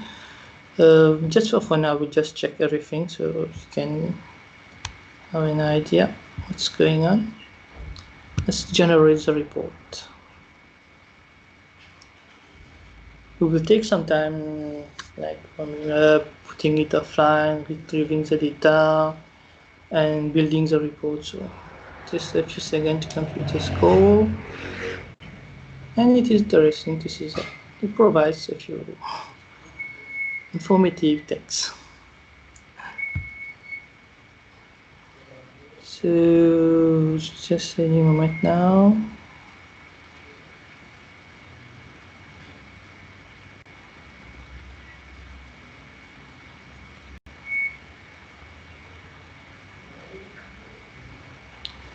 Okay, so my application and the performance, it has an 86. So largest contentful it was on 1.3 seconds. So after 1.3 seconds, I had got a first visual.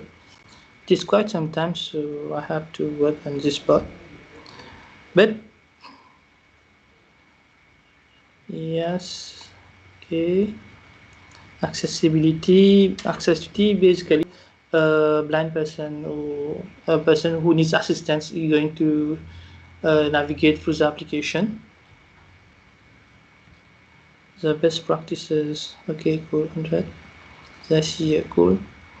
This is a progressive web app. This is what is most important for this talk. Is it fast and reliable? Yeah, it is fast and reliable. Page load is fast enough on mobile networks. When offline, there is a 200 requests available. The start URL is available. Is it installable? So do we have HTTPS? Yeah, we have it. Did we register the service worker? Cool, there is a service worker. Does the web app manifest meet the installability requirements? So the name, the background color, the start URL, things like this. This is also okay. And is our progressive web app optimized? So there's a redirect from HTTP traffic to HTTPS. There is. Is not customized for custom plus for 512 pages. Yes, so basically it is telling me that I have to add like on the config file, on the manifest config file, I will need to add here I need to add an asset based on the 512 pages. And all the rest, theme color, content, okay. Manifest doesn't have a mouse cable icon. This means that my icon doesn't fully take the whole area of the square of an icon. So I just have to put the type mouse cable in here, and this also will be good. So basically, our progressive web app is free on free of our force, free on installable, and except those two, 6 on it for the optimization part. Okay, so I'm a bit late on my time, so I'm almost done. On the custom enhancement, it is basically about the service workers providing a custom experience about push notification in conjunction with the WebSocket and things like that. And here you can have my repo link, also my demo app, if you want to browse through it. And yes, if you're interested at Digital 14, join us at epages.com, no problem. And thank you for watching, and sorry that I have taken so much time. Vidush? No worries at all, Ovin. That was really interesting. Yeah, thanks. Thank you. So let's just quickly check the chat on YouTube. Any questions, Vidush? No, we don't have any questions in the chat. Hey, But that means you explained things really good. but on my side, I can tell you that I actually opened the link and got the PWA on my phone, and just a heads up to the crowd, it is working as a PWA. It's nice, it's awesome, it's loading, the images are cached. It's a good job actually. It was a Yeah. great Awesome. presentation, Alvin. Thank you very much. Do you have any closing notes, anything you want to share with the viewers before we close off?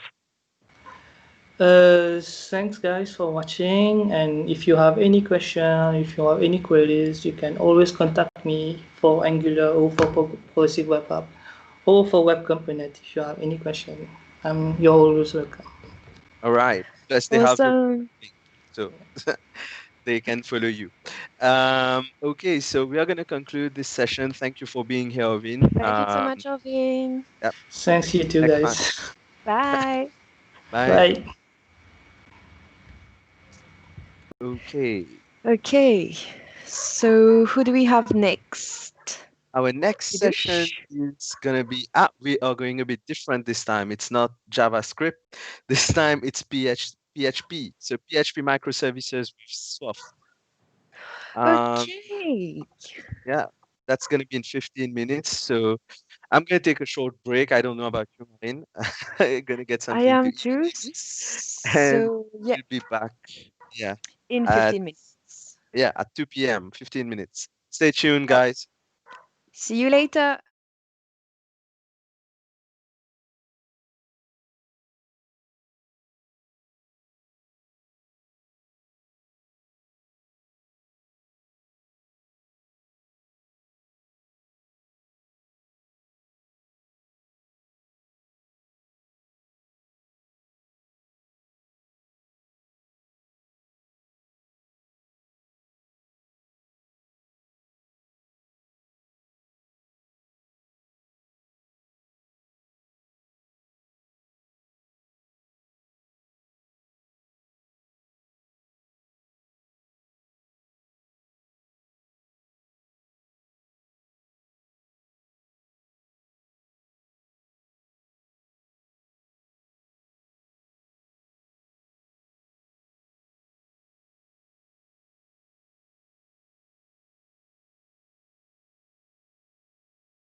Salut tout Hey, le monde. on est de On est de retour retour en français cette fois-ci. en français cette fois-ci, exactement comme Vidouche dit. On va sans plus tarder accueillir Vanessa Chilen qui va nous faire une présentation sur Swift. Vanessa, salut. Salut Marine, Hey, ça va? Yes, on est super content de Ouf. t'accueillir aujourd'hui.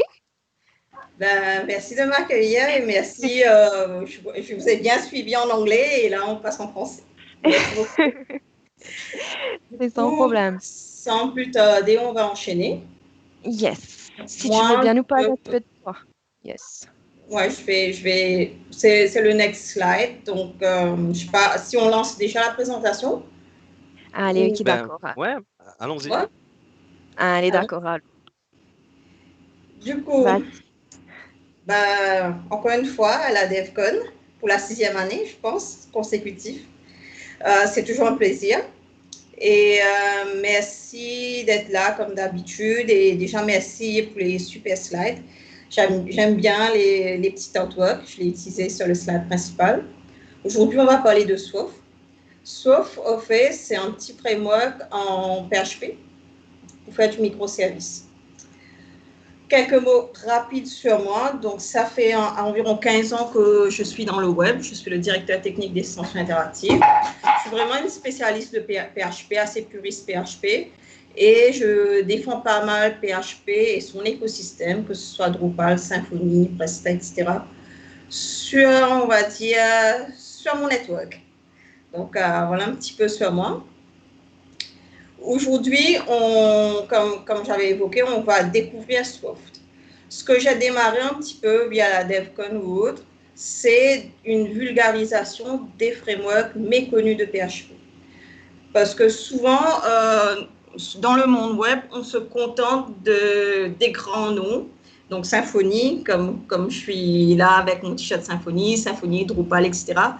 Mais il y a plein de petits micro-frameworks qui poussent dans la nature et qui sont assez pratiques et qu'on peut utiliser. Et mon but, c'est un petit peu de faire découvrir ces frameworks, de faire découvrir qu'est-ce qu'on peut faire d'autre avec PHP. Et on va parler justement d'un petit framework qui s'appelle Swift. La présentation, donc on ne va pas aller en détail, c'est vraiment une introduction à Swift. Le but derrière, c'est vous donner un avant-goût, d'aller plus loin, d'aller le découvrir par vous-même. Donc, je vais présenter un petit peu un overview, les principales features et quoi faire pour aller plus loin. En bon mauricien, on va être en franglais. Du coup, les slides sont en anglais et je vais vous expliquer et décortiquer tout ça en français.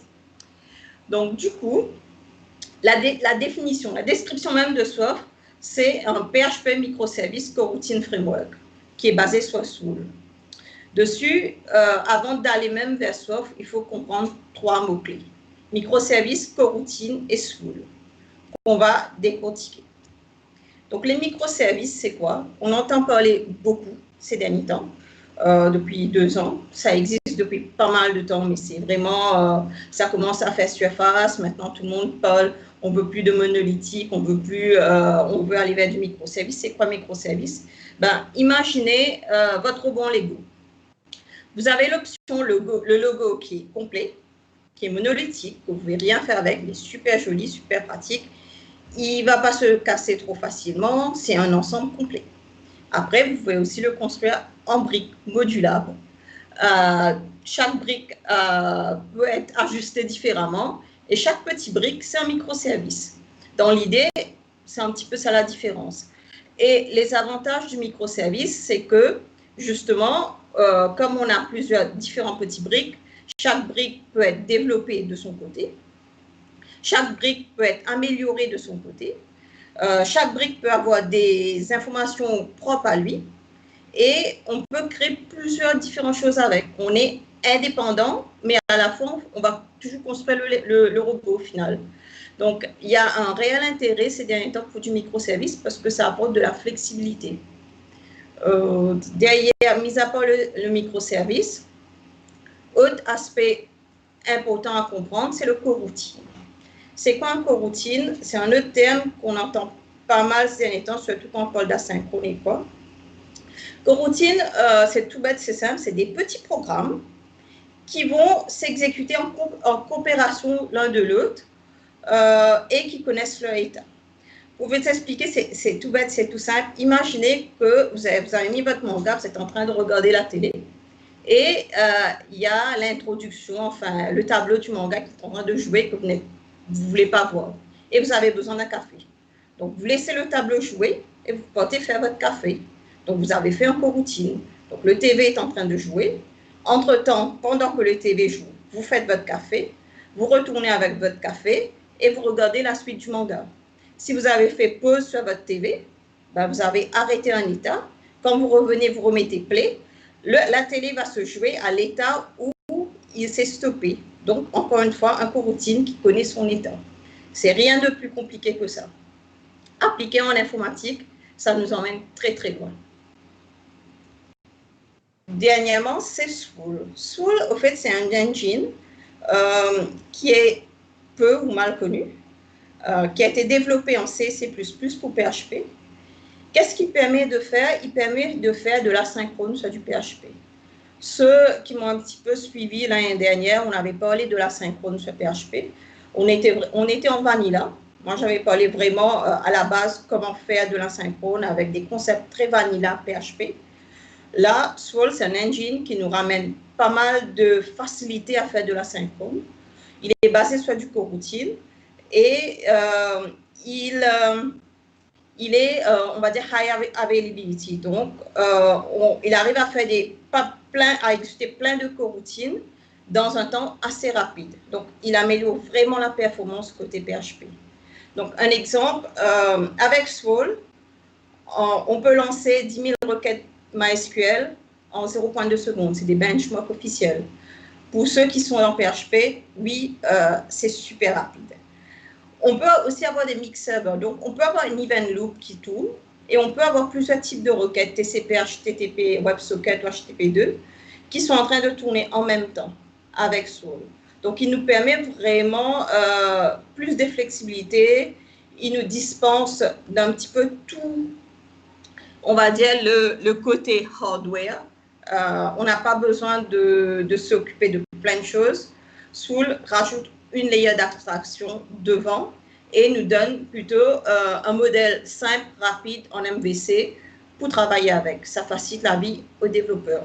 Et justement, en se basant sur ces trois concepts clés, on va dire, de la programmation, SWAN fabuleux. SWAN a été développé par les Chinois. Donc, je pense que c'est pour ça qu'il est peu connu. Il a été développé, je pense, en 2013, ça date un petit peu. Mais c'est maintenant qu'on entend pas mal parler. Si vous faites un petit tour d'horizon sur les frameworks à suivre PHP en 2020, vous allez voir que, sauf, mis à part les grands noms classiques que vous allez toujours voir, Symfony, Laravel, etc. ou autres, vous allez voir, Scroll est dans presque toutes les listes, sauf est dans presque toutes les listes. Donc, il est super pratique. Moi, je l'ai testé rapidement. J'ai vu pas mal de facilités qu'il peut nous apporter, d'où je voulais vous faire découvrir ça un petit peu plus. Donc, si je dois mettre quatre fonctionnalités majeures, on va dire derrière SWAN, on dira qu'il a un built-in coroutine web server. Donc, il a son web server pour gérer de la coroutine lui-même. Il a son client qui est en commun de coroutine. Il est dans la mémoire. Le fait qu'il est résident dans la mémoire, c'est une propriété qu'il a pris de SWAN, qui fait qu'il peut s'exécuter assez rapidement. Il est indépendant du traditionnel PHP FPM, donc on n'a pas les problèmes que PHP FPM nous rapporte. Et derrière, on donne à PHP quelque part des hommes pour aller tacler un peu plus le terrain asynchrone.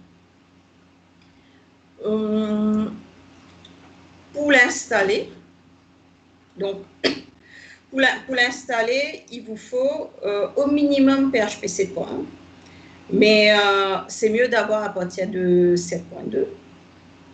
Il faut bien sûr avoir SWOL, parce que je n'ai pas parlé de SWOL pendant tout ce temps-là pour appeler ça que ce n'est pas un prérequis. Donc, à partir de la version 4.34 ou la dernière version, bien sûr, il faut obligatoirement avoir Composer, mais ça, ce n'est pas nouveau. Dans presque tout ce qu'on fait maintenant, il faut obligatoirement avoir Composer. C'est pour Namo dans tout le monde la sauce, on va dire. Il faut avoir la librairie PCAE installée et il faut avoir la librairie PDO Redis installée. Maintenant, ce n'est pas un prérequis, mais si vous voulez installer avec Docker, que je recommande fortement, il faut avoir Docker installé sur votre machine. Les conflits connus avec on va dire, SWOF, c'est Xdebug, XHProf, Blackfire, Zen, Trace et Opposite. Donc, si vous voulez faire une petite application de SWOF, il faut savoir que vous ne pouvez pas utiliser ces librairies-là sur PHP. Après l'installation avec Docker, donc mis à part Docker, on peut aussi l'installer en Git clone manuellement et s'embêter et aller faire 10 000 configurations, ou on peut tout simplement lancer un petit Docker avec SWOF, il va l'installer pour vous. Vous faites un compose-up et vous avez votre instance de SWOF qui est créée. Et après, vous faites un Composer Create Project et vous aurez un petit projet, un skeleton vide pour créer, pour pouvoir jouer avec. Une application SWOF a par défaut, enfin, une application typique, on va dire, il aura une console, une version console de l'application. Il a un HTTP service qui est assez similaire au service traditionnel. Il a un WebSocket service. Il a un RPC service et il a un TCP service. Ça, c'est, on va dire, des services que vous allez trouver assez classiques sur SWOF.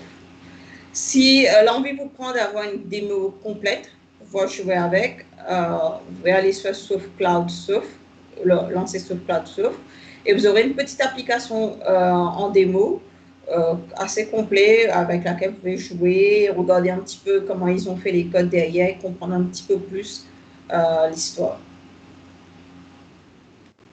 Donc, si on passe un petit peu aux fonctionnalités principales de SWOF, donc derrière, c'est la notation.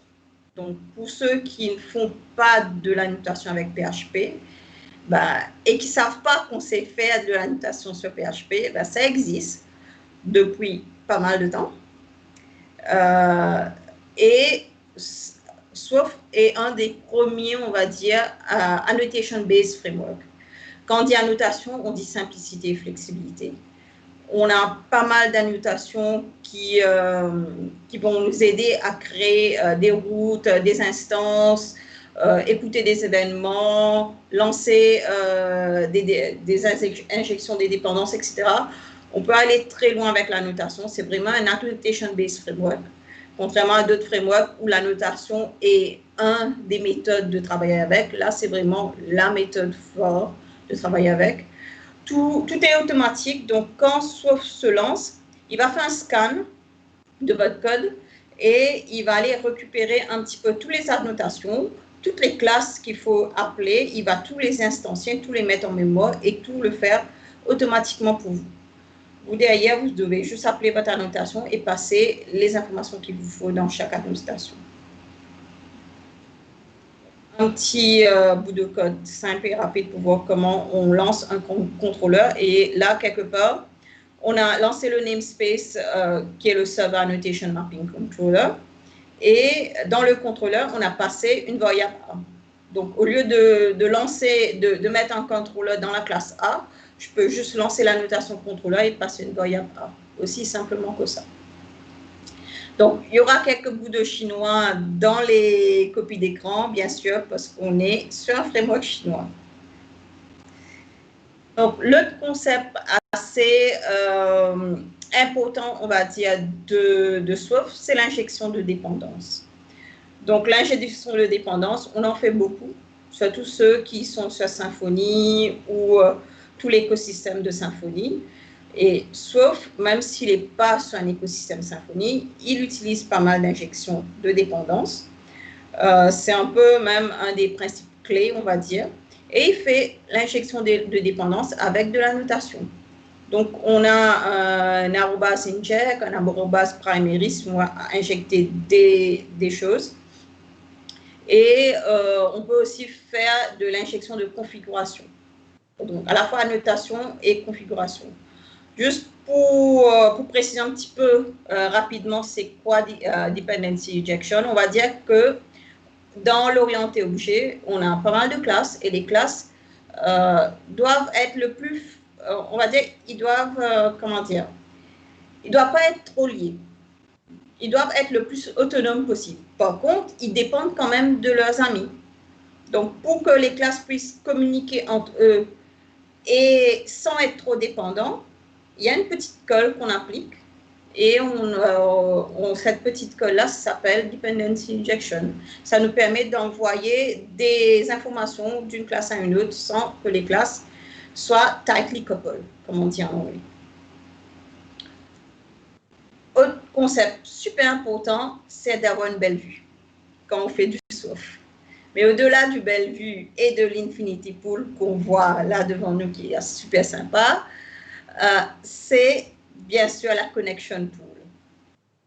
Donc, la Connection Pool sur SWAN, donc quand on fait de la synchrone, ce qui veut dire qu'on a pas mal de coroutines qui sont en train d'être lancées en même temps, qui ont besoin de ressources en même temps, que si on n'a pas un connection pool qui est abstrait, qui est mis en place pour nous, on va devoir aller coder nous-mêmes pour dire, toi, tu fais ça à quel moment, quand celui-là ne fait pas ça, etc. Donc, ça devient super compliqué. Donc, sauf, il utilise Soul, qui donne un connection pool assez puissant pour pouvoir abstraire et gérer la connexion avec les différentes ressources. Pour utiliser la connection pool de SWAN, c'est assez simple, on a juste à l'instancier, appeler la classe qu'il faut et de dire, voilà, quand tu vas être actif, le wait time et le idle time, etc. Il n'y a pas plus compliqué que ça, on ne gère rien d'autre et tout le reste est géré post-Soul derrière. Donc, c'est assez pratique. Autre aspect, je ne sais pas combien d'entre vous ont déjà entendu parler d'Aspect Oriented Programming. Aspect Oriented Programming, donc je vais un petit peu l'expliquer avant de rentrer dans le SWAN. En fait, c'est juste, on va dire, une implémentation de OOP qui permet de pousser OOP un petit peu plus loin, d'améliorer le OOP. Bon, OOP, maintenant, tout le monde joue que pour ça, même si peut-être que bientôt ça va se déphaser. Mais OOP a quand même un problème, c'est qu'il fait de l'abstraction uniquement verticale. Donc souvent, quand on a des tâches répétitives à faire, ça devient assez chronophage de le faire avec de l'OOP. Et AOP, c'est, on va dire, un design paradigm, donc un design système qui nous permet de rajouter ce qu'on a dans le terme de AOP, on appelle ça weave in, des concerns, des fonctions récurrentes. Donc, en gros, là, on a différentes classes, on va dire, d'OOP, et on va rajouter en transverse la gestion du login qui est fait en AOP. Donc, du coup, on n'a pas besoin de le faire à chaque fois, plusieurs fois. On est en train de faire du cross-cutting concern. Juste pour comprendre un petit peu mieux, une classe AOP classique, elle est comme ça. Elle a pas mal souvent de tâches récurrentes. Par exemple, si on est en train de loguer des événements, on est en train de gérer la sécurité, etc. Quand on fait de l'AOP, on va avoir ce qu'on appelle des advices, que je vais vous expliquer un petit peu après. Et ces advices-là, on va les injecter dans les classes. Donc, AOP derrière, c'est un concept assez key concept, on va dire, de SWAN. Au fait, c'est AOP qui permet à SWAN d'intercepter, on va dire, des événements et de gérer proprement les événements qui sont en train de passer et de faire pas de l'injection, mais de l'interception. Donc, par exemple, je prends un cas, on a besoin de loguer à chaque insertion, de loguer dans une table, à chaque insertion dans une table. Donc, AOP va pouvoir catch cet événement-là et dire, ben, après qu'on a logué dans une table, on va lancer ça. Donc, AOP, il est uniquement sur des méthodes publiques et protected. On ne peut pas intercepter des private methods, c'est normal. Sinon, ce n'est pas logique et ce n'est pas de l'OOP. Donc, derrière les mots-clés, pareil comme quand on parle d'OOP, on a des noms forts. Quand on va parler d'AOP, on va parler d'advice. Advice, c'est tout simplement la fonction que vous avez besoin d'intercepter, d'implémenter. Par exemple, la contrainte sécurité, la transaction à lancer, le log à faire, ça c'est votre advice. Après, vous avez votre connection point, qui s'appelle join point ou bean point en Swift. Juste un petit aparté, sur Swift, une interface s'appelle une bean, comme le bean de café. Donc, le join point, c'est l'endroit, comme on avait vu sur ce dessin-là, ces petits triangles-là, ça c'est le join point. Donc, le join point, c'est l'endroit où on veut intercepter. On peut intercepter. Et le point cut, c'est la méthode spécifique pour intercepter. Juste pour résumer, disons que dans une classe, on peut avoir environ une dizaine de join points. Mais on veut loguer uniquement l'insertion du nom. Donc, ça, c'est mon point cut. Donc, la méthode spécifique que je veux intercepter. L'aspect, quand on parle d'un aspect en aspect oriented programming, c'est la combinaison de l'advice et du point cut. Donc, j'espère que je perds du personne en chemin. Le target, c'est la classe qu'on veut modifier. Donc, quelque part, ça, le gros truc en vert, c'est notre target. Et la target, il ne sait pas qu'il va être intercepté. Le proxy, c'est un petit peu, on fait AOP sur Swift via le proxy système de PHP. Et weaving, c'est l'action de link les aspects avec les objets. Donc, on va parler, au lieu, c'est du jargon.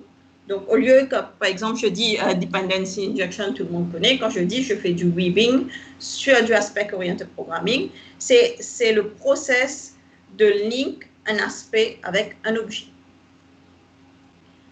Donc, sur Swift, on a quelques petits, on va dire, namespaces qui sont disponibles.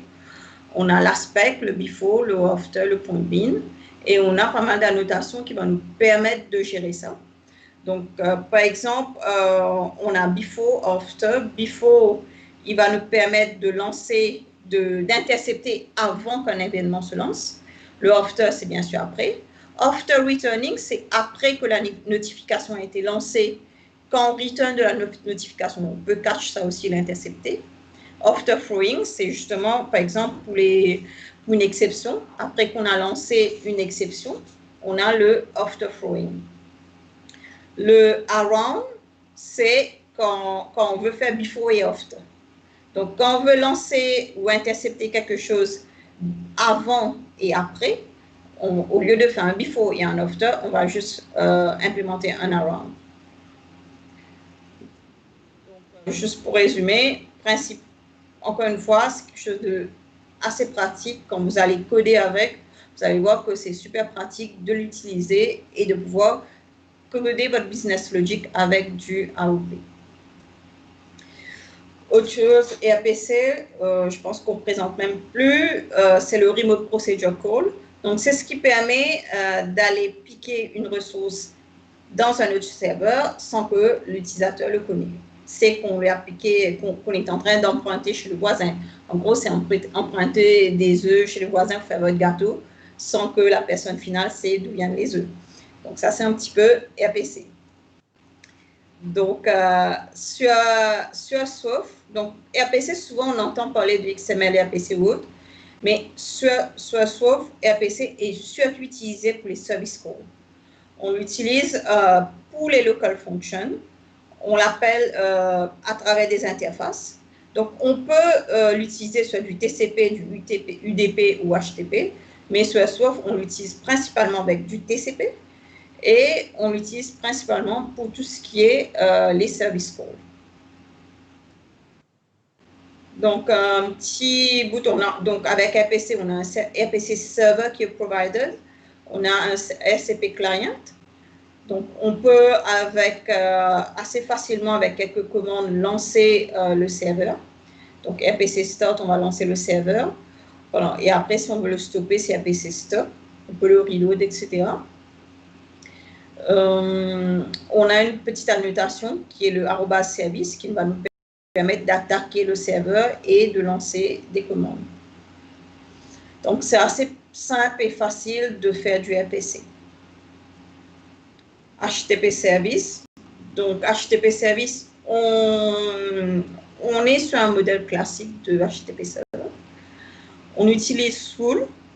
C'est une implémentation de Soul, mais ça l'abstrait, ça nous donne des bouts assez pratiques pour l'intégrer et pour coder normalement. Donc, on ne va pas voir qu'on est en train de rentrer, de mettre les pattes dans du HTTP. Donc, on code de façon traditionnelle, mais derrière, c'est du coroutine qui est lancé et c'est assez performant. Donc, on l'installe avec Composer Requires of HTTP Server. Il est PSR7, HTTP Based Message Implementation. Donc, et le middleware est PSR15. Donc, on suit bien, on va dire, tous les best practices de développement PHP. Donc, pourquoi je mets de l'avant les PSR? C'est juste pour vous dire que, voilà, vous allez vous retrouver. Quand vous regardez les codes, c'est du PSR. Vous allez vous retrouver. C'est assez simple à coder.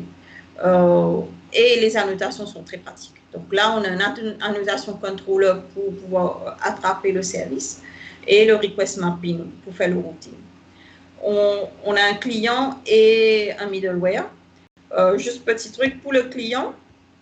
Donc, ce n'est pas recommandé d'avoir un client séparé. Donc, sauf n'a pas un HTTP client as such, il utilise Guzzle. On peut l'utiliser Guzzle, on peut utiliser Sabre comme le client. Donc, vous allez, pour faire du client HTTP client, vous allez plutôt instancier Guzzle ou instancier Sabre.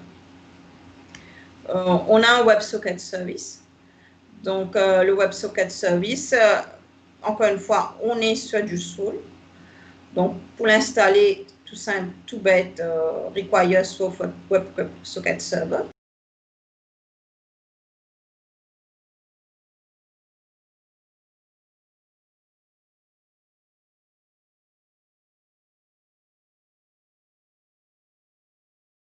Faire du data parsing, du routing, scheduling, envoyer des messages. On a tout, on va dire, toutes les grandes lignes de ce qu'un WebSocket doit faire, par exemple send to sound, send to all. On a tout ça qui est accessible, qui est assez simple à travailler et qu'on peut étendre pour ajouter d'autres fonctionnalités. On a aussi un TCP server. Donc, ouais, j'ai l'impression que je suis en train de faire toute la liste, mais il y a effectivement toute la liste, toutes les méthodes de connexion qu'on veut travailler avec. C'est à nous d'imaginer comment on souhaite le faire maintenant. Donc, on a aussi un TP server qui est disponible. Donc, TCP service, il est là depuis la version 2.04. Il est aussi basé sur Soul. Donc, vous allez voir, on l'a dit dans la définition même de Swarf, c'est un framework basé sur Soul. Donc, il ne réinvente pas la roue. Il réutilise Soul pour faire pas mal de heavy lifting. Pour l'installer, on l'installe avec Composer toujours. Donc, require Composer TCP Server. Toute la partie host, post et les configs sont completely customizable sur le TCP service. Donc, oui, c'est repris de Soul, mais après, on peut le réapproprier et le changer et faire ce qu'on souhaite faire avec. Il est aussi basé sur le système d'annotation. On peut faire du data transferring parsing. on peut scheduler des process, on peut distribuer des data, et on a un petit peu toute la panoplie des packaging méthodes existants. On peut faire du JSON, du PHP token, on peut extend et rajouter d'autres classes dessus. Donc, c'est assez pratique aussi le TCP service qui met en place. Si on parle base de données maintenant, parce que même si on peut avoir tous les services du monde, à un moment donné, il faut quand même stocker quelque part, il faut quand même avoir une base de données. Ben, ceux qui aiment la Ravel vont être gâtés, parce que sauf il est compatible avec Eloquent, qui est l'OM de la Ravel. Donc, si demain, vous avez une application Laravel et vous avez un bout d'asynchrone à faire, vous devez travailler sur quelque chose, ben, pensez à Swift, rajoutez un petit bout de Swift, c'est un micro-framework, donc il est petit. Il est rapide, vous voulez rajouter facilement à côté de votre projet pour faire certains trucs. Et il va être compatible avec vos instanciers, votre ORM de Eloquent. Si vous développez sur Laravel, ça va être tout simple, tout bête pour vous. Sinon, on peut utiliser du PDO MySQL natif, donc avec des queries, des transactions. Le fait que tout réside en mémoire et c'est lancé en coroutine, ça fait que c'est super rapide, que vous allez gagner énormément en performance et en rapidité. Et autre chose, mis à part MySQL, on peut aussi faire du Redis. Donc, comme on avait vu dans les prérequis, il faut avoir le driver Redis, pouvoir faire du Redis. Et sauf nous ramène pas mal de méthodes magiques pour pouvoir passer de commande à Redis. Donc, pour faire du Redis, c'est pas plus compliqué de faire Redis 2 points et de lancer ce qu'on a besoin de lancer. Donc, déjà là, on est MySQL friendly et on est Redis friendly. Peut-être après, ils vont rajouter MongoDB, ils vont rajouter d'autres types de connexions, mais je trouve que c'est assez pas mal pour un jeune framework au niveau de la base de données. Il est aussi, comme on avait évoqué, donc coroutine, Soul et microservices. Donc, bien sûr qu'il y a du microservice dans le framework. Il est pensé pour. On peut, déjà dans le business model, quand on envisage à développer, quand on va faire la conception technique derrière, vous pouvez déjà penser en microservices. Et on a pas mal de components qui sont là, available pour vous, pour pouvoir faire du microservice. Donc, il y a tout ce qui est le service registration et discovery, toute la partie fuse, la partie limiting et la partie configuration center qui est là, qui est disponible pour que vous pouvez vous amuser à faire avec. Et au lieu de faire un robot, vous pouvez faire une voiture, disons. Une voiture, une Ferrari ou autre, à vous de voir. Mais c'est conçu en microservice et il faut juste s'y atteler, jouer avec et voir où on peut aller. Les autres features qui existent, que je n'ai pas fait un focus dessus, donc on a un système de log assez puissant. Donc, il va loguer à tout moment tout ce qui passe. On a vraiment un support login derrière qui est vraiment sympa. Internationalization, donc tout ce qui est multilangue. Donc, derrière, je n'en ai pas parlé, mais on peut faire du multilangue assez facilement avec. Du support multilangue, il est pensé pour.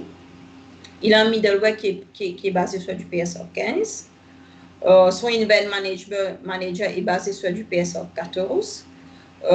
Tout ce qui est container implementation, il est sur du PSR 12. 11, je suis désolée, j'ai inventé un PSR. Tout ce qui est HTTP Message Implementation, on est sur du PSR 7.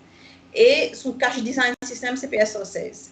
Tout ça pour vous dire que oui, c'est du PSR. Ce que j'aurais dit depuis le départ, si vous faites du développement PHP moderne, vous n'aurez pas de mal à aller jeter un œil sur Soft et de coder. Parce qu'on est sur du PSR. Donc, même si ça a été fait par les Chinois. Donc, ils se sont mis au diapason et on est sur du PSR. Donc, il y a du RESTful support. Donc, on peut faire du REST avec.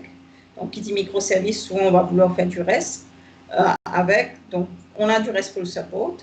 Et on a tout un système de microservices, de service governance qui peut nous aider à aller plus loin. Et on est en coroutine, on est asynchrone, on fait du task delivery et ça peut vous permettre d'aller plus loin sur votre développement PHP. Donc, je reviens ici un petit peu. J'espère que je peux vous donner un aperçu des features de SWAN. Quels sont les points clés, on va dire, de ce petit framework? Qu'est-ce qui peut être alléchant d'aller regarder un peu plus, d'aller un peu plus loin? Et à part les features eux-mêmes, tout développeur sait, sans bons outils, on ne peut pas travailler correctement. Donc, qu'est-ce que SWAN nous donne comme outil au-delà du classique que vous devez avoir codé? Qu'est-ce qu'il nous apporte de plus? Donc, SWAN donne un client command line application. Donc, vous avez pu voir dans mes notes précédentes, je vais juste voir un exemple où j'ai mis un petit bout de code. Bon, déjà là. Donc, tout ce qui est le RPC Start, RPC Stop, tout ça, c'est des fonctionnalités à lancer par le client system. Donc, quand on est sur, je crois, c'est ici, quand on veut lancer quelque chose, c'est par le client system. Donc, il nous donne un petit, laisse-moi retourner où j'étais. Il nous donne un client system où on peut générer, lancer des serveurs, stopper un serveur, on peut listen sur un socket, qu'est-ce qui se passe derrière. On peut générer des class files, donc on peut faire de la génération de controllers, de modules, de classes. On peut lancer du monitoring aussi. Donc on peut lancer du monitoring pour voir qu'est-ce qui se passe, restart le serveur, générer des nouveaux apps, donc tout ce qui est le cloud sauf pour créer un nouveau projet. On peut utiliser le softclip pour faire ça. Et on peut package aussi notre app en for package si on le souhaite. Donc, le Soft Client, il est assez pratique quand on va faire du développement. C'est comme ceux qui ont l'habitude de coder avec Symfony, c'est comme le client qu'on a sur Symfony pour pouvoir lancer pas mal de commandes. Après, il nous donne aussi un Developer Tool. Pareil, même modèle que sur Symfony, où on a la Developers Toolbar qui est super pratique, qui est même vital pour développer. Sauf nous donne aussi quelque chose comme ça. On va l'installer avec le client, avec le softclip un peu plus tôt, en disant Composer requires soft dev tool.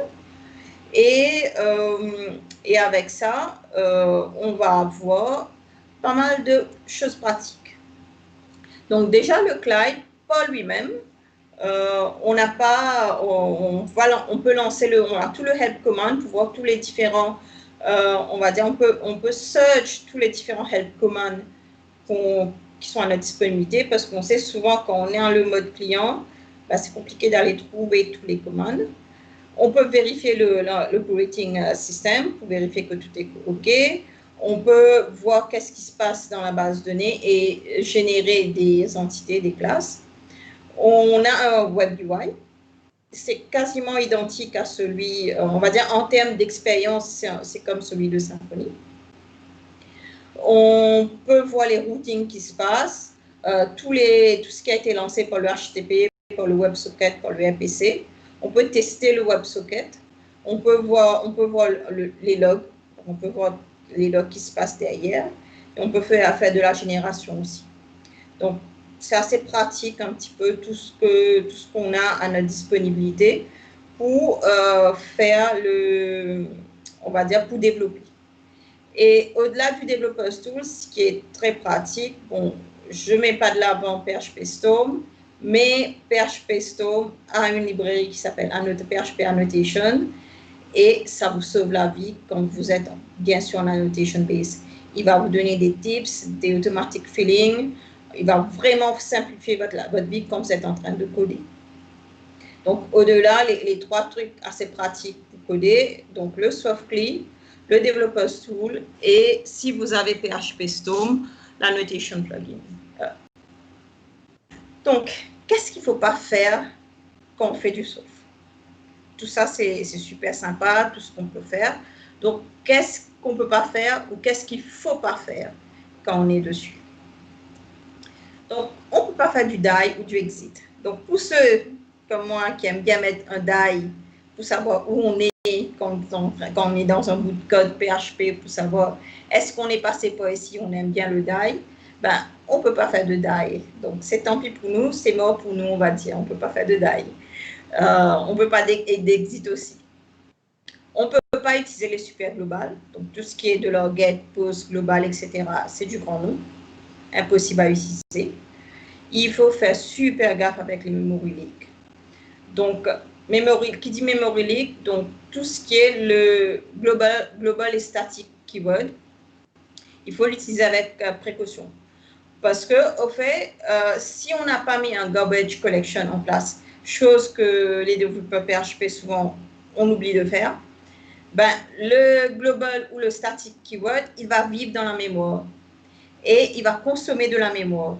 Il va rester vivant et il va continuer à tourner et à consommer de la mémoire tant qu'on n'a pas garbage collected et supprimé.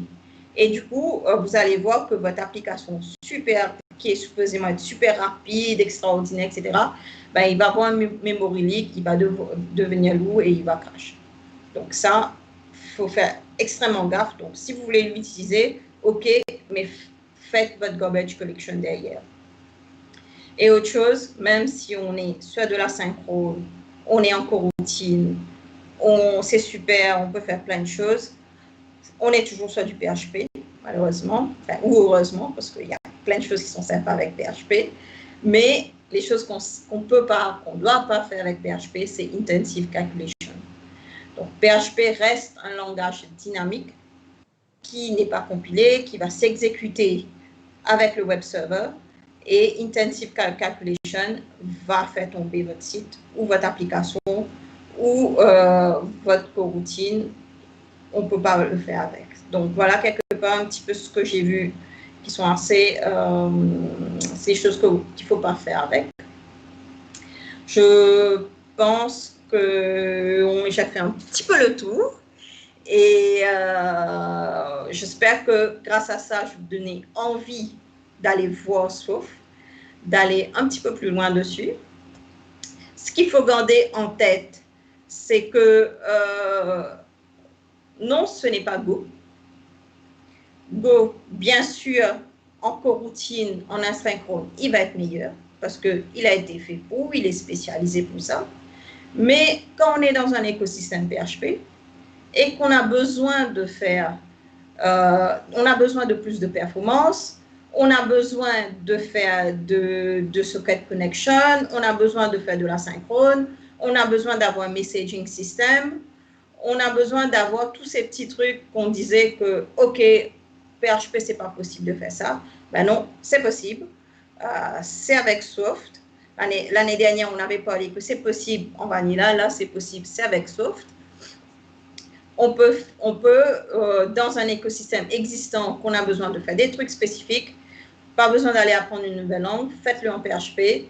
Il va être performant. Vous allez voir que votre overhead pour aller apprendre quelque chose de nouveau, ben, ça va être plus simple d'aller sur quelque chose qui est PSR friendly, qui est du PHP et que vous voulez, vous allez voir que vous allez pouvoir le rentrer dedans assez facilement. On va dire que tout, vous allez voir que c'est sur GitHub, les codes sont sur GitHub. Tout a été unit testing et stress testing. Il est production ready.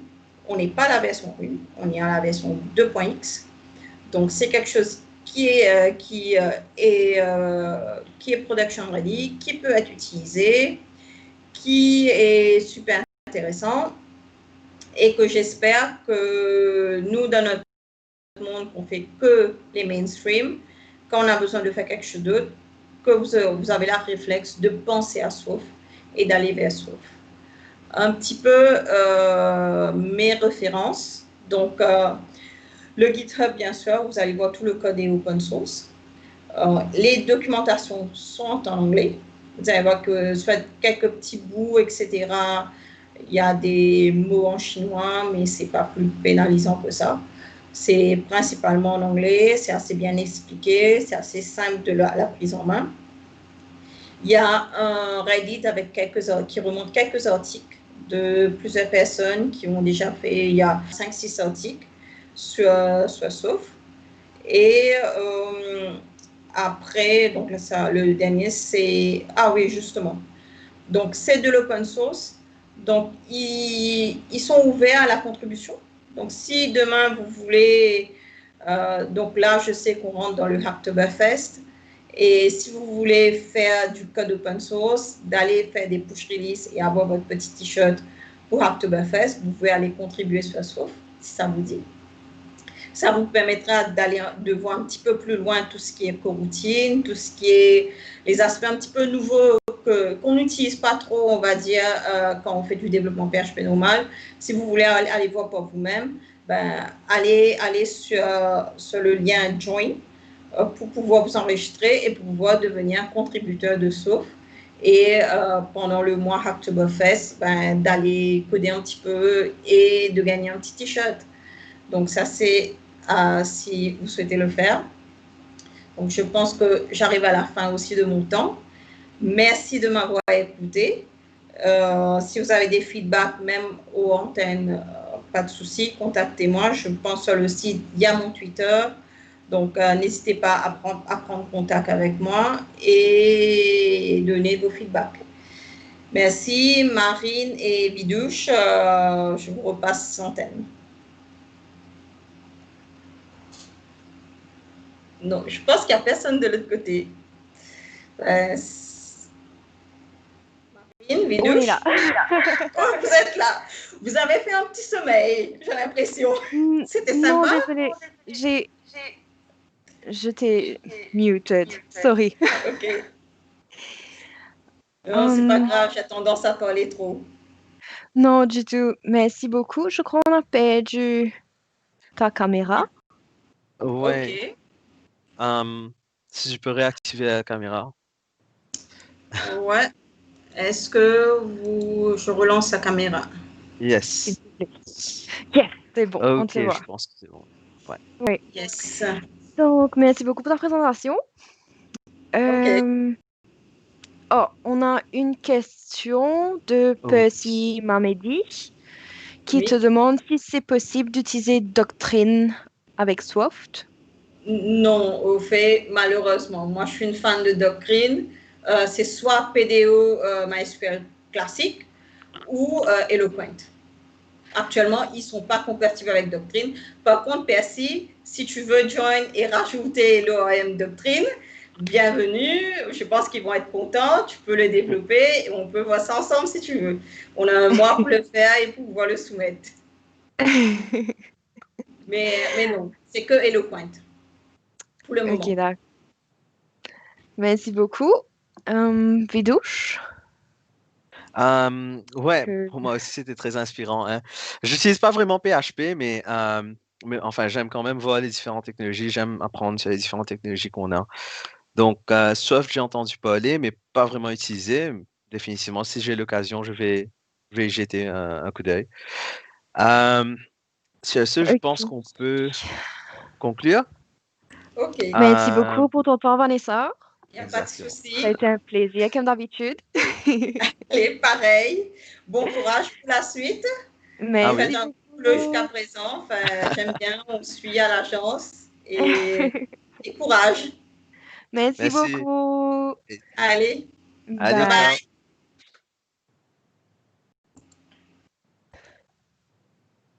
Hey guys, so We're back that to was yes. Vidouche was like, yes, English. Hey, I manage in French as well, okay? I'm You did Mauritian. so good. I'm proud Okay. of you. Good job. Thank you. Okay, so we have the next session lined up for today.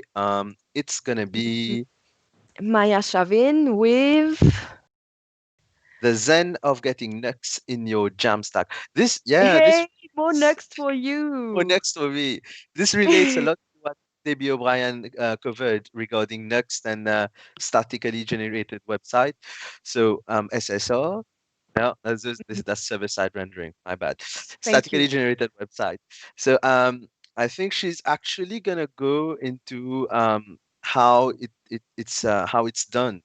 But we'll get to know that in 10 minutes at 3 Okay, p.m. guys, stay tuned. We're gonna see you again very soon. Yep. See you.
one. Hey everyone. We are back. So, as promised, we have our next session, which is going to be about Next and Jamstack. For this, we have Maya Shavin, another speaker with a really impressive journey, actually. Let's bring her on to talk a bit about that. Yep. Hello Maya. Okay. Hi. Hey, how you So doing? nice to see you. I'm good. How are you doing today? Yeah, doing good. Yeah, how's the weather? It's cold, hot, sunny? Sunny It's weather. raining and supposedly it should be cold, but I'm used to it. So it's all good. So Yeah, here it's super hot though. oh, now I prefer the cold to hot. I prefer to yeah, I prefer to stay in the rain than be in the sun, raging sun. Well, depend on how rainy and how cold it is. True. I was in Toronto last year, and this, to be honest, I really didn't like it so much. It's so cold Oh, for me. Ooh, okay, I maybe get that. maybe when the airports open again, when the world has updated and been patched, then I can then we can try that. Um, so Maya, why don't you tell us a bit about yourself, what you do, and what you're going to talk about before we move to the session?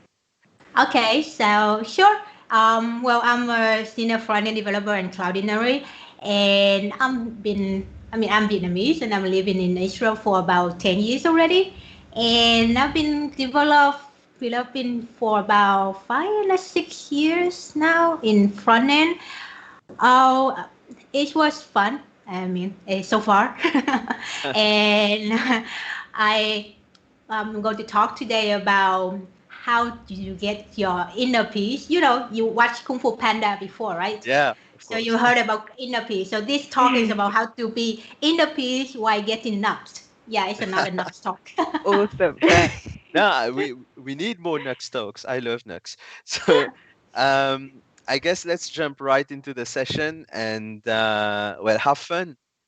For the viewers, Yep, don't forget to leave comments, feedbacks, and questions in the live chat. We'll be there as well.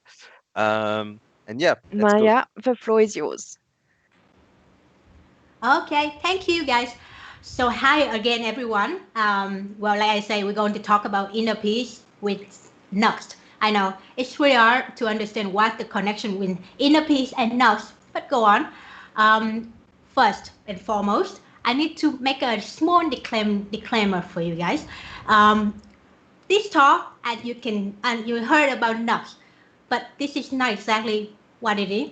It's not this guy, and it's not about doing yoga either, and it it's not about doing all the acrobat, even though the name is Zen.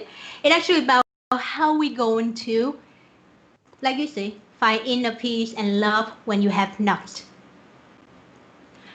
Well, there's somehow the screen is very slow. I hope it's working. Okay.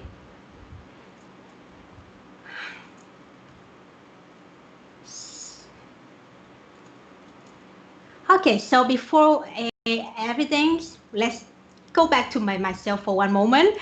Just in case someone already missed out the first introduction about myself. But anyway, so far we will go fast. Don't worry, I'm not going to bore you with this. I'm a senior front-end at Cloud Engineering. I'm a core maintainer and storefront UI, which is the UI framework for Vue.js developer for e-commerce purposes. I'm an organizer of Vue.js Israel, and I'm also a blogger, and I'm an ambassador for Next. Yes, I'm really happy to be an ambassador to work with other awesome developer and Debbie, of course. And let's talk about Jamstack. So when we talk about Jamstack, it's a very has an interesting concept and very popular recently, the last 2 years. And there's a lot of development tool that was purposely support this stack. And somehow it's a lot. As you can see, we have a lot of different framework. We have a lot of CMS. We have a lot of tools that it is headless and it is performant, it is optimized. All of these are really good. None of that is bad. All the framework are very, very, very fast. All the framework are optimized on the solution provided it to aim to provide developer the best experience when working with Jamstack, when developing static site and make static site become more and more dynamic. However, there's too many. And sometimes you feel like explode. Yeah, every time when you start a new project, at least for myself, every time I want to start a new static site project or any general project, it's really hard for me to know what to choose. Whether I should use Corsham, and then if I use Corsham or Next or Gatsby because I'm React or Vue, then what else do I choose? Should I choose Strappy? Should I choose Contentful? Because they have better integration, they're faster, how fast they are, how many milliseconds they're faster than each other, how is the developer experience. What if the other developer come in and say, hey, I don't work with this, I cannot work with this. A lot of things that make our brain become really confusing. And it's definitely not going to give us any inner peace. We're not going to be calm, we're not going to enjoy working because we have to spend a lot of time trying to understand what and how to do this kind of stuff together. So let's talk about one specific tool today, one specific framework, which is Next, and how it will help us to connect all of this, to choose the right API, to choose the right plugin in order to make us less confusing and less headache in development. But first, what is Next? Oh. Why it doesn't work? Okay. So Next is actually a Vue framework based on Vue, but it's server-side rendering initially, and then it changed it to be intuitive. It's a progressive, and it's not only server-side rendering anymore. It actually become more than just server-side. We're supporting static site generator, for example, and it's based on the modular architecture, which allow Next.js to be very concise at the base, and then whatever you do, you can customize your project around this framework to suit your need the best. And it's very performant, especially the latest version. I really love it. It's so fast, especially on the build, and it's make my life much easier, and it's really easy to use. So how easy it is? In Next, in the background, you actually can use one code base, a single code base, and during the build time, you can choose how do you want to export your project. It can be a server-side rendering, it can be a static site generator, or it can be a single-page application. All of these are really there, already built in. You can choose whatever you want to be the target export, and it will work out of the box. So how do we build static site in Next?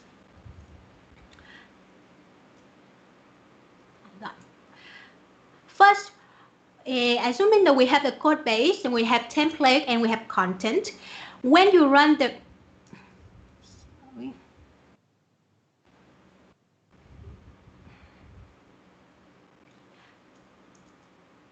sorry guys, and just okay. So when we have the templates and we have the contents, and when we run the command Next generate, it actually, what it does in the background is that it runs the build to compile all this template into the application file, and then it will generate based on the content on the routing, on the files, on the static file, on the things that we need in order to deploy it to production. And in addition, it's also add a preload JavaScript file that anything that you need to run before the page is served to client, for example, like dynamic content, extra information that you cannot pre-render on the build time, then it will already did it for us, so we don't have to trigger another code on the client side. And that means in the first deployment, all of this will be built together and generate together, and we then deploy to the client side as static side.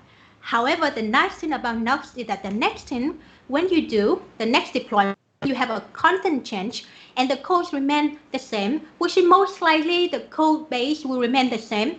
How often do we change it? We don't really change a lot unless you have some problem in them that needs a hotfix. But in general, the code base stays the same, and the content is the one who change.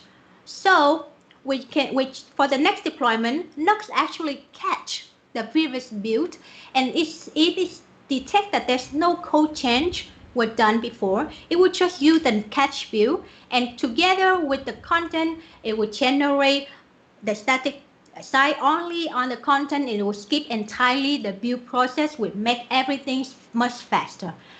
So how fast is this? Well, first of all, that means that Nux optimized performance in a way.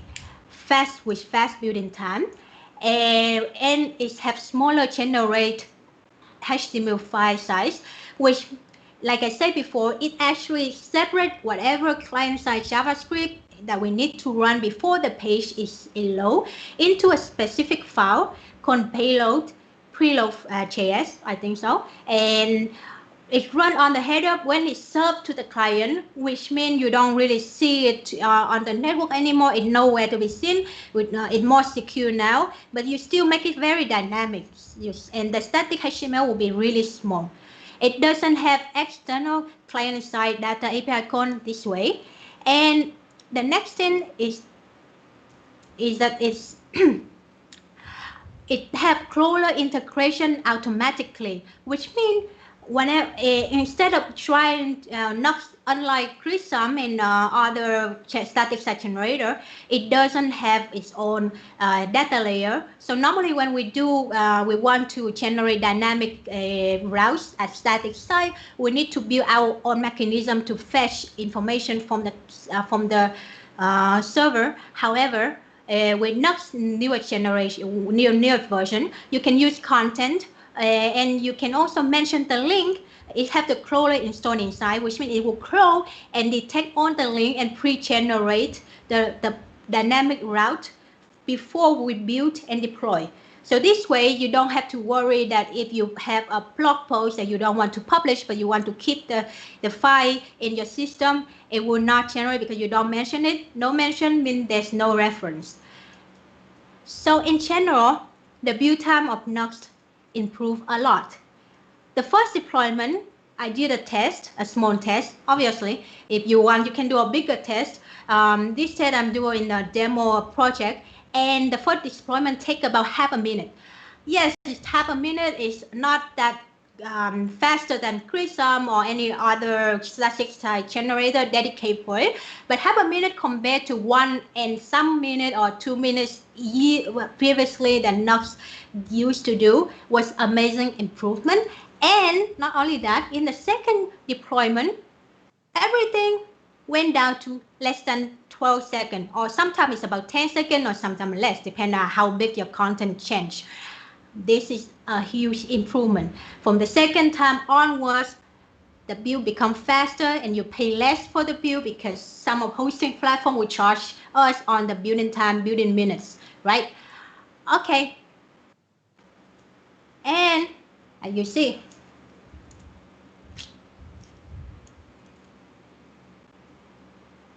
so the next nice thing about Nux is not just a framework, like I say. It now becomes a headless CMS when you use Nux content. It's the newest module of Nux that do amazing stuff that help you to work with Markdown and on the other content type. For example, Nux, oh my gosh, my slide is so slow. It has a lot of file support from YAML, from Markdown, from CSV, from JSON. It has support for view components. It has MongoDB query built-in API. It has search support that using Loki.js in the background, so you can actually write, write the query like this with it readable and easy to understand. Or you can also have code highlighting built in with Prime.js. And and Prime.js is an amazing code highlighting open source library, which have a lot of team, and it's open source. So you can actually add more team if you want some team that is not there, is not available there. And you write some code, some markdown like this, and it will give you the code in the team that you choose. Very simple, very easy to set up. And also it export table of content out the box from the content that you have in your markdown file. And then you can build your own table of content structure or component based on the information you receive from the Nux content module. And finally, it have a hot CMS reload with content hooks built in inside that help us to detect whether content chain, add in more information like reading time for blog posts or adding more beautifying or more information. And lately, we have documentation with theme. This is allow us to write documentation out the box, fast, simple, with Nux content. So how do we set up Nux content?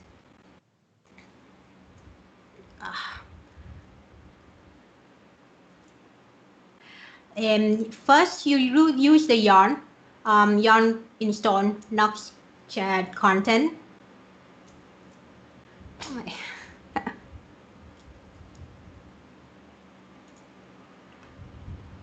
Why is it so slow?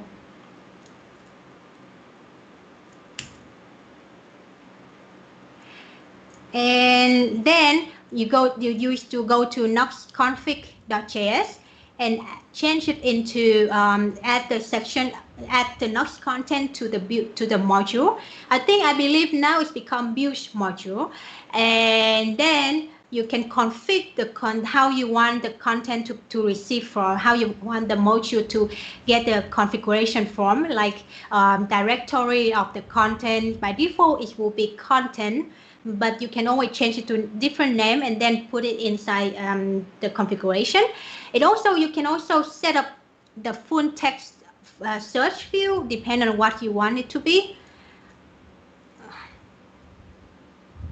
And you can also set up on the other like what kind of code highlighting theme that you want to have with Prime.js using the code highlight markdown view, and on the other, and so on. You can also do documentation with theme, which is the newest thing or something that I want to talk about.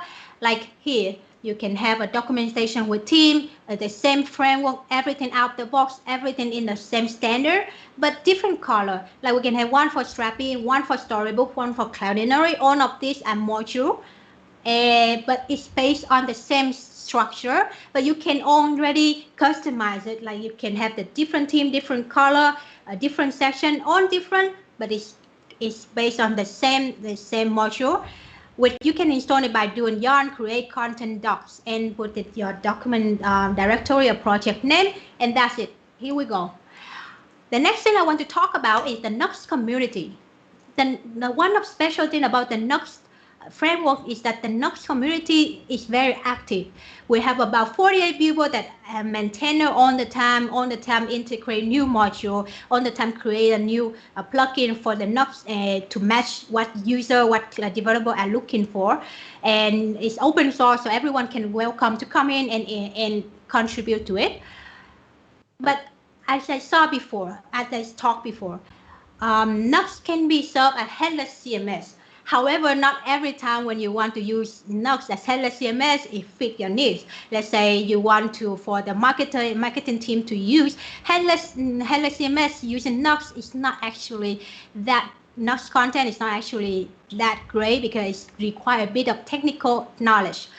So in order to help that, we have headless CMS support, which also own the module or plugin that were built and integrate with other headless CMS framework, for example, Premise IO, for example, Sanity, for example, Strappy, for example, authentication with 8-base and Authn 0.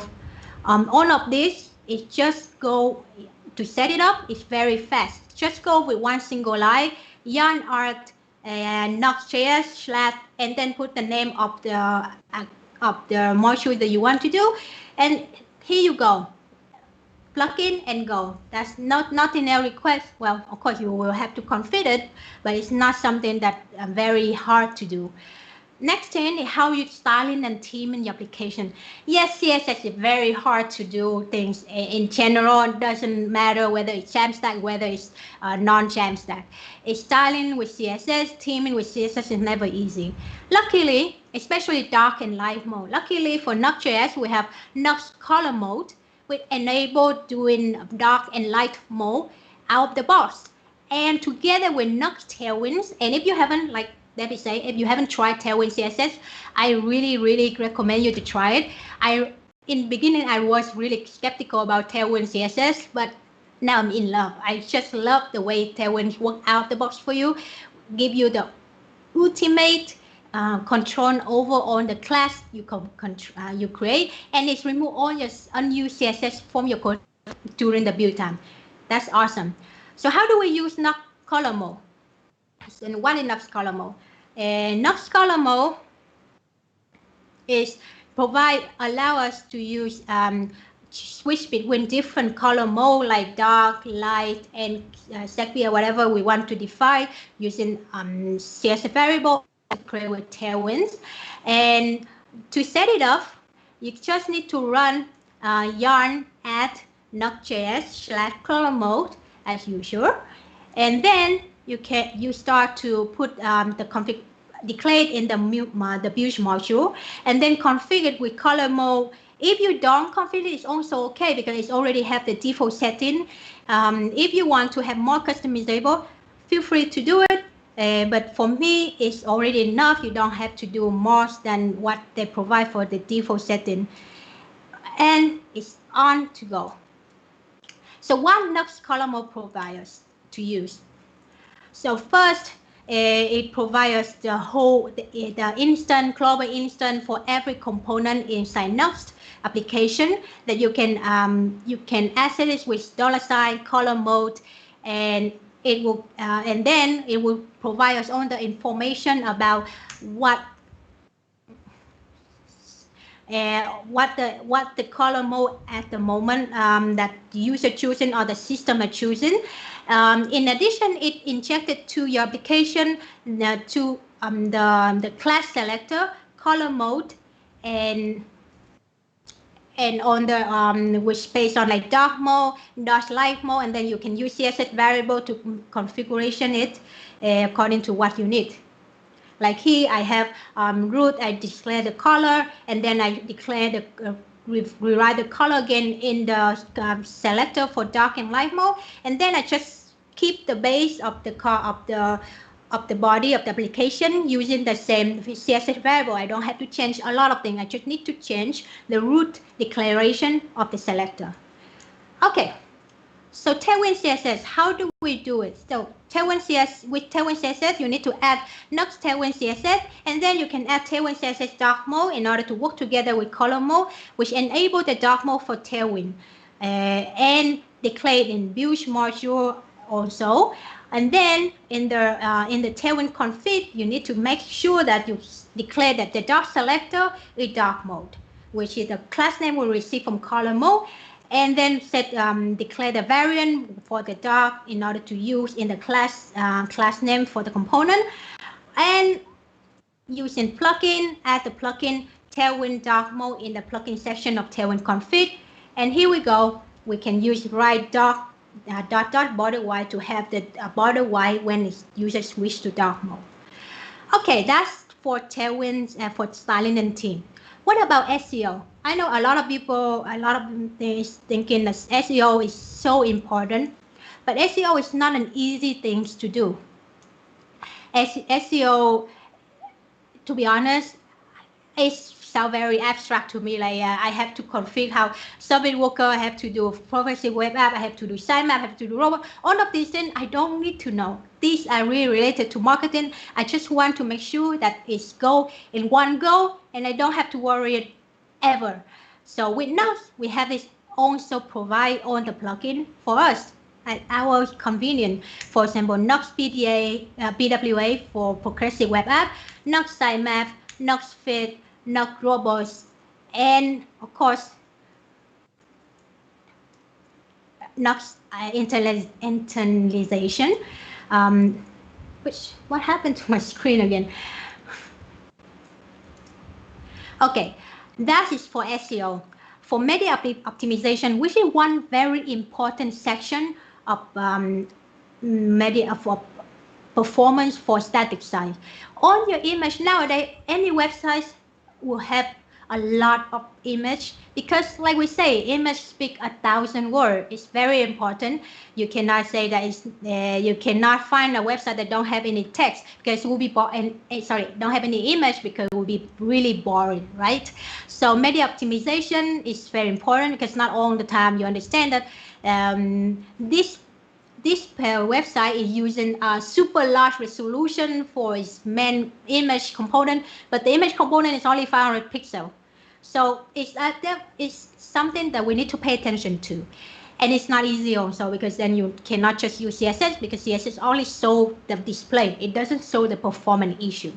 So for that, we have Nox Cloudinary, which Debbie already said in her talk. That is awesome and you should use it. And again, well, I'm from Cloudinary, but trust me, I love it. This is an awesome solution. I never ever have to think about how to make my image optimized again when I use Cloudinary. So from one picture, like you say here, you can have different output from using the UL generation. You can form the original picture. You can have a square avatar. You can have a round avatar. You can have small, large. You can have auto format to match the browser most suitable format, like WebP for Chrome, JPEG for on the other browser. Or you can also add a little bit of artistic, add in overlay, but the original image is somewhere on the cloud, still the same. And you already get the final result. You just put it inside the component, and that's it. You pass the whole performance score for image this way. To install it, just put it yarn and add yarn at Nux.js/Cloudinary. Okay, so that we talk a lot about how on the module and a lot about how it works to us, how it helps us, what the module, one of these modules will grant is to be fast. But what is the exact performance output? So I did a bit of my performance audit using Lighthouse on my own website, which will be on Nox, Cloudinary, Tailwind, deploy with Versa, on the other, a lot of different technology inside. And yes, the result is amazing. I got almost a full score for every single thing. And that's it. That is show. I don't know, my int slow. I hope it's fast enough for your side, but for mine, I cannot really see my score. You got the idea. It's what you can actually go to myadventureshopping.com and do the Lighthouse score again. I'm assure you that from about 98, 99 most of the time. If your internet is fast enough, then it's on 100. Anyway, you got the idea. And this is not just whatever Nox can offer you. You have more than this. You have smart prefetching, you have built-in component detection, you have runtime config, which make everything more secure in runtime. And you have Nox Storybook for building your own design system out of the box. You don't have to crack your head thinking, how do I install Storybook with Nox? How do I install this and that? Everything already there for you to install, plug it in, and configure it. And that's it. That's my talk. So why not go and try Nox, and let's get Nox together. And by the way, I would like to throw a unicorn where if I can, but too bad we are virtually, so I cannot really throw it. So I'm doing what you call the a picture of at zoom in, I'm throwing unicorn. So this is the unicorn, and I'm pretend I'm throwing to one of you. I hope you enjoy my talk, despite all the technical issue with the internet connection. Somehow it's really slow. But yeah. Hey Maya. Yeah. Hi. Thanks a lot. That was really nice. I think we're having Yeah, an issue. I don't see Vidush anymore. Vidush, are you there? Okay, anyways. But yes, thanks a lot. I'm sorry for the little glitches you had. yeah, it's so weird because I just tried before and it worked fine, Uh-huh. and then suddenly on my slide go crazy like pressing next and then doesn't show it. Like, what happened? Please don't screw on me. The issues when you're It's going hard. live. Yeah. Yeah. But Wow. yes, I really like your talk, and I'm checking the chat. I think so far nobody has any questions. But would you like to add anything before you leave us? Well, I would say Nux is awesome and Cloud is awesome, so try both. No, that's no, just anyway, it was very nice for having me in the conference, and I really like your design with on the comic style of the conference, and I hope everyone enjoyed my talk despite on the technical issue with all my slide. Uh, that doesn't mean that this represent Nux the performance. It's just my internet connection. Okay. Yes, I'm sure everybody knows it. Well, thank you so much for your time. I really appreciated it. And Mhm. I'm sure everybody on the chat did too. Yeah, so anyone, if you have any question, feel free to reach out for me on Twitter, on GitHub. Anyway, you have my Twitter handle there, so. Exactly. Yeah. Okay, Okay, thanks, Maya. thank you. Bye. Bye.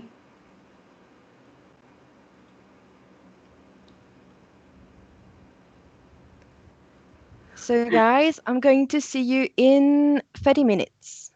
Bye.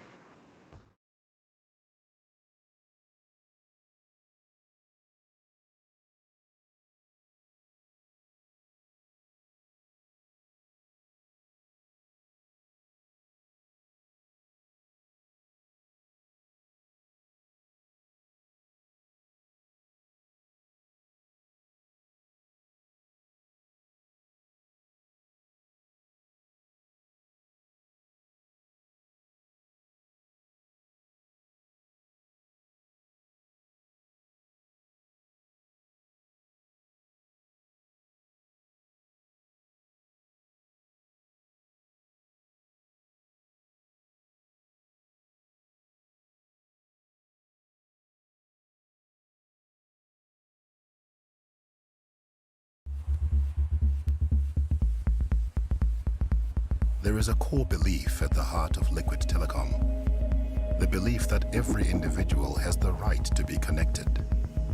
The pursuit of this vision has seen us build the largest independent fiber network in Africa.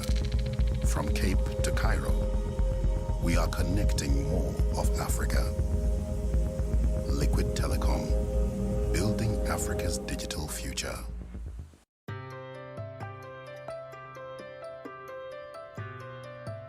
21C Skills is our learning platform which we've designed to help Africa's students, startups and developers gain skills that they need to succeed in the technology age in the 21st century. 21C Skills has been built for the African tech enthusiast. It's about empowering kids to get the necessary skills to compete at a global level. Let them use their imagination to create their own companies, to work for other companies, to be part of the gig economy, etc. 21C Skills for me means eyesight. You got to have very qualified people train us through video, and we also got to have highly interactive labs that challenged me. Take the 21C Skills program, put a lot of work in it and time in it, and it does pay off.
We're SD Worx. Nous sommes SD Worx.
Teamonite.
To disrupt is to disturb.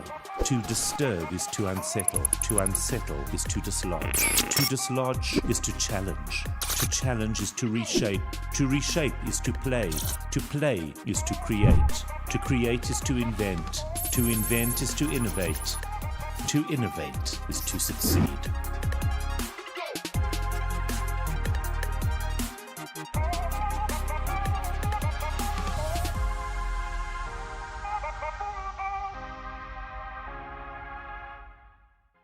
We caught up with Managing Director Michael Shapiro and asked him in 120 seconds or less to tell us all we needed to know about synthesis software technologies. It helped that he was on a treadmill. Who is Synthesis? Let me tell you in 120 seconds, starting now. Synthesis is your ultimate technology partner. We live and breathe innovation. If you're looking for us, don't look anywhere near the box because we're so far out of it that we hardly remember what it looks like. We haven't forgotten that technology is all about people. Our team is our family, and we live by the adage that culture eats strategy for breakfast. We employ over 150 people. We have offices in Melrose Arch and Sandton, and an office at the foot of Table Mountain in Cape Town. Our tickets are booked for Mauritius, and as soon as COVID allows, we'll be set up on the island. True story. Our focus areas are intelligent data, cloud, academy, labs, regtech, digital, MSP, payments and crypto. Our technology partners include AWS, Confluent, Cloudflare, HashiCorp, VMware, Thales, and soon to be announced, Salesforce. Our client base includes enterprise in the financial services, retail and healthcare sector. We are proud to stand alongside South African banks as their technology partner, to name a few: ABSA, AFGRI, Afrasia, Capitec, Discovery, Investec, Nedbank, Sasfin, Standard Bank, and Woolworths Financial Services, done in alphabetical order, not to offend. Our growth rate is 25% every year for the past 15 years. We launched a data science and engineering practice based on machine learning and AI principles. Our payments and crypto area is providing a world-first technology with Halo. Our MSP team stays up all night so that our customers can sleep peacefully knowing their support is in good hands. We're on track to become an AWS Premier Partner, fingers crossed. We're proud to give back to South Africa and work with partners, Africa Ticket and Girl Code, and run a hackathon with gender-based violence to define us is to lose the essence of who we are. We believe in our people, we believe in our clients and their business. In 120 seconds, that is Synthesis. Synthesis Software Technologies always gives you more. That's who we are in 127 seconds on a treadmill.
There is a core belief at the heart of Liquid Telecom. The belief that every individual has the right to be connected.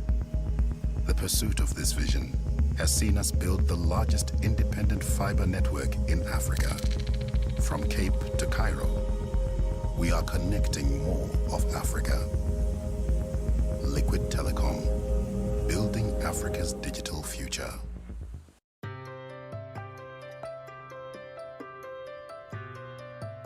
21C Skills is our learning platform which we've designed to help Africa students, startups and developers gain skills that they need to succeed in the technology age in the 21st century. 21C Skills has been built for the African tech enthusiast. It's about empowering kids to get the necessary skills to compete at a global level. Let them use their imagination to create their own companies, to work for other companies, to be part of the gig economy, etc. 21C Skills for me means eyesight. You got to have very qualified people train us through video, and we also got to have highly interactive labs that challenged me. Take the 21C Skills program, put a lot of work in it and time in it, and it does pay off.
We're SD Worx.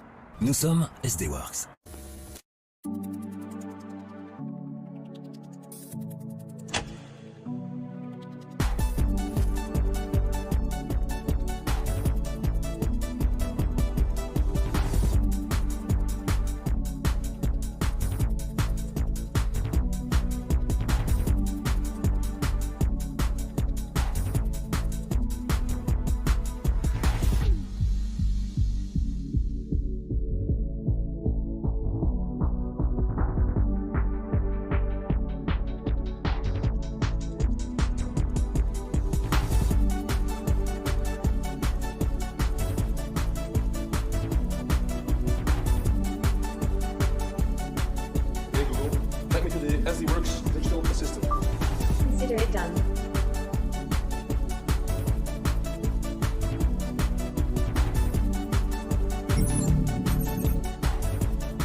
Wow your event with customer offers. Teamonite.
To disrupt is to disturb.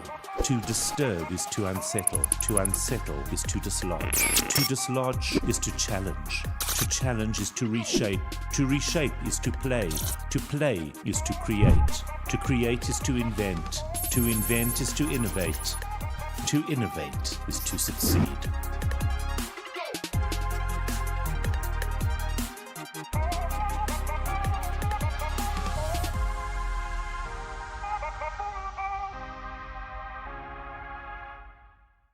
We caught up with Managing Director Michael Shapiro and asked him in 120 seconds or less to tell us all we needed to know about synthesis software technologies. It helped that he was on a treadmill.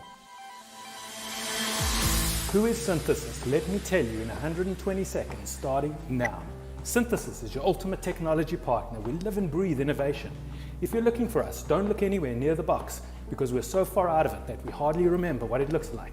We haven't forgotten that technology is all about people. Our team is our family, and we live by the adage that culture eats strategy for breakfast. We employ over 150 people. We have offices in Melrose Arch and Sandton, and an office at the foot of Table Mountain in Cape Town. Our tickets are booked for Mauritius, and as soon as COVID allows, we'll be set up on the island. True story. Our focus areas are intelligent data, cloud, academy, labs, regtech, digital, MSP, payments and crypto.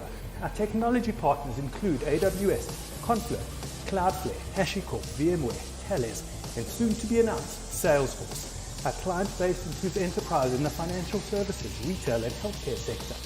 We are proud to stand alongside South African banks as their technology partner, to name a few: ABSA, AFGRI, Afrasia, Capitec, Discovery, Investec, Nedbank, Sasfin, Standard Bank, and Woolworths Financial Services, done in alphabetical order, not to offend.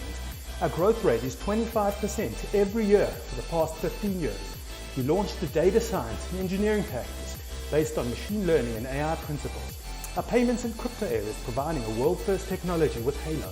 Our MSP team stays up all night so that our customers can sleep peacefully, knowing their support is in good hands. We're on track to become an AWS Premier Partner, fingers crossed.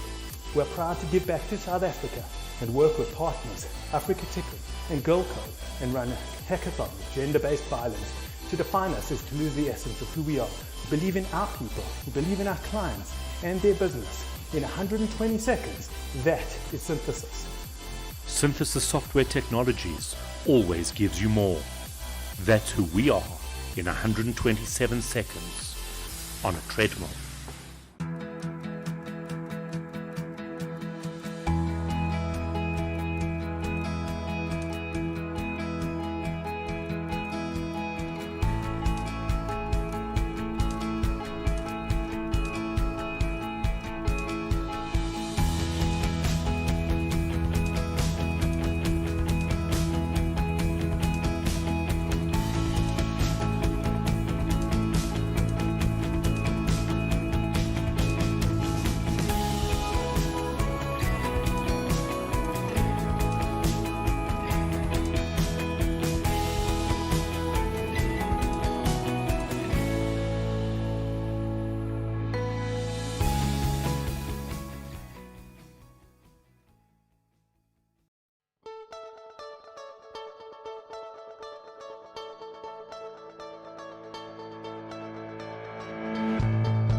Hey everyone!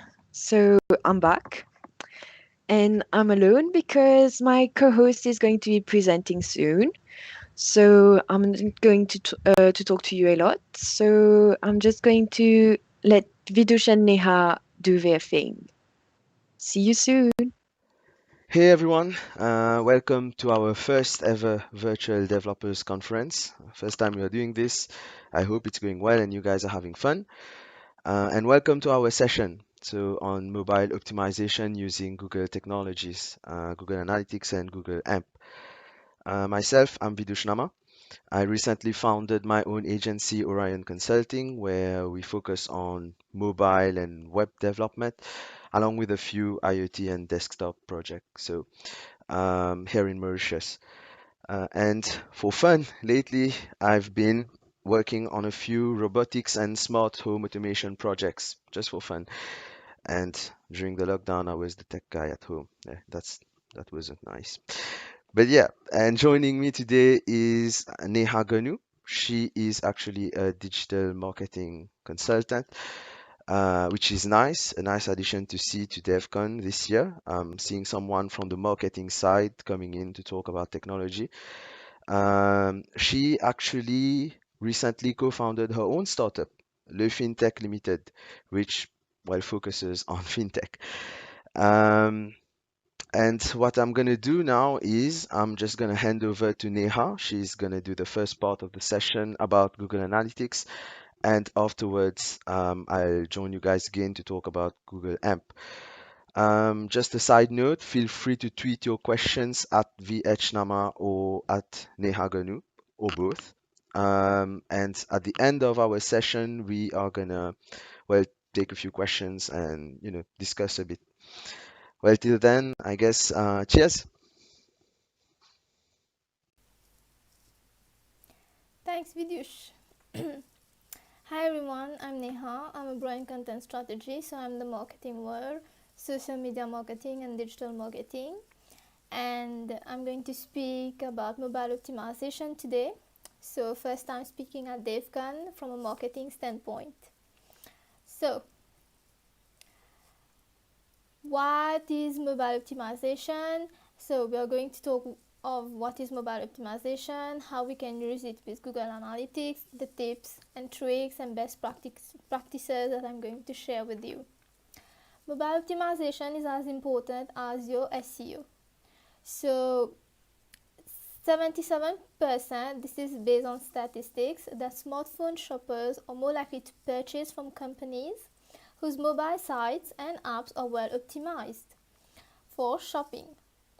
Everything from the design of your website to the loading speed is important. So, what is mobile optimization in formal words? It is a process of adjusting the website content to ensure that the user has the best experience across mobile devices. You want your visitors to have the best customer satisfaction when they are browsing your website on their smartphones. Let's take an example where you want to buy a headphone and you go on eBay. So you know specifically which brand you want to buy, what kind of headphones, what are you going to use it for. So, but as you browse eBay, the website is slow. The images are taking so long to open, and the process itself for you to buy the headphone and go to the checkout is very slow. So this affects your purchase in a way. This is why it is important to optimize the experience of the visitors so as to increase your website reputation as well. So many times we see that on desktop, websites have high conversion rates, but when it comes to mobile sites, they have low conversion rates. That is why this is where mobile optimization comes into place. Because not only will you lose customers, you're going to lose revenue as well and sales. So during the sessions, we are going to speak about how you can better optimize your mobile sites so that your website is trendy and your visitors are happy. Conversion rate optimization. What is conversion rate optimization? Those who are not aware with this term, it is to increase the percentage of the visitors on your website so that they can fill in a desirable action. For example, you want them to take an action as to filling the contact form. So then you can have their contact details and convert your visitors into paid customers. So this is an action that you want them to have. Your website can have a lot of traffic, but low conversion rate. Of course, we want our website to rank, to have a lot of traffic, a lot of visibility, but at the end, you want paid customers, right? Now, the good news, of course, there are always solutions which can help you to increase your conversion rate. However, before implementing any solutions on your website, it is important to track.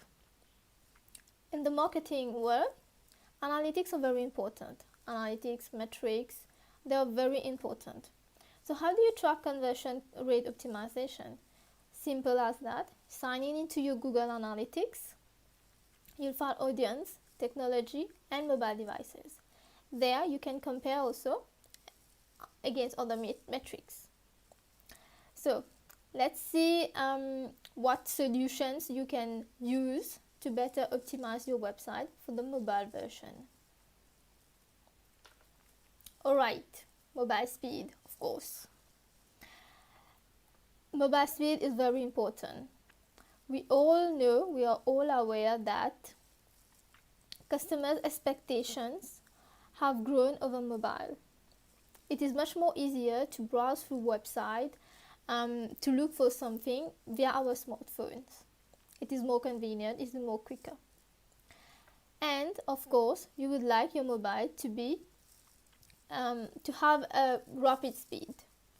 No one likes a slow website. Not me, not you. So why would you want your visitors to go through a slow website? You want them to get the best customer satisfaction. So there is a tool that you can use to check the speed of your website. It's called Test My Site tool. You can go there, put your link, put your domain link, and check whether your website is of the appropriate speed or not. Now, if your website is slow, you got a slow score, so how can you improve? Firstly, you could keep track of the load times of your landing page. So each page that you have, just keep a track, and then you optimize codes. You can use a technical innovation such as AMP, which is accelerated mobile pages. Vidush is going to talk more about AMP in the second part of the session. So yes, you need to optimize your codes and use AMP so that it increases the speed of your mobile site. So this one was for mobile speed. And as you can see on the PowerPoint screen, people who see that the website is going to take more than 3 seconds to load, they're going to move to another website. So yeah, mobile speed is very important. Next, the mobile design. The more attractive a mobile a website is, the more it's going to attract visitors, and it's going to keep the visitors on the website. Again, just like no one likes a slow website, no one likes a dull website as well. So focus on your mobile design. You may have a really cool website on desktop, so make sure it is optimized. The design that your website designer have done, it is responsive on mobile as well. And of course, test it. We're going to move a bit about A/B testing, but yeah, it is important to see how users are responding to the design.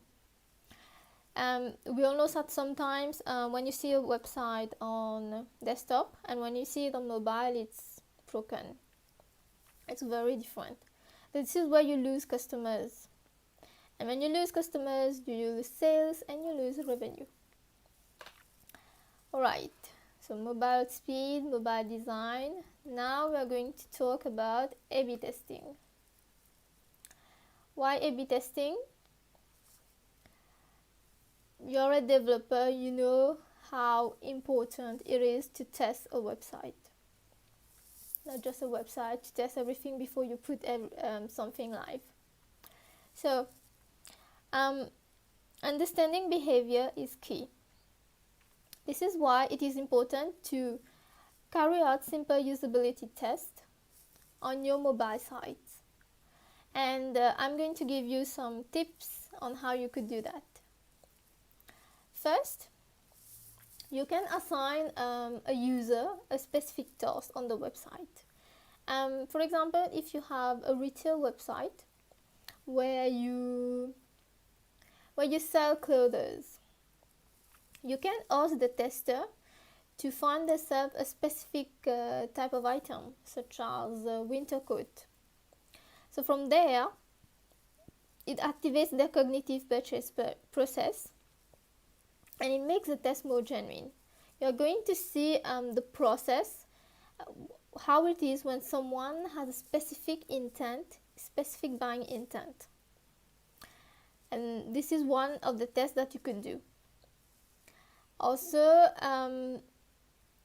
the home page, so that's the second one. The home page of your website is often focused on campaigns instead of findability.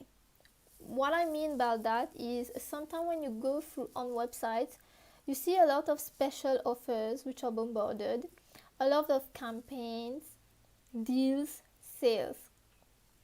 It's great because you're showing your audience that you have a really cool sales going on that is going to end in 24 hours.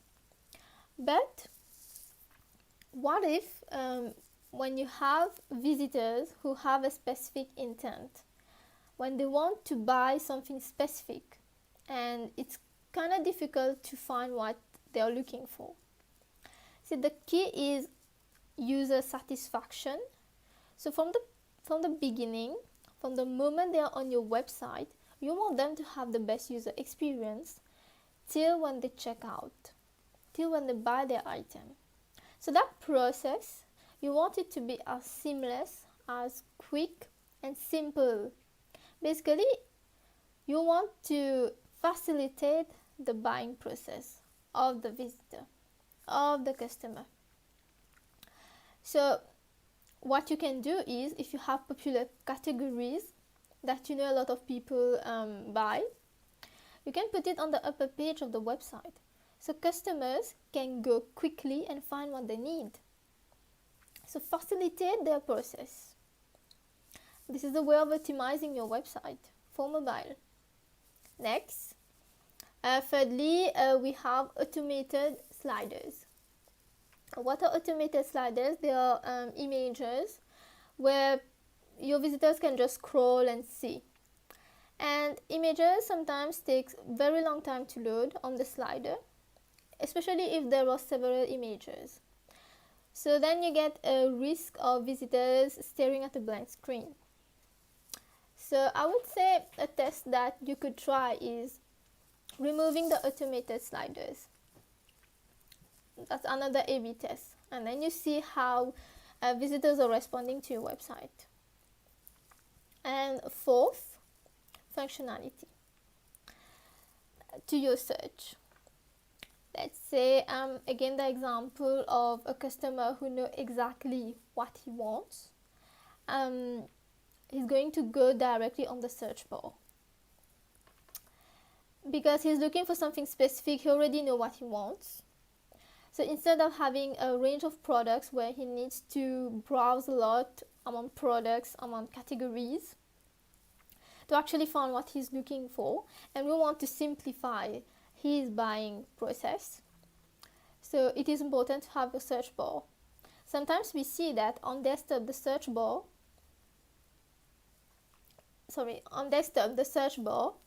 is very well visible, but when you go on your mobile and you have to look for the search bar. So make sure that this functionality is very well developed and designed. Visitors who search are on average 4 times more likely to convert. So other functionalities that you could look into are spelling suggestions and previous searches. So if someone has logged in when he needs to log in and has searched for something specific and then he logs out, so that the next time he's on your website, he's going to see a history of his searches. Again, this facilitates, simplifies the buying process. Next, A/B test, a usability test that you could have is testing using urgency. Urgency, why? Because different behaviors types will respond differently. Not everyone responds the same way. Those tests are to monitor and track and to see how visitors are responding. So by A/B testing using urgency, what I mean is showing limited editions, showing that there is a low stock, having a countdown when a sales ends. Hey, we have a sales for just 24 hours going to end before midnight, and then you track. You track how your visitors are responding to those kind of urgency. Alright, and next, it's important to do at least 5 usability tests, because 5 is the magic number. No, but really, you need to test. And also, don't forget to reduce distractions on your website. What I mean by distractions, we are all familiar with websites where we go on and there is a lot of pop-ups everywhere. You have to close the ads, close the pop-ups to actually go on the specific part of the website where you actually want to go. It is annoying and it takes much of your time. So the same way, if a visitor is bombarded with, for example, newsletter subscriptions, pop-ups, prompts to share on social media, they will become distracted from the primary purpose, the purchase. Because then they are going to click on something else, going to go on another page, and they eventually get lost in their purchase intent. So reduce the distractions. So those were some ideas and strategies for how you can A/B test your website for mobile optimization. And the tools that you can use is Google Optimize to set up your A/B testing. From there, you're tracking Google Analytics. So remember those tools. Test my site to check the speed of your website. Use Google Optimize to set up the A/B testing and tracking Google Analytics. So don't forget, mobile optimization is really important nowadays, especially nowadays, now that smartphone has become a very important aspect of every customer's life. So if you want to have more customer and higher conversion rates on your mobiles, it is important to do the mobile optimization. Alright, that's all for me now. Vidush is going to talk about the second part of this session, and then we'll both take questions from you at the end of the session. Thanks all. Bye.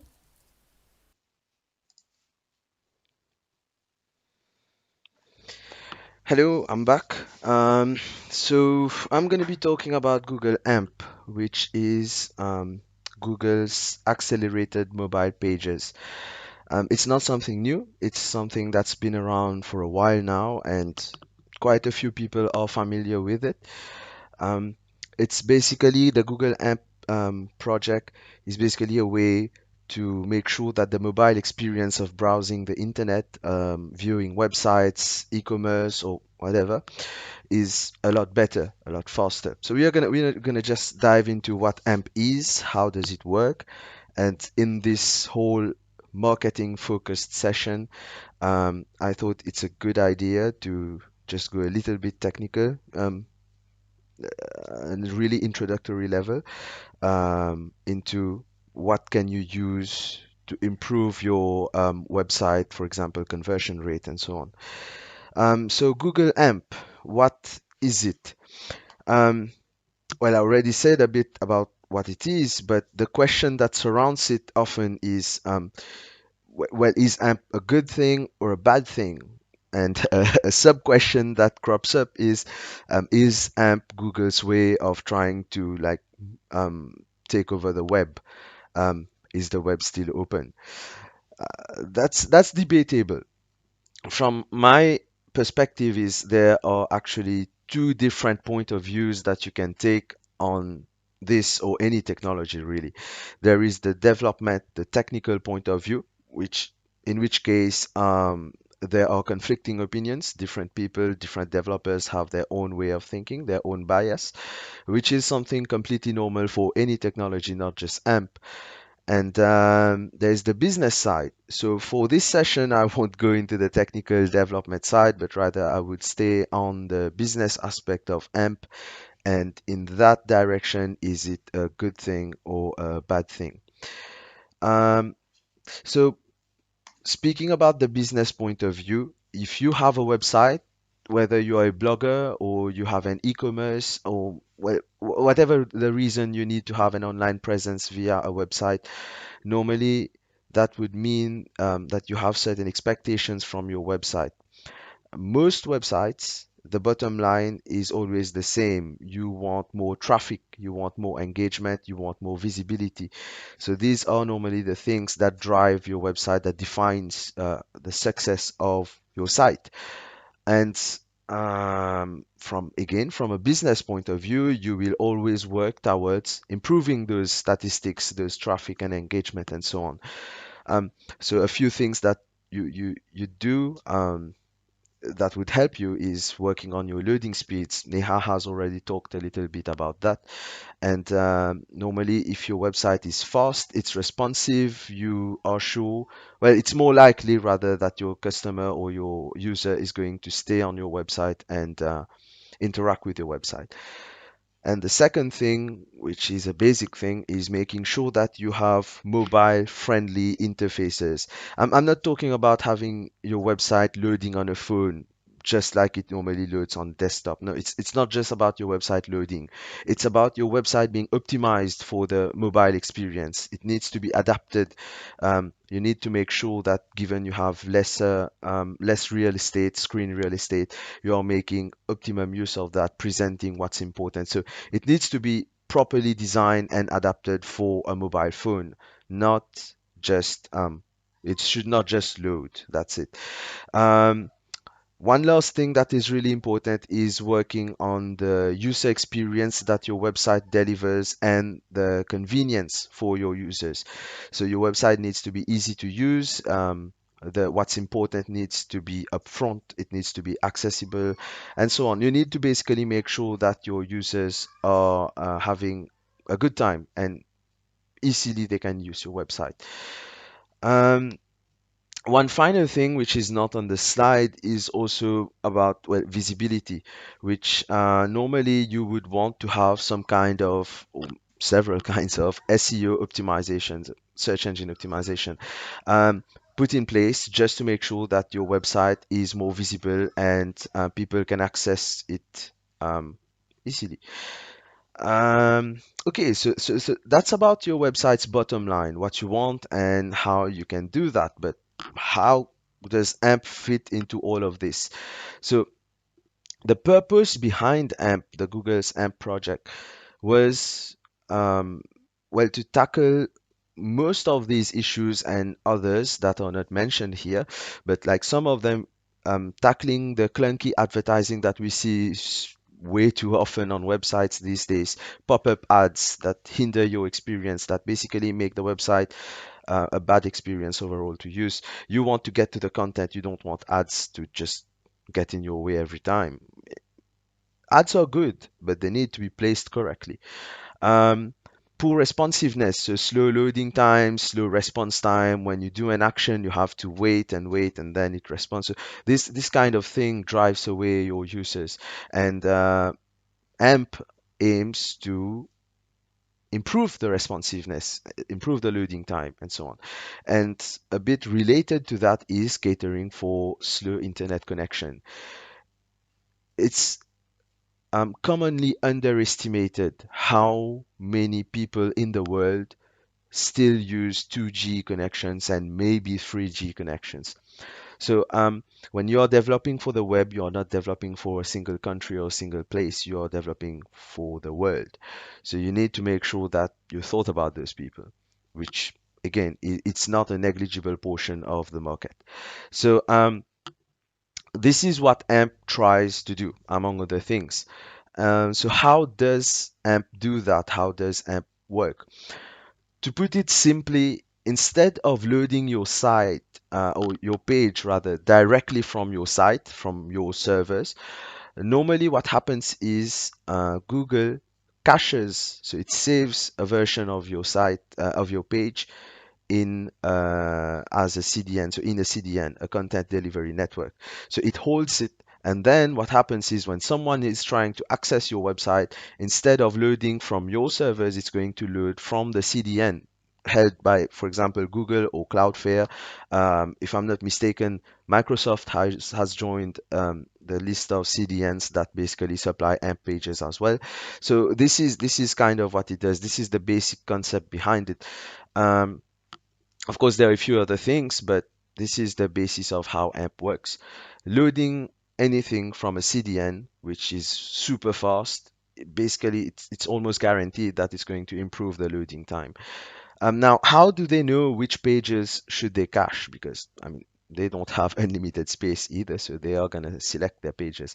This is quite simple. It happens during the development itself. So when you are creating your web page, normally what you do is add the AMP attribute or tag to the element, which tells Google when Google is crawling the web and caching sites and so on, it tells Google that this is an AMP page and this should be cached, via how AMP works. So on a side note, you may have been using AMP without even knowing. So if you look to the right of the slide, you'll notice that, for example, on wired.com, self-driving cars, the complete guide, you'll notice there's a small lightning icon right next to the site name. This indicates that the page is an AMP page. So you may have been using it without being aware of it, actually. Now, this was how it works, but what does this change? What does this mean for a developer? How does this affect our work? Not it doesn't mean a lot of changes. Basically, you are still working with HTML, just with a few considerations for AMP here and there. For example, certain elements need to be replaced by AMP elements. So there are reasons behind, which we'll get into in a bit, and you need to add some JavaScript file to your site. So we'll get a bit into the code as well. So okay, why do you need to replace those elements and so on? Why do you need to add the JavaScript? So what happens is AMP has certain conventions. We can rather call them rules, because actually if you break them, your page is not an AMP page. So it has certain rules or conventions whereby it's going to, in a way, standardize the kind of experience it's trying to deliver. What I mean by that is, for example, by using, instead of using an image tag, normally if you are going for AMP, you are going to have to use an AMP image. So why this, and what does it do is when the page is loading from the CDN, basically it knows it's an AMP page, so it's going to prioritize certain things over others. For example, it's going to prioritize content, written content, over images or videos. This makes a whole lot of sense because those are the things that take time to load. So that's why it's important to specify AMP elements. This kinds of directs the kind of experience they're trying to deliver via AMP. Under the hood, what happens is when you use those AMP tags here and there, you are telling Google that it normally it can go ahead and use its own custom lightweight version of those elements to do what it does. Okay, so let's try to see what the code would look like with AMP. So the first thing is AMP in HTML, so that's important. The second thing is adding the JavaScript, so from AMP project. This is also extremely important. What happens is it's that JavaScript file that actually controls the loading process, because we have this JavaScript file in your page. So the presence of that file is extremely important so that your page actually becomes an AMP page. This is a small sample code where you can see it's an AMP page. You can already see HTML AMP lang en, so English. So this is an AMP page, legitimate. It has the JavaScript file, which is also important. We already been through that. Now, one thing you'll notice is it has this link rel canonical. What's this about? So we talked a lot about AMP, but normally what happens is this introduces, even if it's simple, the language is still HTML and so on, this still introduces a little bit of complexity, because now you may, in certain cases, have to manage two pages. So you are going to have the AMP page, which normally you want people to see on mobile, but then you are going to have your basic HTML page, which is more blown out with all kinds of things up there. So and it's normal. You may have two pages, which well, two versions of the page, which load based on the device or how the person is accessing your site. This is where the canonical comes in. So by saying link rel canonical, you're basically saying that this page has another version, the canonical, the normal HTML version, not AMP. So and then you provide the link for that. This is kind of important as well, because you are also helping Google while it's crawling the web and caching things and storing everything. You are also informing Google that yeah, you don't always have to get from the cache and load the AMP, the lightweight AMP version. There are times normally that the other will be used. One other thing you might notice that's a bit different is the style. So yeah, that's an important point. One of the rules of AMP is not to have external dependencies like JavaScript files or CSS. Because when you have external files, this obviously introduces certain overhead in your loading time.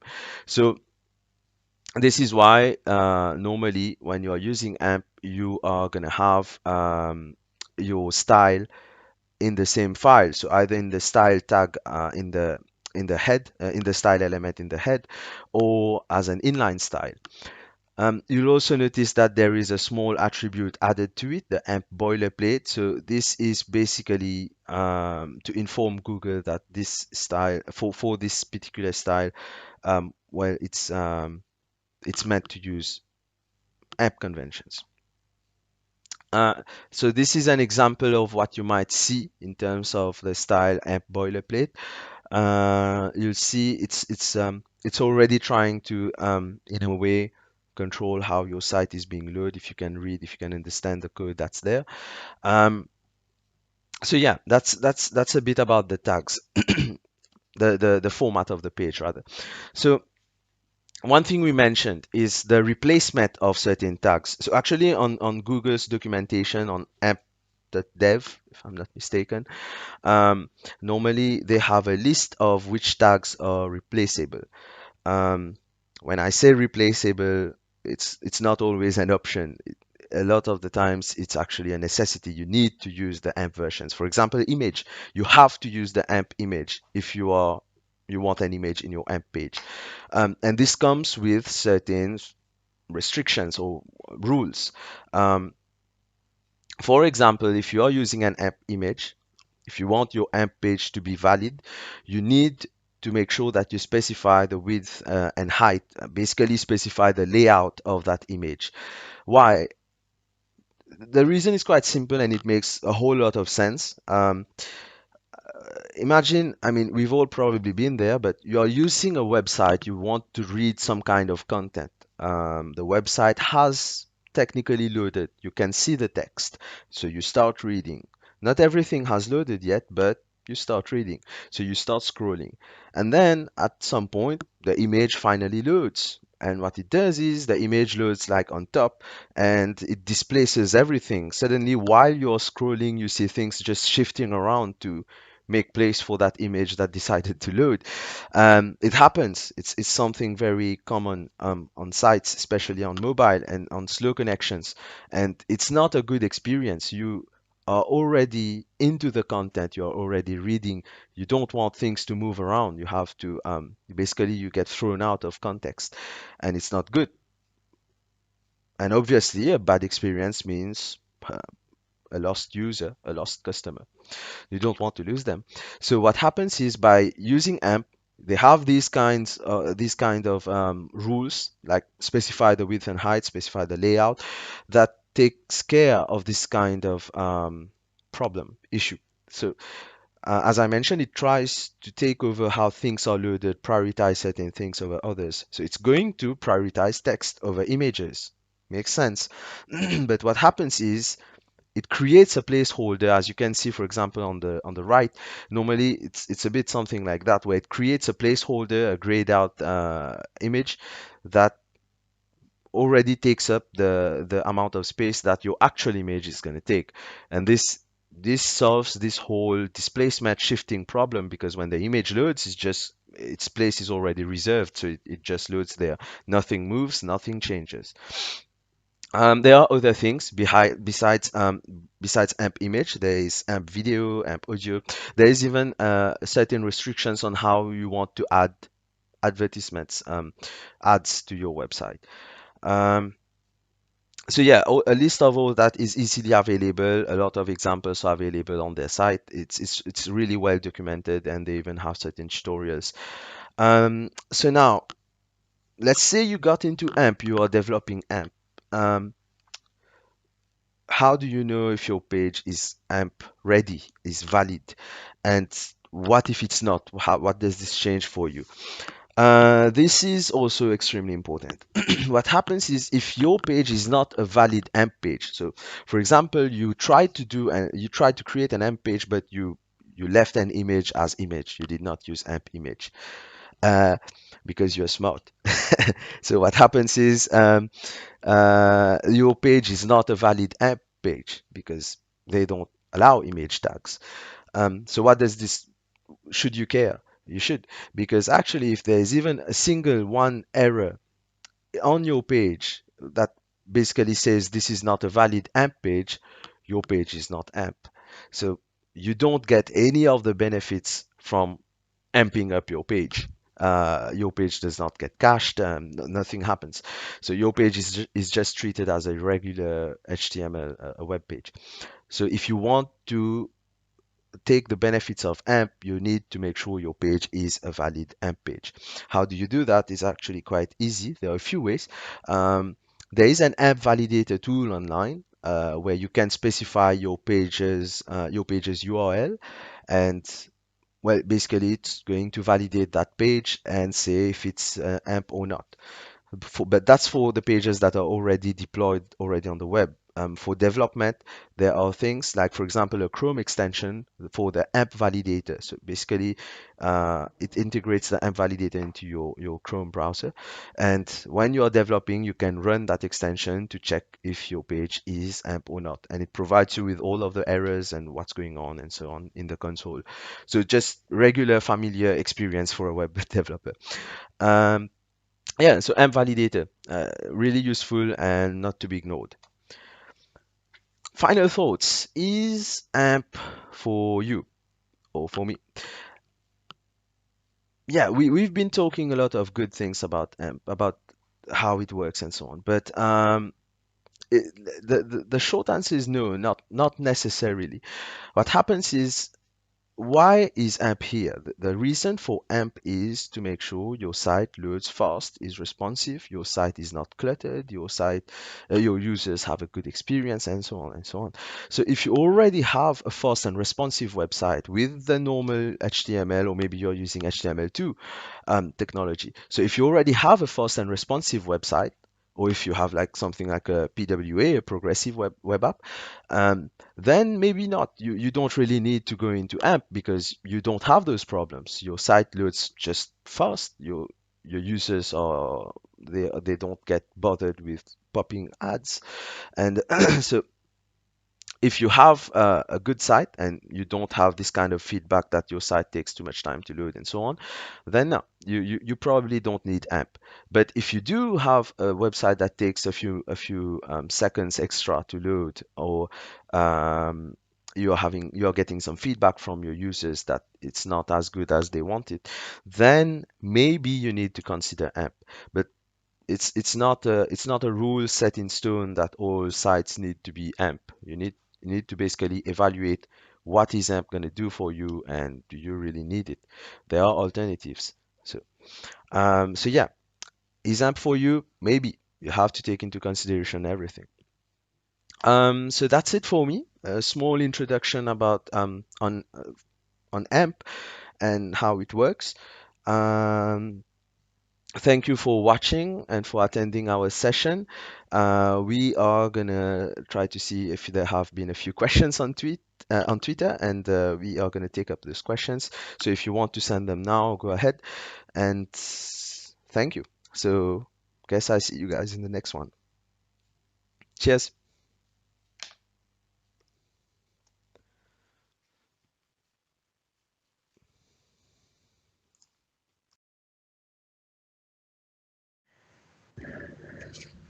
And hey, Here we are. Vidush. Hey, yeah, That was really good. that was the first time I tried a session on marketing, like from a technical point of view. Let's see if we Okay. can get a hold of Neha. Yes, I'm trying. We're calling her. She should be around right about now. Okay, That's let what me try happens again. when you have sessions, shared sessions. I think Yes. she She is is in. in. Hello, Neha.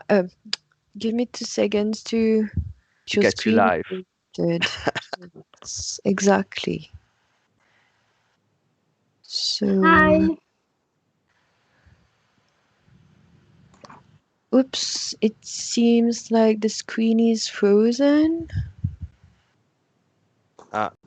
Let's try this again. We have her voice, but We have her voice, but not her. Unfortunately, it happens. Oh, okay. Let me check this out. I'll answer the question in the chat in the meantime. How popular AMP is? Is it being used by popular enterprises? Actually, yes, it is being used by a lot of common sites that a lot of people use. Sites like Wired, as I've shown during the presentation, but then there is Pinterest, especially you see it especially on news websites and websites where people are going to read or have a lot of content consumption. Rather than something like an e-commerce. You would see it on those kind of sites. And actually, if I'm not mistaken, on their site, they do have a list We of have Neha. different. So Hey, yes, continue. yeah, Thanks. we have a list of different collaborators that worked with Google to get AMP to exist. You can find a lot more information about how AMP came around on the amp.dev. And yeah, actually, even on their first page itself, you can see a lot of common sites, CNN, Washington Post, Doodle, even Axe body spray. They are, yeah, they use AMP. Okay, well, Vidush, Neha, we didn't get the chance to chit chat session. We've been chit-chatting Yeah, the whole day, you and I. Come on. fine, but like everyone doesn't know about what you do and stuff. But fine, let's start with Neha. Neha, Yeah. I heard Yeah. you got a startup. We talked a bit Yes. about yesterday, but can you tell us more? Sure. Okay, so the name is Le Fintech Limited. It's a cool name. So I have my co-founder Naya with me. So we specialize in artificial intelligence technology, especially chatbots.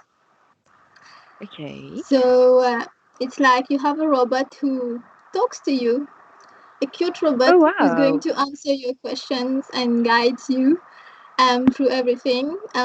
We actually want to automate the business processes of businesses, of SMEs and all.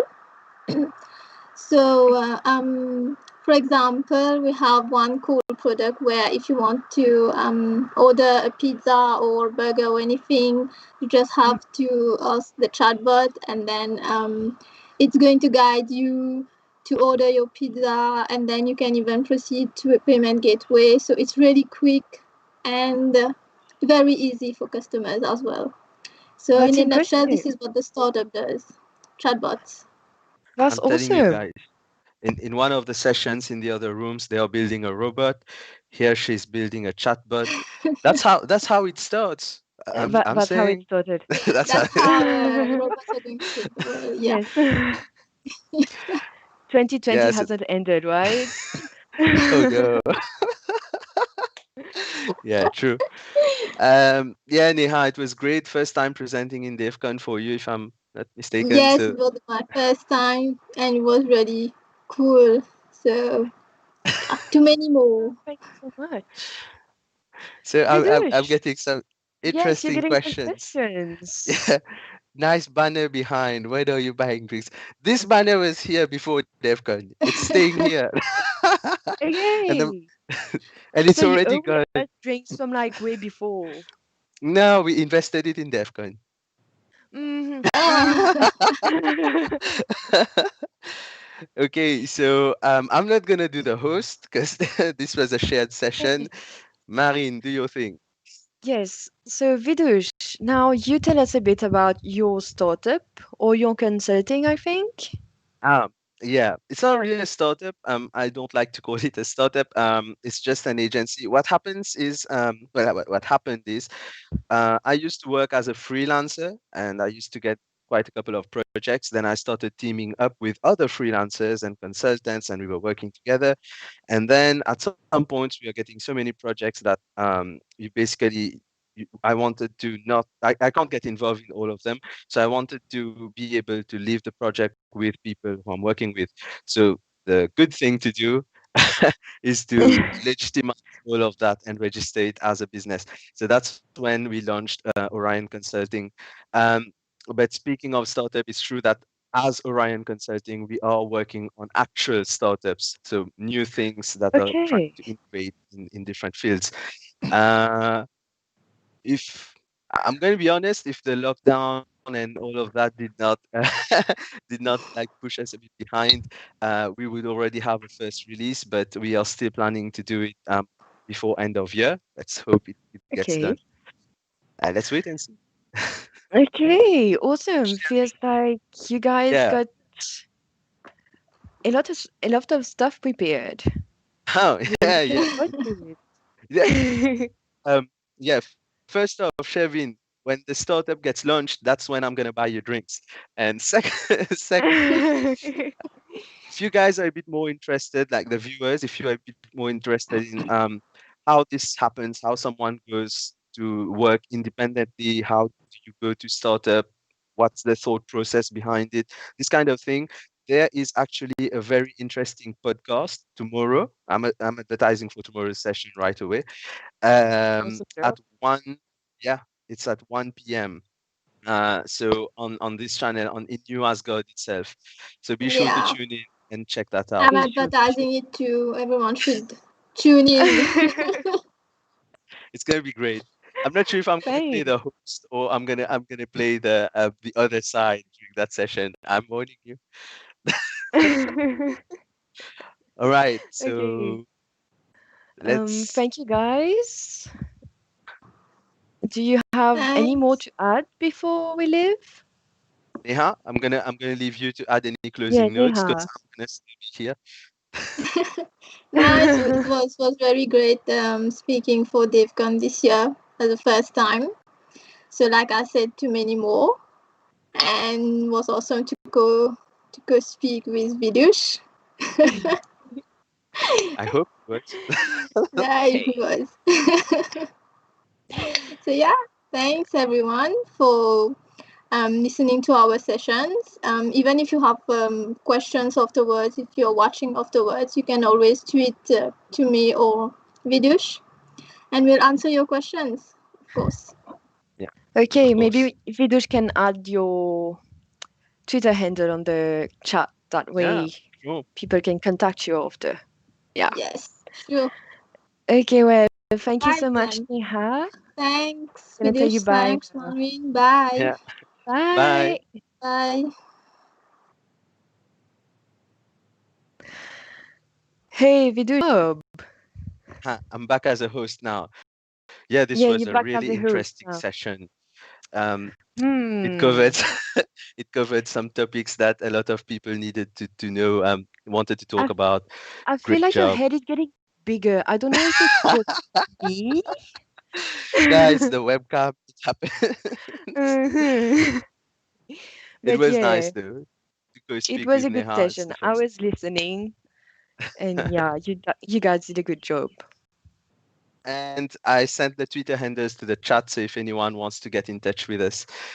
With that, I guess we can conclude this one. So we will have one last session for the day in 10 minutes, starting at 17 o'clock, so 5 p.m., with Yep. Lovelace Biarri on Selenium. This is going to be interesting. I always wanted to look into Selenium. I've heard like good and bad things about it, just being Well, honest. you're getting your chance in 10 minutes. Yeah. So see you Okay, guys guys. then. All right. See you then.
1. Hey guys, we're back on for the last session of the day. Yeah, and it's a good one. So as we mentioned previously, we are going to be talking about, well, not us, but the talk is going to be about flexible Selenium automation framework. This is a really interesting one. If I'm not mistaken, Selenium is for UI tests.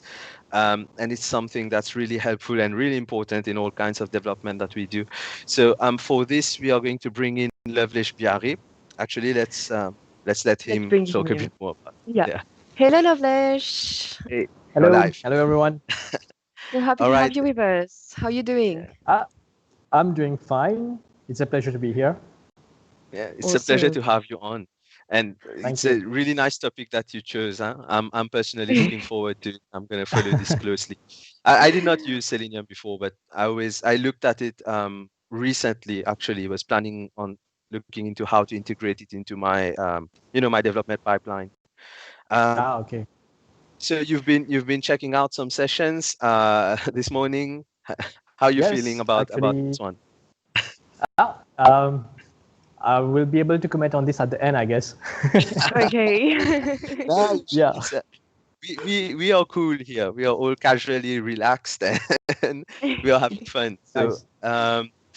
we are just gonna leave the floor to you, where you can take Okay. up your session. For the Sure. viewers, Okay. don't forget comments, feedback, questions in the chat. We are here. We are here with you in the chat. Actually, send Yeah. us a hi. No one's talking to us. We're scared of us. All right. All Okay, right. All right. Lovelace. Yeah. The floor Let's is go. yours. Okay. Thank you. Thank you. So, like we said, actually today I'll talk about Selenium and how we can build an automation framework out of Selenium. So to start with, I will give you a little brief about myself. So I am Lovelace Biarri.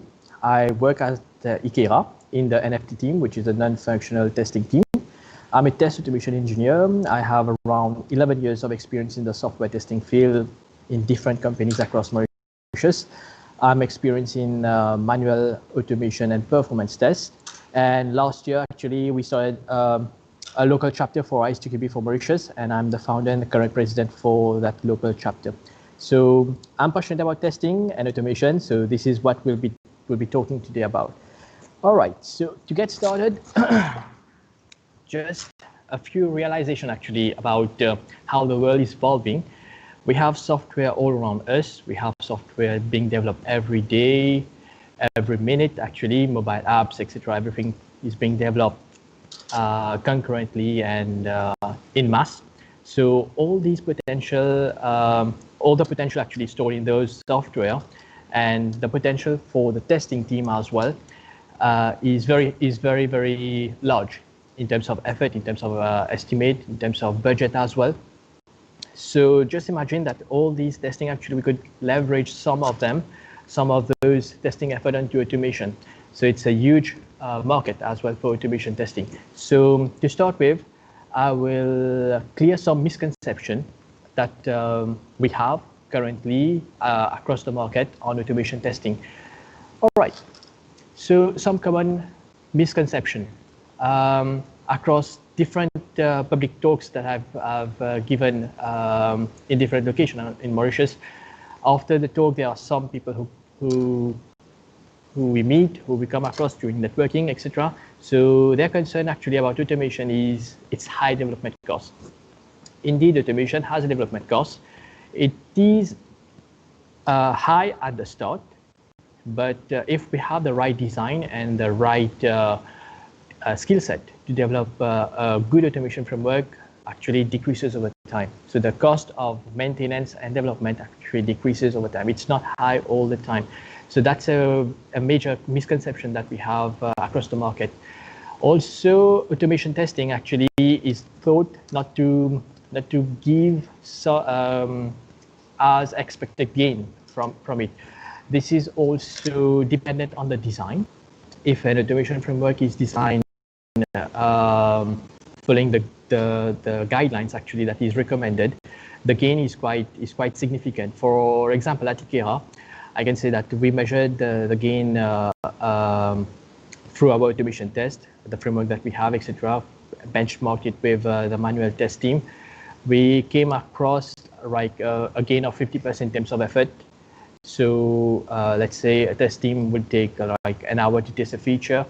The same would be done within 30 minutes through automation. And more checks as well is being done through automation testing that might be missed out by the manual tester. So that's another misconception that should be cleared. Automation testing is meant only for developers. That's not true as well. Actually, for developers, indeed, automation test is actually a technical work. Actually, it requires some programming skill, but the mindset of a QA is very important in automation testing. I can summarize this actually with a sentence that actually crop up quite often. For a developer, actually the software is working unless proved otherwise. But for a QA, the mindset is different. The software is not working unless proved otherwise. And this play actually a very important role in designing the right automation framework. So that's a misconception as well, that automation testing is only meant for developers. They can participate, they can help actually in building the framework, but it's not only meant for them. In line with the last point, actually, manual testers are not able to contribute to automation testing. If the work is technical, requiring programming skills, then manual tester with limited skills will not be able to contribute. But with the right design, like the one that we have implemented at IQera, manual test team actually develop and execute their own test. So they are able to write their test and they are able to execute it as well without being involved in the coding process. So that's also dependent on the design. And above all, one misconception that sticks around with automation testing is that the expectation is we click on one button and all tests will be done. That's true at the end, but to reach that point, actually, there's a lot of effort. There is also lots of trial and error that need to be done, and also we have to follow all the guidelines for building a good automation framework. So that's about the common misconception on automation testing. I will be discussing also on what is actually an automation framework, okay, and also different types of automation framework that we have theoretically and how it's implemented in real life.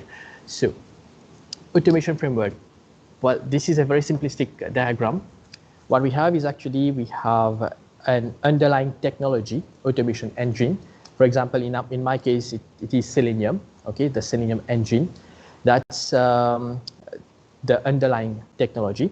I have object identifiers, for example, ID, class name, XPath, all those items that actually identify object on the web page.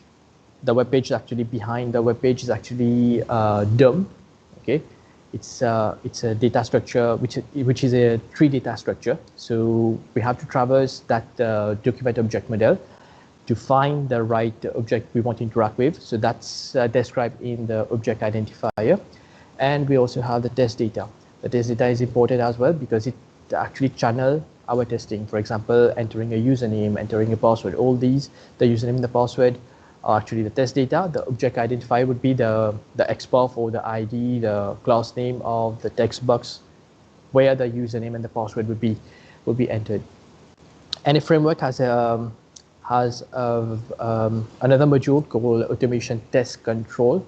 What it will do, it will actually make sure that there is a synergy between all these elements to communicate, to channel the test, to control the test, and at the end provide a report for the tests. So that's basically a simplistic description about what is an automation framework. So we have three types of automation framework that we will be discussing today. There are others. There are hybrid automation framework and also behavior-driven automation framework. But we'll stick to these three because these are actually the main ones, I would say. So let's consider we have a web page that requires a username and a password, a sign-in button. So one way to automate, to start automating that part would be to have the underlying engine find the text box by using one attribute, one object identifier called name, and that's the username. Okay, that's the name of the text box, and to send a key, for example, Lovelace, okay, onto that text box, and the same for the password, and click on sign in. You would see that the object identifier and the test data are both inside the script. So this script actually is a mapping of the UI. So this is why we call it page pattern, because it follows the pattern of the page. And also with this, actually the greater the size of the product we want to test is, the more classes we'll have, the more will be the automation script in terms of coding, in terms of line code. So these two are actually proportional. That's about page pattern automation framework. The next one is data-driven automation framework. In this one, what we try to do is to externalize the test data.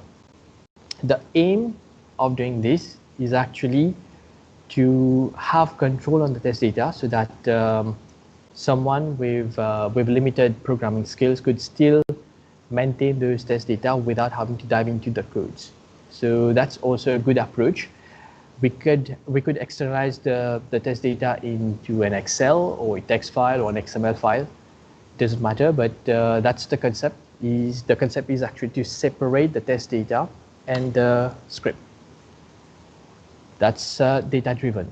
And the last one that we'll be discussing is the keyword-driven automation framework. In this one, we actually separate the test data, the identifier, and the action. For example, on a web page, what we could do are called actions or interactions.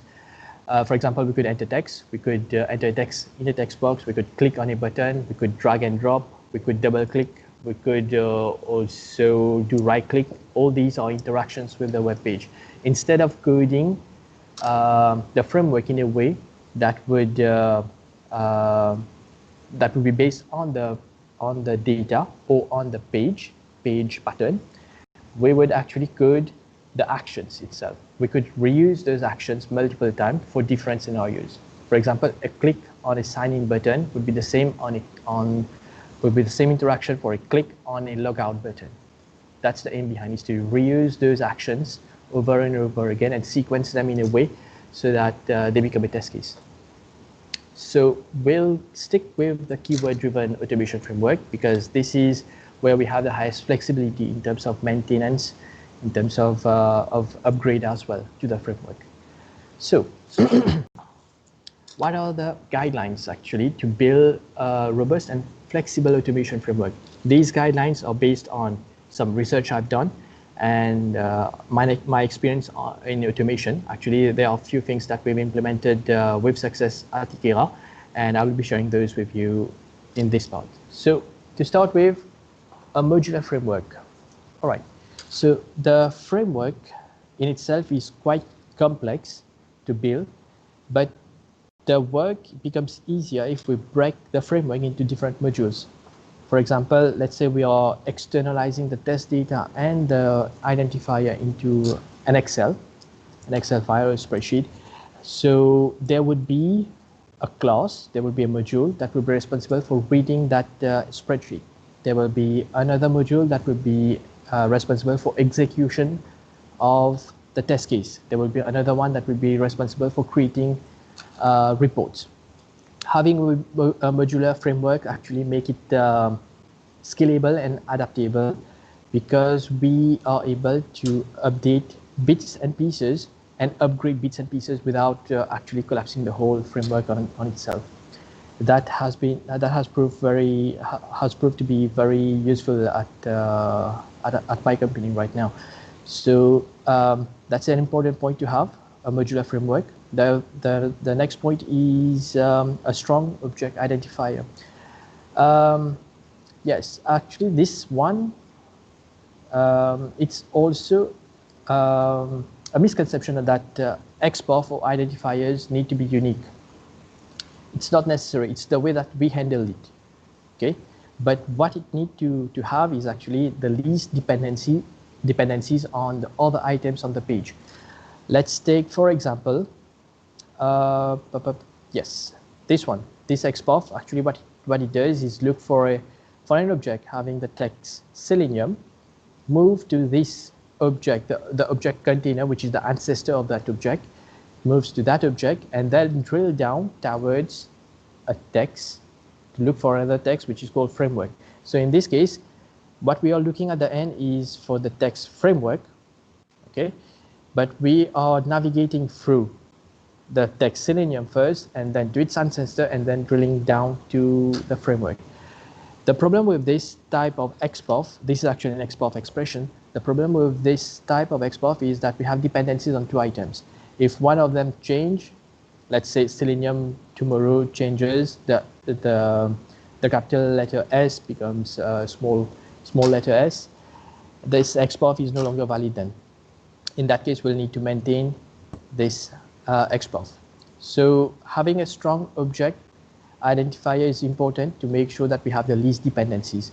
Now having it unique is a different aspect. For example, in the framework that I'm going to show you later on, we have one method called repeated click. What it does is click on items repeatedly. The XPath will actually describe more than one item. So it's not necessary for the XPath to be unique, but the way that we handle it is important. So some items, for example, a single click, these items will need to be fed with an XPath which is unique, but for other actions like repeated click, they can handle an XPath describing multiple objects on the page. The next one is an adaptable framework. Actually, a framework, when it is modular, it becomes easy to change. So it is in line with the first point that we've discussed. Unique test data. This is on the long term. Actually, this might be a problem for automation because it is important to have unique test data. For example, let's say we are creating a user. We are creating a user on a platform.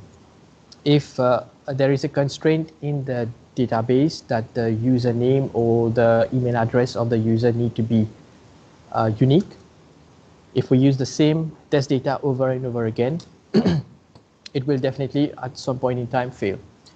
So we have to make sure that we have a unique test data, and we can develop different methods that we'll discuss later on to make sure that we generate those data as well at runtime. Right, this is about unique test data. The next one is about implementation of object synchronization. It is a bad practice actually to use static sleep or static pause in automation. Why? Because when we are trying to execute the same test on another test environment, the static pause value, the time that we've defined for automation to pause and wait for something to happen, may be different, may vary from one environment to the other.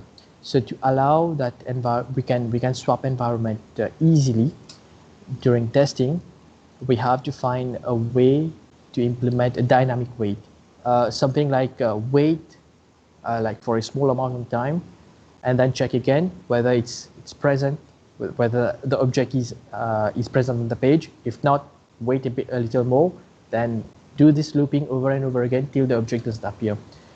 This is about the object synchronization. So it's important to put this in place so that we can we cut down the dependency that we have on test environment. Failover scenarios. This is also a good thing to have in automation framework. What we do actually at IQera, we run the automation overnight. Okay, we run the automation overnight, and then the next day we check for the reports, etc. So just imagine if we are trying to create a user and a pop-up just appear that is covering the, let's say, the save button, okay, and automation will fail. And subsequently, all the following test cases, the test case that follows this specific test case will also fail because we didn't handle that part of pop-up appearing over the login button or create button. In this case, what we've done, how we handle the failover scenarios in our end. We've created an action called conditional click that will click on a certain object based on an event or another object appearing. So let's say the automation framework detects that there is a pop-up that appears. What it will do, it will just simply move and click on the close icon for the pop-up and continue the test. But nevertheless, there will be one step that will still fail to make sure that we investigate why the pop-up appear, if it is a bug or not. Right, this is about failover scenario. Control execution.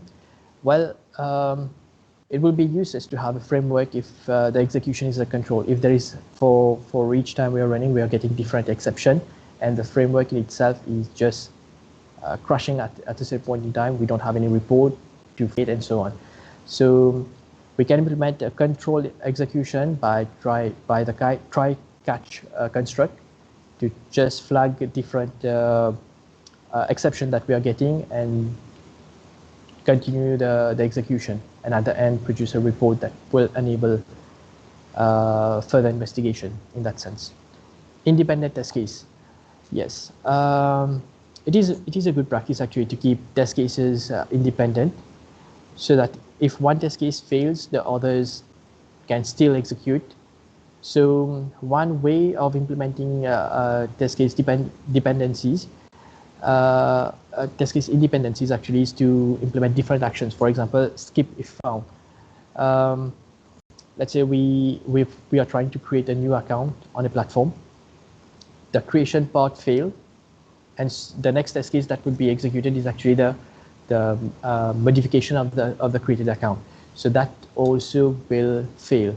So how we keep these two test case independent is we do a search, and if the search result bear the newly created account name, then it will proceed with that test. Otherwise, it will skip it. It will fail still a step for further investigation why it wasn't created, but it will skip that test case so that other subsequent tests can still execute. So that's about test case independence.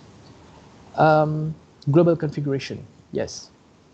The best way of implementing global configuration is actually to have preconditions to the tests.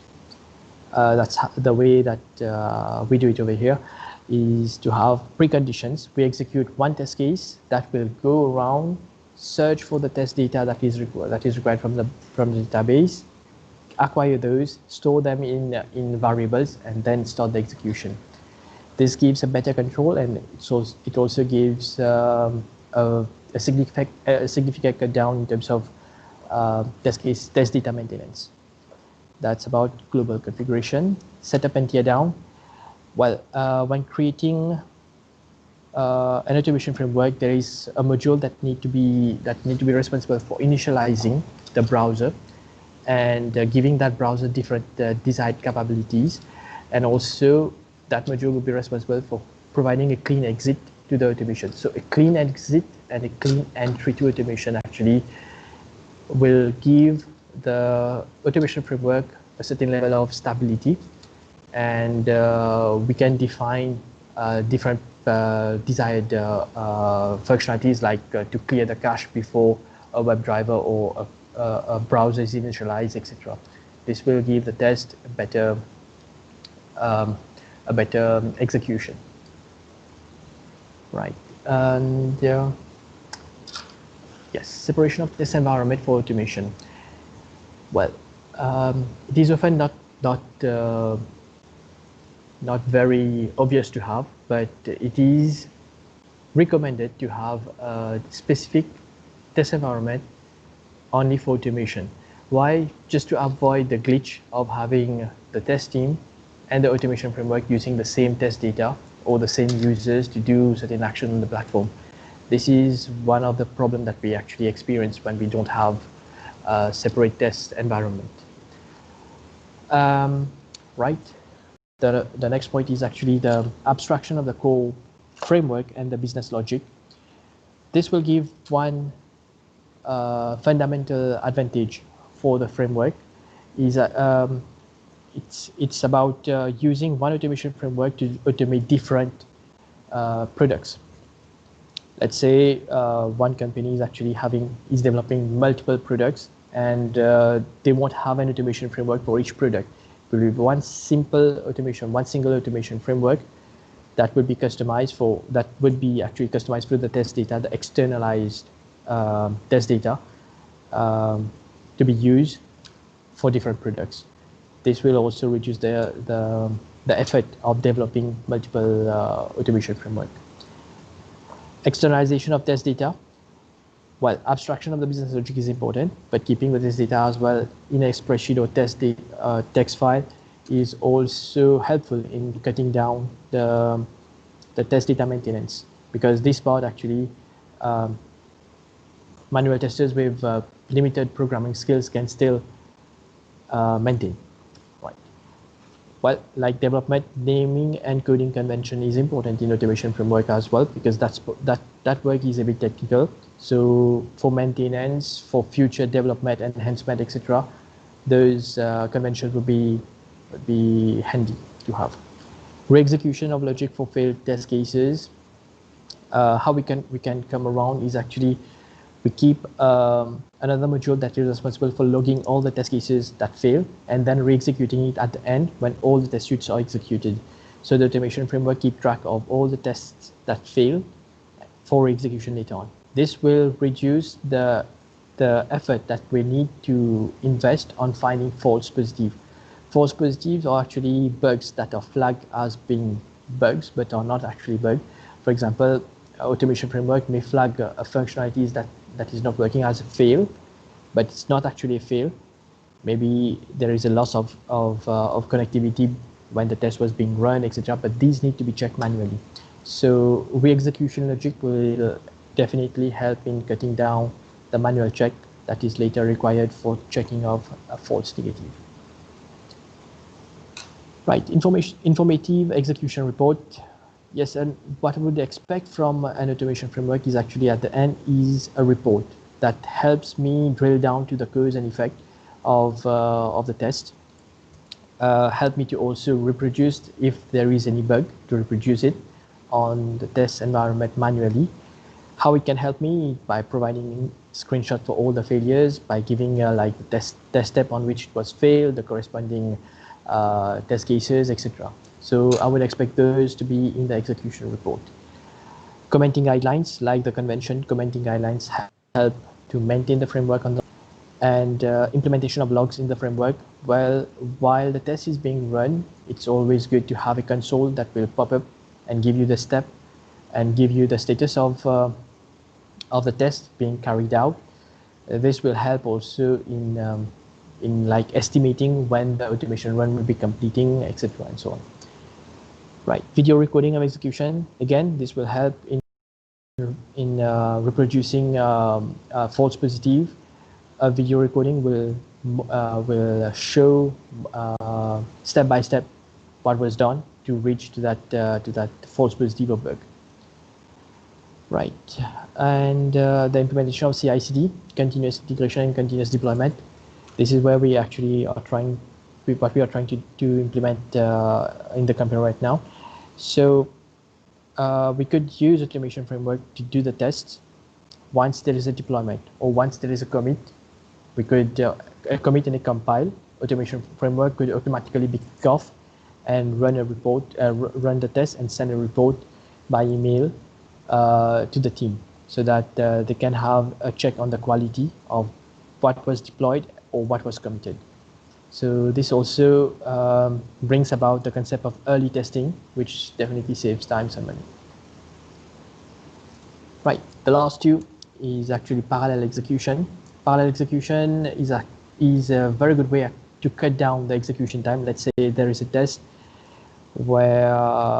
which is taking 2 hours. If we run the test, we break it into 2 different test suites, we run it on 2 different machines, may take half an hour. So we can cut down execution time through parallel execution.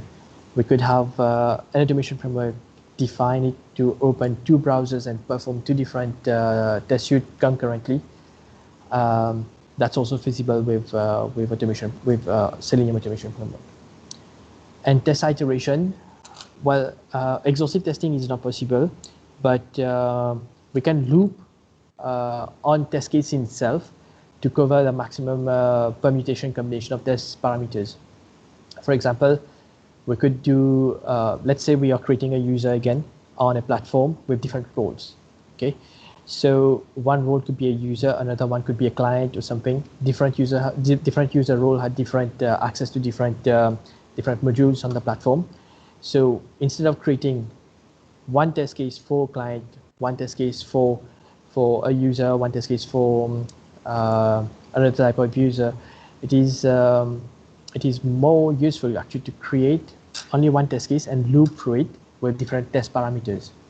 This is what we mean by test iteration, and it's not very complex to implement. It's just that we need a good control way, a good framework that is robust enough to implement the looping mechanism. Right, so this was about the 22 points I had for the guidelines. I will now show you a bit the structure that we have in terms of automation framework at IQera. So our automation framework is a keyword-driven framework. We extended that concept a little more. We provided more functionalities, more custom developed actions, interactions with the web page. It is one framework which we are using to test multiple products. We have around 5 to 6 products that is currently being used by the automation framework to run the test. We also created a pseudo programming language that will help the testers with limited programming skills to actually design their own tests and execute it with the compiled version of the framework. So they are able to contribute with the design in the design process of the test cases. These pseudo programming language allow users to actually create a variable in simple syntax, create a variable, use that variable, refer that variable, run queries through the automation framework, and so on. By running through queries, this is what we mean by dynamic data capture. At the start, we have defined multiple queries that will be executed, and the result of these queries are actually stored in automation token. This is the name we've given to dynamic variables in automation token, and we refer to those automation token now and then the test case actually requires it. For example, we are looking for a user of a specific role. We run the query, get it automatically done, captured by automation framework, and use it. So this dynamic data capture actually cuts down on the data maintenance and the precondition part before executing automation test. So over here, manual test team actually help in automation test. They contribute a lot. They create tests. They create their own test, and they are able to execute the test as well. And our framework actually support multiple browsers and multiple platforms in terms of operating system, Linux, etc. So this is a bit about the automation. The pseudo programming language, this is where we get the most flexibility. This is something that we've created in-house. The pseudo programming language allow the users to create strongly typed variables, retrieve those variables on the long term when they are executing the test, loop over test cases, perform SQL queries, generate random values. For example, let's say we want to create a user with a unique username. Okay, we could have the username and a timestamp added to it. This could be done through the pseudo programming language, which the manual tester will use to include in the Excel file for the test data for the test automation framework to consume. And again, we can define API calls, and we are still developing more features using this pseudo programming language. Right. So this slide actually shows a block diagram of how our framework works. So we have the team over here, the test team. They are designing the test in a spreadsheet, and there is a module that reads the spreadsheet, and that module actually conveys some data to the controller. Some data is conveyed to the token interpreter. This is what I meant actually by automation token. These are variables that need to be defined before execution is done. And these variables are actually stored in the spreadsheet. And the control is then swapped to the browser controller, which is directly connected to the Selenium core, which initializes the browser. And the executor then take over. This part actually execute all the actions that are coded to be done, all the actions that are actually in the Excel. The executor take control over that part and swap the control to Selenium for it to interact with the browser. At the end, the browser gives feedback to the controller, which after the test suite is executed, create a report and a console as well, so that we can get in real time what is being executed. And at the end as well, the HTML report actually is sent by email to the test team, so that they can get a status about the tests that were carried out. So that's basically how the framework at IQera works. So Selenium and Maven framework. We at IQera, we've implemented a framework based on Java, and we use another framework called Maven. We let Maven handle their dependencies. There is a concept of project object model that's called pom.xml. This is where we define actually our dependencies. Each time we import the project, there is an in dependencies we are notified about those updates, and we can choose whether to update it or not. And also, if we are importing the project from one PC to another, the dependencies are downloaded automatically using the Maven framework. These two are actually very powerful, and they shield actually the automation tester from a lot of problem having to configure individual dependencies, etc. So for me, Selenium and Maven is a good mix for having on an automation framework. And we have multiple browsers, responsive and headless. Headless browsers are actually browsers that are without UI. They reside only in the memory. So these one are actually very helpful when executing automation tests on command line machine. For example, we have Linux, which we don't have the UI part for the Linux. We have only the command line. So we use headless browsers to run automation over there. Everything is quicker because we don't have the rendering part, we don't have the UI part. Yeah, so we use XPath, and XPath acts actually to build identifiers. XPath in itself is very complete. We have the possibility to use class name, ID, etc. So we use an XPath as such to traverse the page document object model, the DOM. We use the XPath to build identifiers and so on. And it's very, very robust in a sense. Right, so automation testing actually is not only limited to testing. I've used automation for other personal items as well, personal thing I would say. So I have two examples to share with you how automation framework can be used on a daily basis. The first one would be I had created a page pattern. This one was not actually keyword driven. It was the first one I've tried. I've created a page pattern Selenium framework that would actually download files from hosting services. We have multiple hosting services which provide files for download, movies, documentaries, ebooks, etc. Problem is once you reach a certain limit of download, it will block your IP. You have to wait for 15 minutes or something.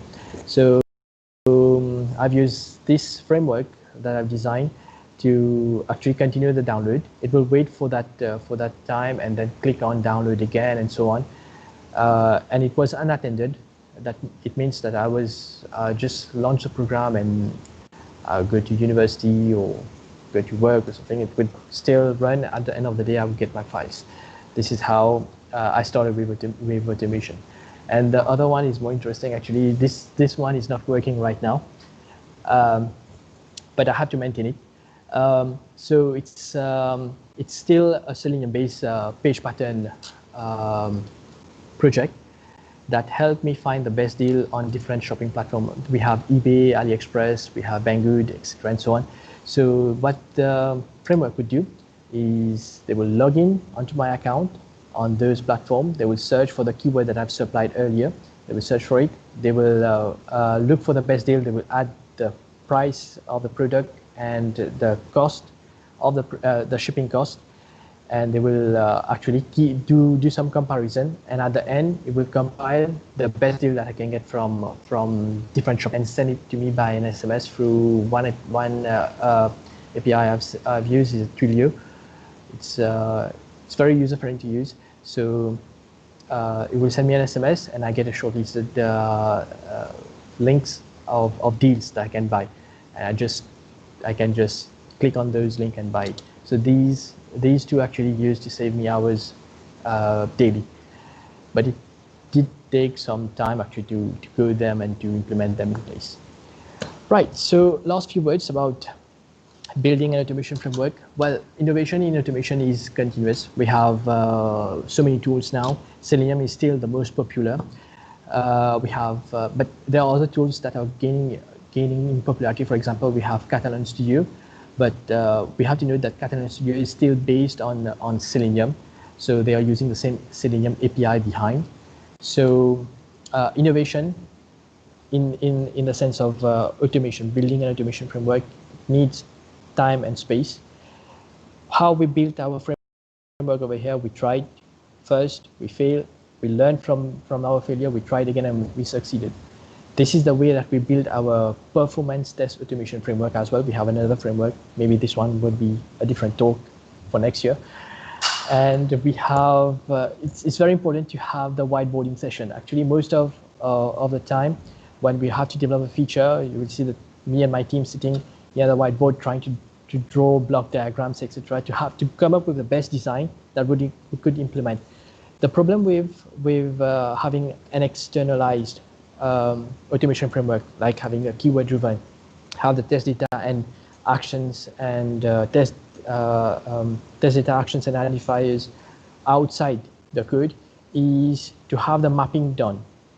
For example, we want to allow the framework to do API calls. We need to know how to map the parameters required for the API call onto the Excel, so that it is open to manual testers to use.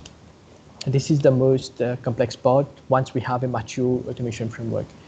And the last one is actually a principle to open automation to everyone, is actually to handle the complexity of features within the framework and not have it passed on onto the manual test team, because they already have quite some tests to do and they are designing automation tests as well. So we handle all the complexities within the framework in terms of adding complexities on our code, but make it more easier for the users of the framework to configure and use the framework as such.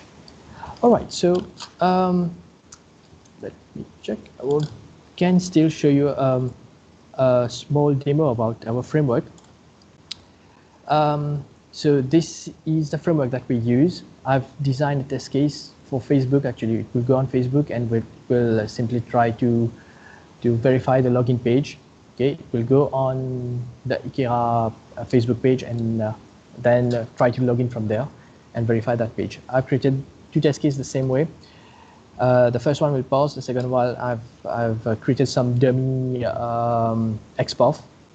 Okay, let me show you the console as well. Help to follow. There we go. Okay, so it started. It's trying to validate the different page, and there we go. Over here, you will see that there is a failure. So we get a status about which test case, which test step passed, which one failed.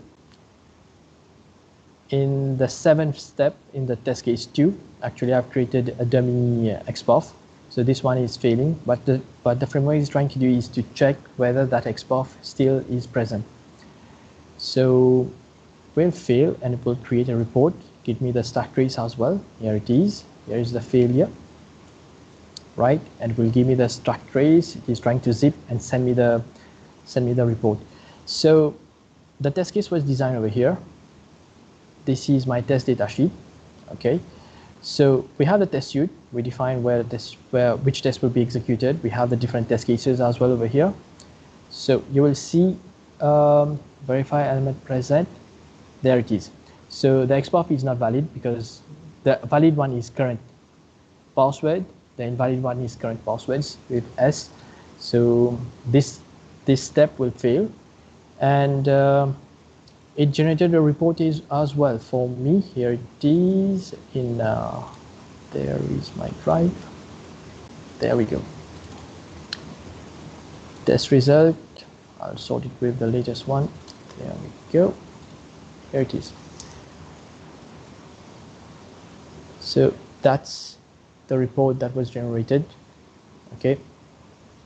Will give me in terms of test cases, in terms of test step, and then I can drill down. There it is. The first one passed. The first test case passed. The second one failed. I can click on the screenshot, and it tells me where it failed.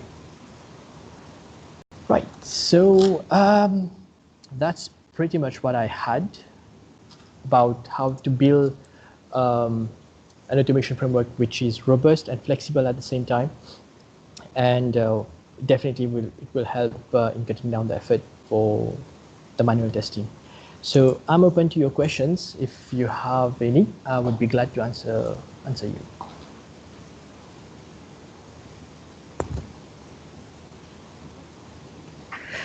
Hey, Loveless. Hey. That was a very nice presentation. Yes, indeed. Yeah, I had to rush a little at the end, but I think I managed it within the time. No, it's good. I mean, the important bits were there. We got to see a bit of the code. We got to see the reporting, which is really nice. Because that's kind of one of the, again, I may be outdated here, but that's kind of one of the drawbacks, not really drawbacks, but weak points rather of Selenium, that it doesn't have that inbuilt reporting, so it uses external third-party reporting tools, JUnit and so on. I may be mistaken. Am I? I hope not. Did we lose Loveless? Yeah, I think, yeah. Yeah, Oh. we may have lost connection. Hello? He's back? Hello. Yes, yeah, Loveless, you're back. Sorry, there was a All right. connection issue on my side. We've had that too. We Maybe won't ask lie. your question again. Yeah. So normally Selenium relies on third-party providers for reporting capabilities, right? Like JUnit and so on. Yeah. So it's nice to see that even in the demo you showed off how it was able to do the report. Yes, but actually the report we created it in-house as well because we didn't want to have too much dependencies on external libraries. Yeah. So we created our reports, and we wanted our report to be like in a certain fashion, to be presented in a certain fashion, and with JUnit, etc., with the existing library for report, we don't have much customization as such, which is possible. This makes me smile because this is kind of the point. It's not a bug, it's a feature. So you can look at the lack of reporting in build or something as a weak point, or you can look at it as adaptability where you can use it however you want. So that's actually a nice take on it. So yeah, we've had some fans in the live chat complimenting your session and you got a quite fan some club technical here. discussion. Yeah. Yeah. And one of the best comments I saw right now, it's from Shervin Biu. So fail fast and learn faster. Yeah. That's kind of the spirit behind all testings actually. Yeah, that was a really great session. I actually look forward to trying out Selenium. Someone just mentioned Java in the comments in the chat. Now I won't try it with Java. I'll probably try it with C#, Selenium WebDriver or something. Right. Yeah. Yes. That's probably Selenium where is compatible with C#, with Java, with Groovy, with Python. It's a very open engine actually. Yeah. It's This is one of the things I mentioned in the chat.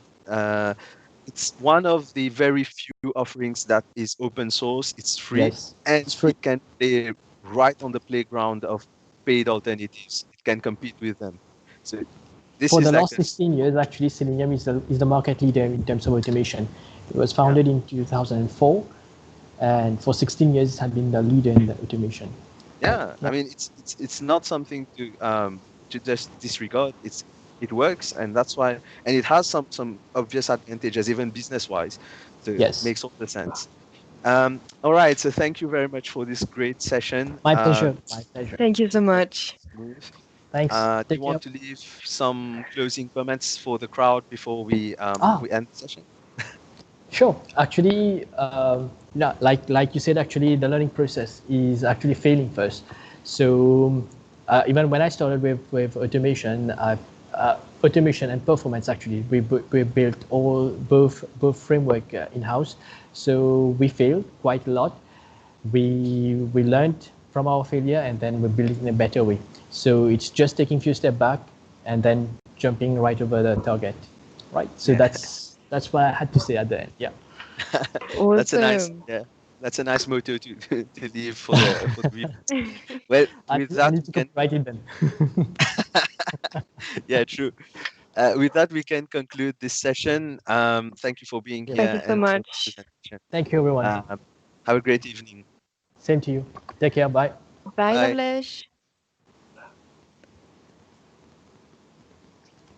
Vidush, that was day how was 2. your day? Yes. Mine was okay. I mean, I have a co-host with me who's like it's hard to manage, but you know, I'm Are you saying I'm the one who's hard to manage? So how was your day? I think it was really good. We had like some very nice speakers. Okay, some very interesting session I didn't understand, but they sounded really interesting. So I think we did good. We're gonna turn you into a techie, a geek, you know, by the end of day 3. It's okay. It's gonna happen. You're getting there. You already know the keywords: testing, Selenium. Next, you know Next now. It's so good. Yeah. With that, guys, I think we are gonna conclude this session. Do you guys want to chat with us? We're gonna give you a few seconds to send us some good vibes in the chat. I'm not even sure if there's anyone. One of them replied, the last time when I said no one's saying hi. Someone said hi. So I'm optimistic. Okay, Someone's let's wait for a few seconds then. You guys make our day. Just send a little hi or something. Like literally, they make our day. We are hosting for everyone watching. Now I don't think it's gonna happen. It's late and the session just ended, so I think everyone is the day. Let's do that too. Okay, thank you so much, guys, for watching. We hope to see you tomorrow. We will. They are very dedicated. Nicenzo, Hey, hi or something, Nicenzo. Dude, you're the man. I had hope. Hey. All right. So I know you said hi. Thanks. We're about to say bye though. So bye, Nicenzo. Come see us tomorrow. Yeah. Bye, everyone. There is a core belief at the heart of Liquid Telecom. The belief that every individual has the right to be connected. The pursuit of this vision has seen us build the largest independent fiber network in Africa. From Cape to Cairo, we are connecting more of Africa. Liquid Telecom, building Africa's digital future.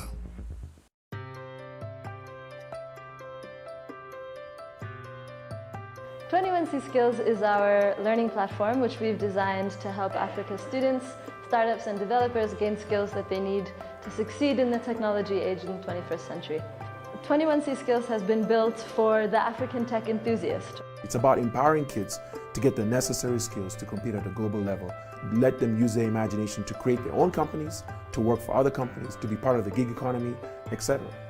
21C Skills for me means eyesight. You got to have very qualified people train us through video, and we also got to have highly interactive labs that challenged me take the 21C skills program, put a lot of work in it and time in it, and it does pay off.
We're SD Worx. Nous sommes SD Worx.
Teamonite.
To disrupt is to disturb.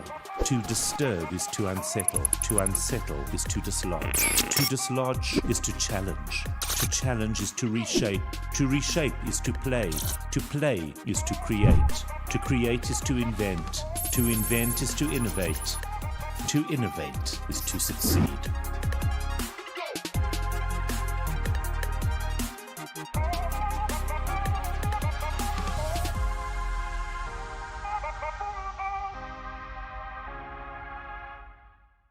We caught up with Managing Director Michael Shapiro and asked him in 120 seconds or less to tell us all we needed to know about synthesis software technologies. It helped that he was on a treadmill. Who is Synthesis? Let me tell you in 120 seconds, starting now. Synthesis is your ultimate technology partner. We live and breathe innovation.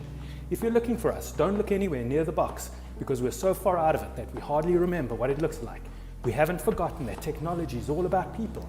Our team is our family, and we live by the adage that culture eats strategy for breakfast. We employ over 150 people. We have offices in Melrose Arch and Sandton, and an office at the foot of Table Mountain in Cape Town. Our tickets are booked for Mauritius, and as soon as COVID allows, we'll be set up on the island. True story. Our focus areas are intelligent data, cloud, academy, labs, regtech, digital, MSP, payments and crypto. Our technology partners include AWS, Confluent, Cloudflare, HashiCorp, VMware, Thales, and soon to be announced, Salesforce. Our client base includes enterprise in the financial services, retail and healthcare sector. We are proud to stand alongside South African banks as their technology partner, to name a few: ABSA, AFGRI, Afrasia, Capitec, Discovery, Investec, Nedbank, Sasfin, Standard Bank, and Woolworths Financial Services, done in alphabetical order, not to offend. Our growth rate is 25% every year for the past 15 years. We launched the data science and engineering practice based on machine learning and AI principles. Our payments and crypto area is providing a world-first technology with Halo. Our MSP team stays up all night so that our customers can sleep peacefully, knowing their support is in good hands. We're on track to become an AWS Premier Partner. Fingers crossed. We're proud to give back to South Africa and work with partners, Africa Tickle and Girl Code, and run a hackathon with gender-based violence. To define us is to lose the essence of who we are. We believe in our people, we believe in our clients and their business. In 120 seconds, that is Synthesis. Synthesis Software Technologies always gives you more. That's who we are in 127 seconds on a treadmill.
There is a core belief at the heart of Liquid Telecom. The belief that every individual has the right to be connected. The pursuit of this vision has seen us build the largest independent fiber network in Africa. From Cape to Cairo, we are connecting more of Africa. Liquid Telecom, building Africa's digital future.